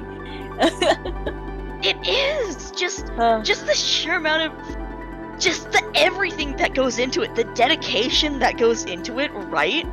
That's The fact that they waited all these years to use their out of bounds time and run 4-minute miles across the desert to get to everyone else.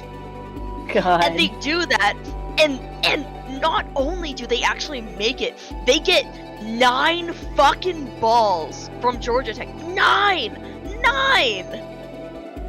Georgia That's Tech is almost like a tenth of the way there. oh my god.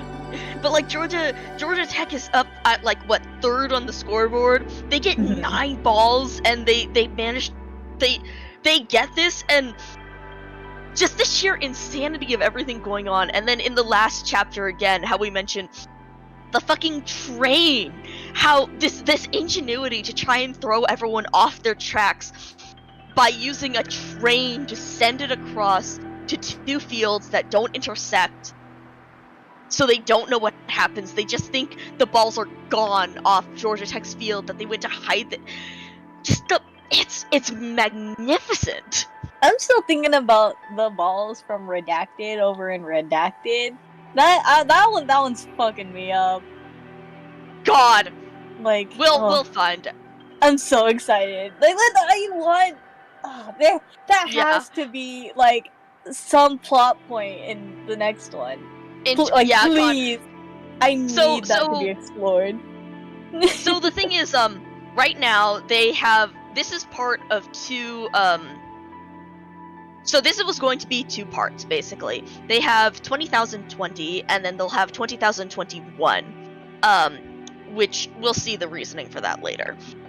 But, well, I mean, the reasoning plot-wise. The reasoning for it writing-wise was because John Boyce wrote so much that he was like, ah, shit, I can't fit this all into one thing. So Oh. he had to split it into 2 parts, from advice from his editor, and so that's why we have 20,020 and 20,021. Yeah, that's why we only have 12 parts here compared to like A lot. what, like in 20 something.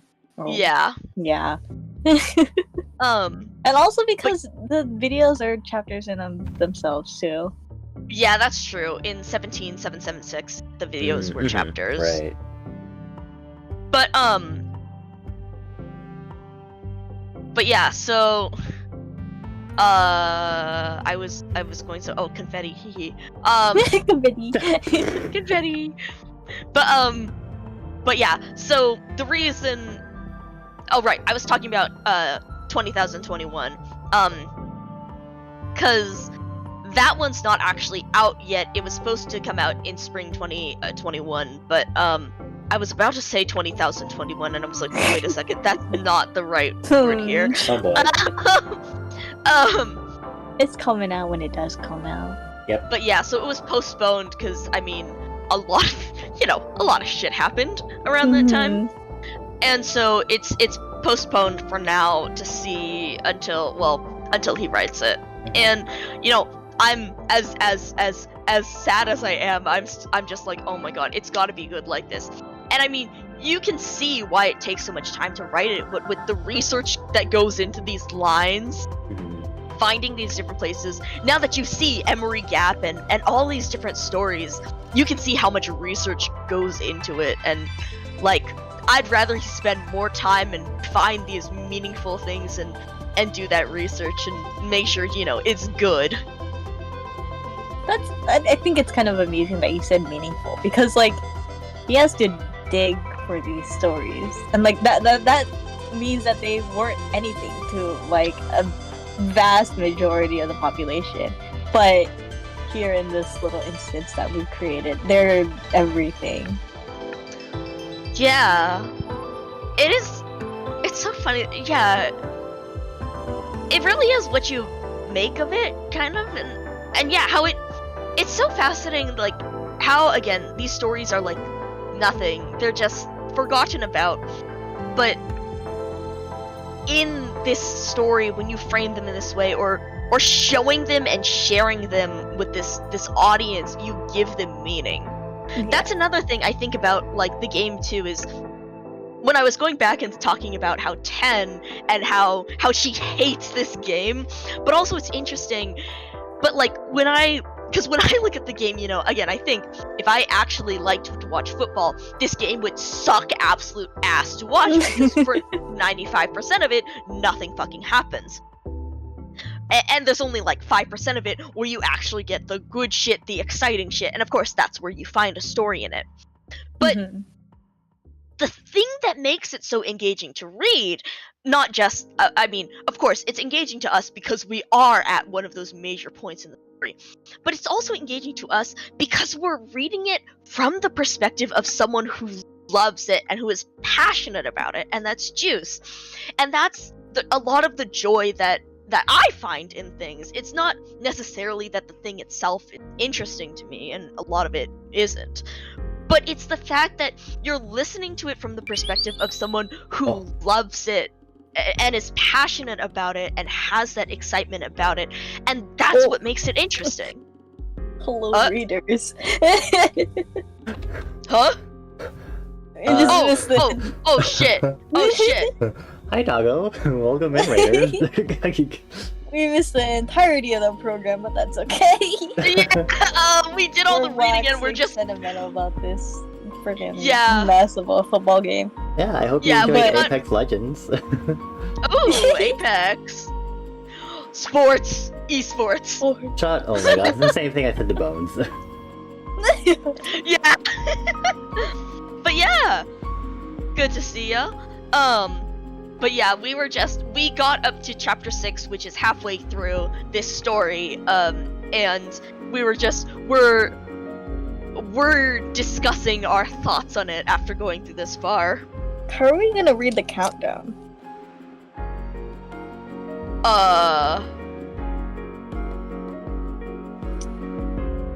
We'll talk about that later. Well, okay.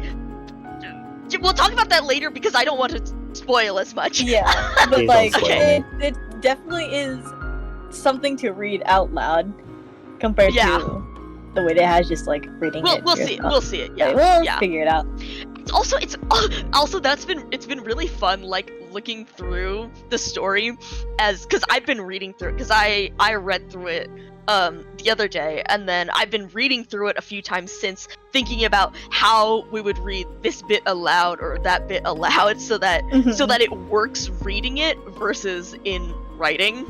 Mhm. But yeah. Yeah, the whole passion thing is like, I'm pretty sure that's like 99% of the reason why I like actively participate when Chris is talking about football.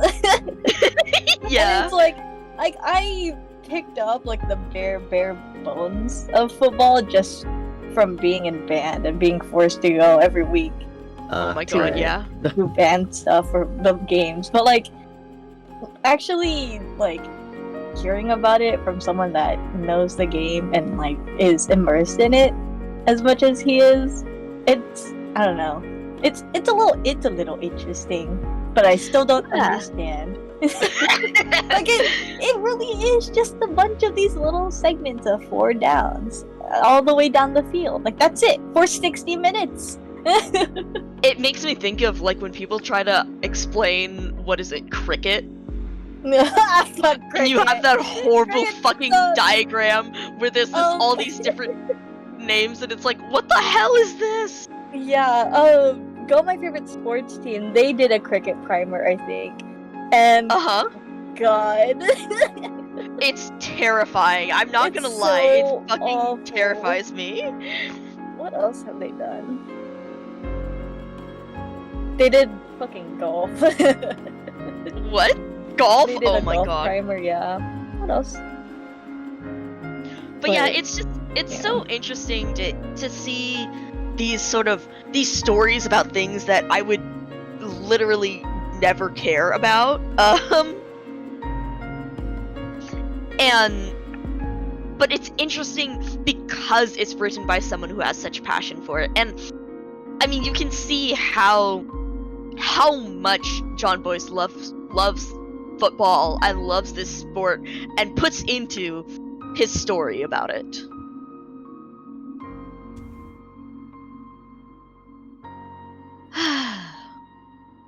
Okay, it is almost 1 a.m. for me, and we got up to chapter 6.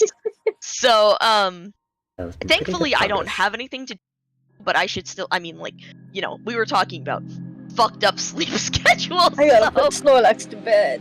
I Oh, have yeah. a stream tomorrow morning. Oh yeah. Oh, right. Yeah. Official streams. Do sleep stream. And then Oh my god. Oh, we're gonna have a sleepover stream. I'm getting tucked in right now. Good Oh night, my chat. I am. Tucked in with your fucking Lunchables. Wait, I can kick you out of the voice call. I'm kicking you out of the voice call. Oh my god. Disconnect. It would be funny hearing me snore on stream and there's just Lunchables. Oh my god. You're fucking. Wait, we would. Okay, I'm not gonna. Wait, yeah, you're right. It would be the fucking Juice Boogie, and just all of a sudden you hear a snore and you see Lunchables pop up on screen. Okay, well. Okay, but yeah, let's see. Are we rating out? Let's I see. I think so. If anything, oh my god, is Clover playing TFT? Yes. Are they still going? Yeah. Oh yeah, They they're only are, 2 hours actually. in. Oh, they did start a bit later, huh? Did I put y'all in? No, I didn't put y'all in this. You know what? I'm just gonna stay on the scene. Just keep enjoying the sad cat. Wait, I'm gonna put Haw on screen. Oh my god. I love Haw. Actually, I love Haw. What if I get the giant butthole? Oh my god, yes! Mercedes It's a good one. Benz Stadium. Thank you, Mercedes Benz, for building a giant butthole. I can't butthole believe photo. still the fuck that you fucking refer to as it fucking dilates. I'm It not going to be does. over that. Like, you're right and I hate it. Like I know it's like a camera lens shutter aperture thing, but it dilates. It's a butthole. Like, God, the fact that the Mercedes-Benz fucking logo on it just it contributes so much to the butthole of it too. Like, and I hate it, and I love like I love that this is a thing, but also this is horrible. I cannot believe we really did build a giant fucking butthole. We really At the did in stadium. Georgia. A Is that giant in Georgia? dilating butthole in Georgia. Yeah. On another butthole, please have a good night, doggo. Please do not dream of buttholes.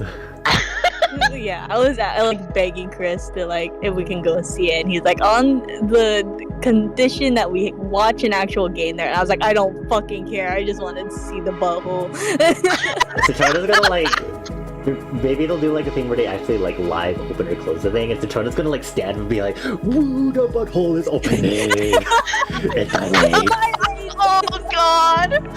Citrona just like fucking stands and just does the fucking weird ritual cult poses like dilate, dilate, dilate. And the Chris has to like fucking knock you out.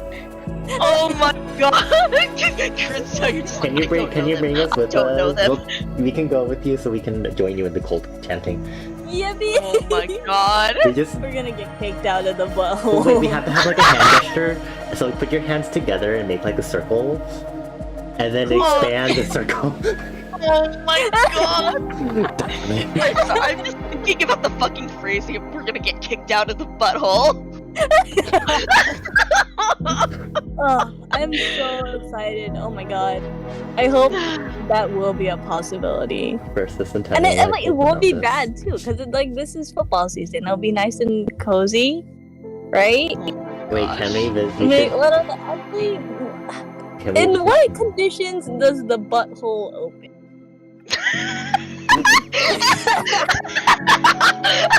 Hold on, everyone.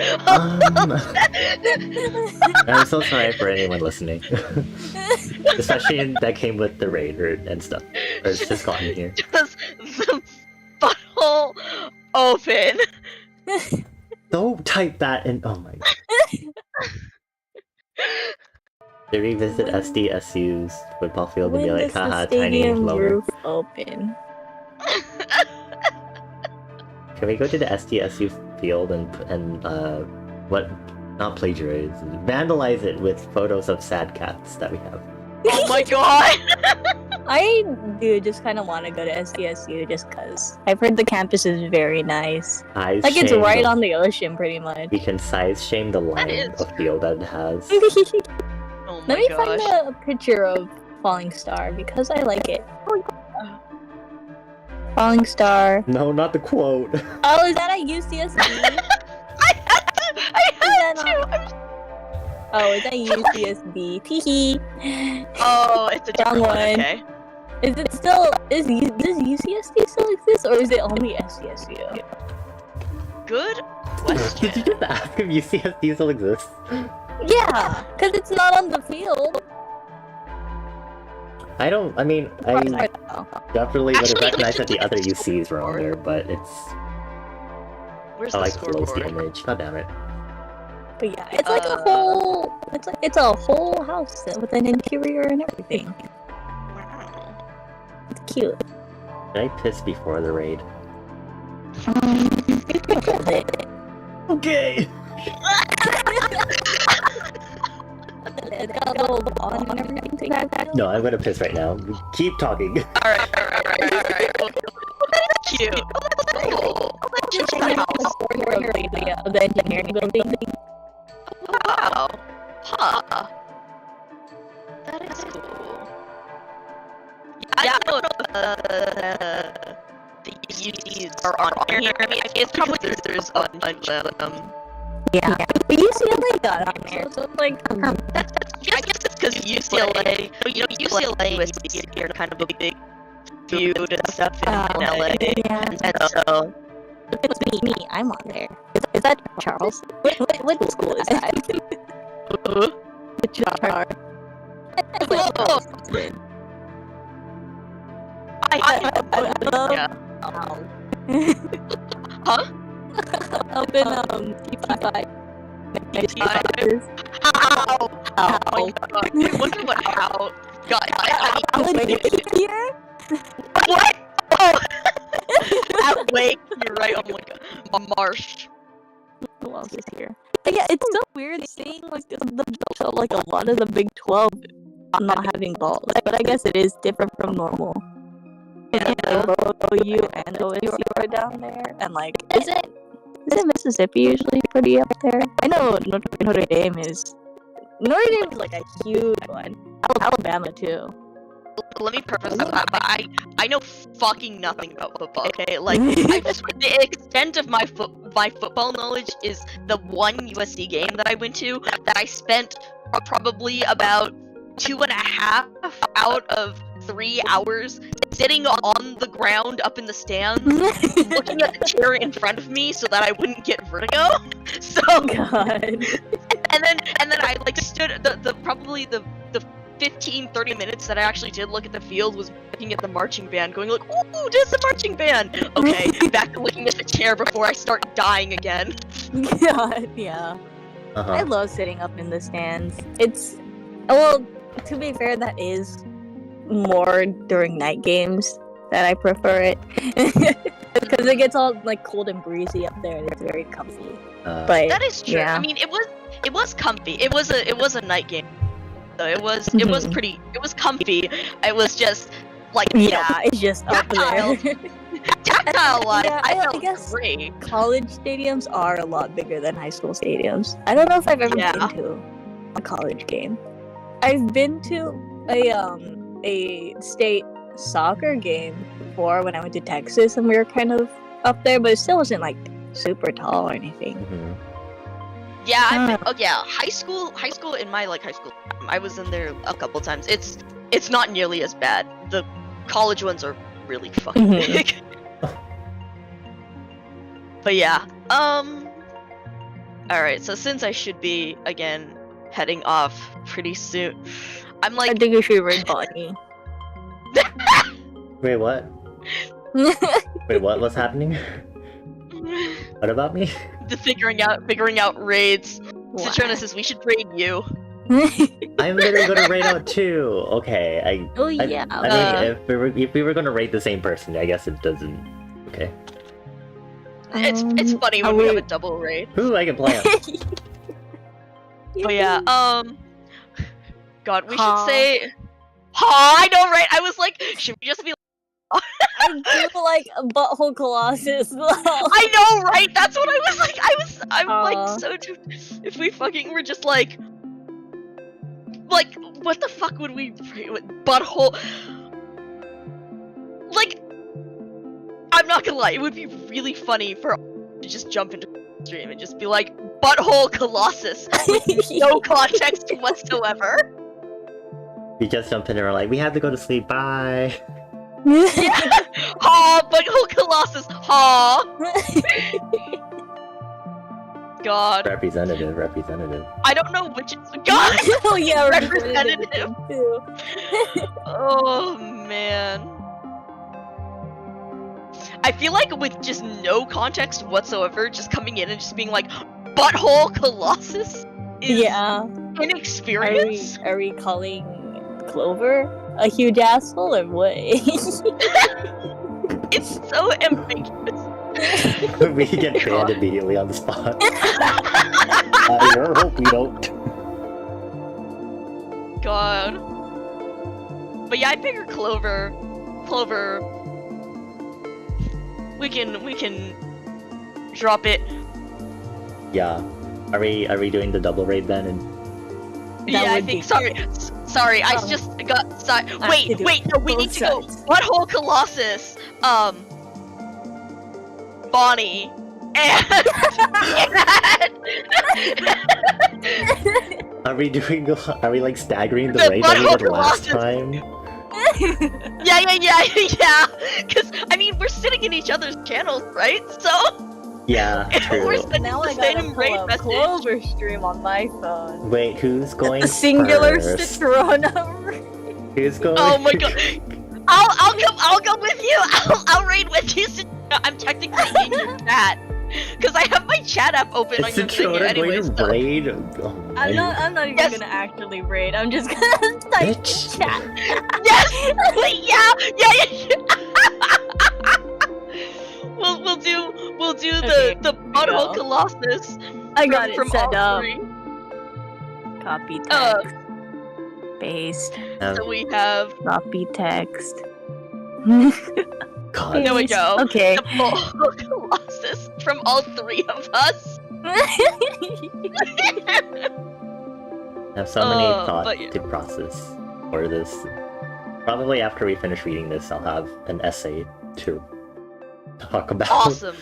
But for Oh my now, god, I'm like, I I'm still think it's really processing. funny that when I highlight Butthole Colossus on my phone, one of the options, like when you highlight it, it asks if you want to open up maps.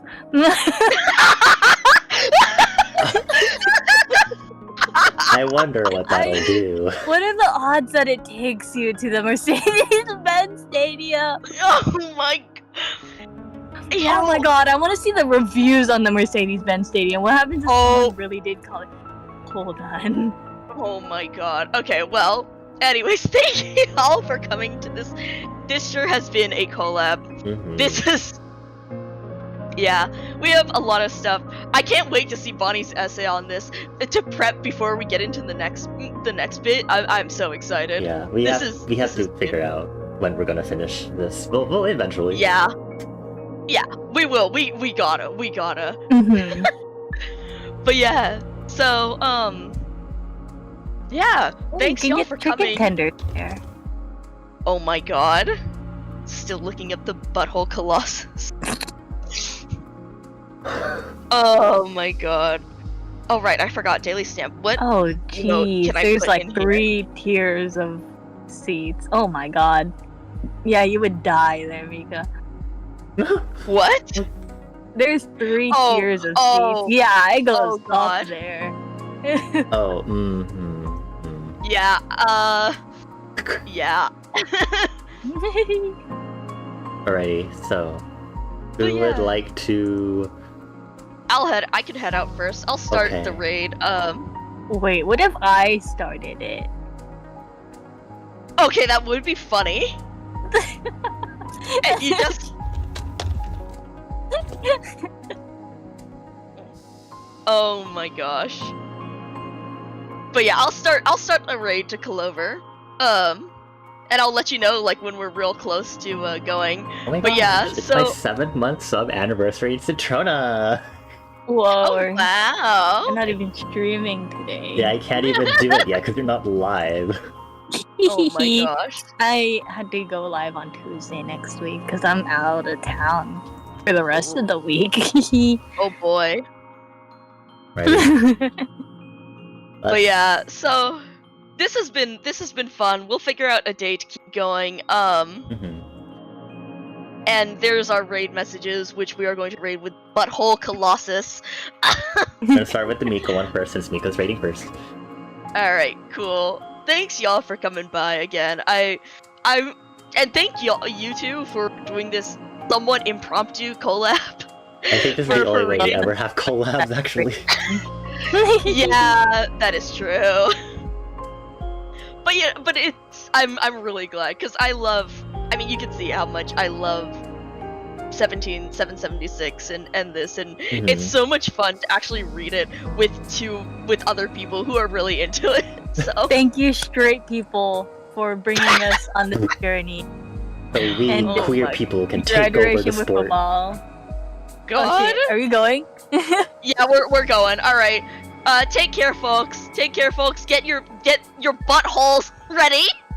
Oh Bye. my god! Is it going? Oh, there it is. Bye. There it goes. There it goes. Yeah, Hold I'm on. I'm out.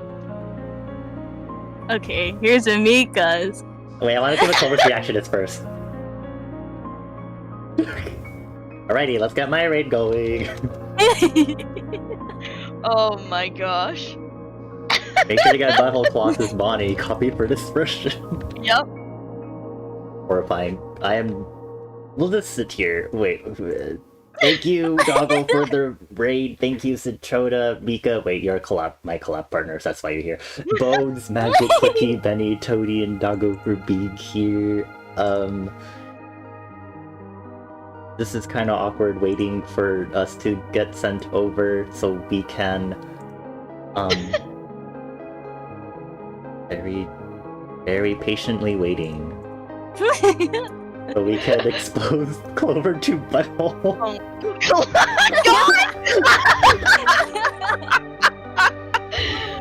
One more. We're not saying shit. It's just silence. Clover's like, what were you Good doing? night, Jack. Alright, take care. Thank you all. Oh man. Come on, hurry up. Barbie, please. I don't want to click right now. I feel like that's too rushing it. But also... You gotta play hard to get with your raid. Okay, you know what? I'm just gonna send it now. Bye, everyone. Go for it! Okay, I think it's working. Here we go.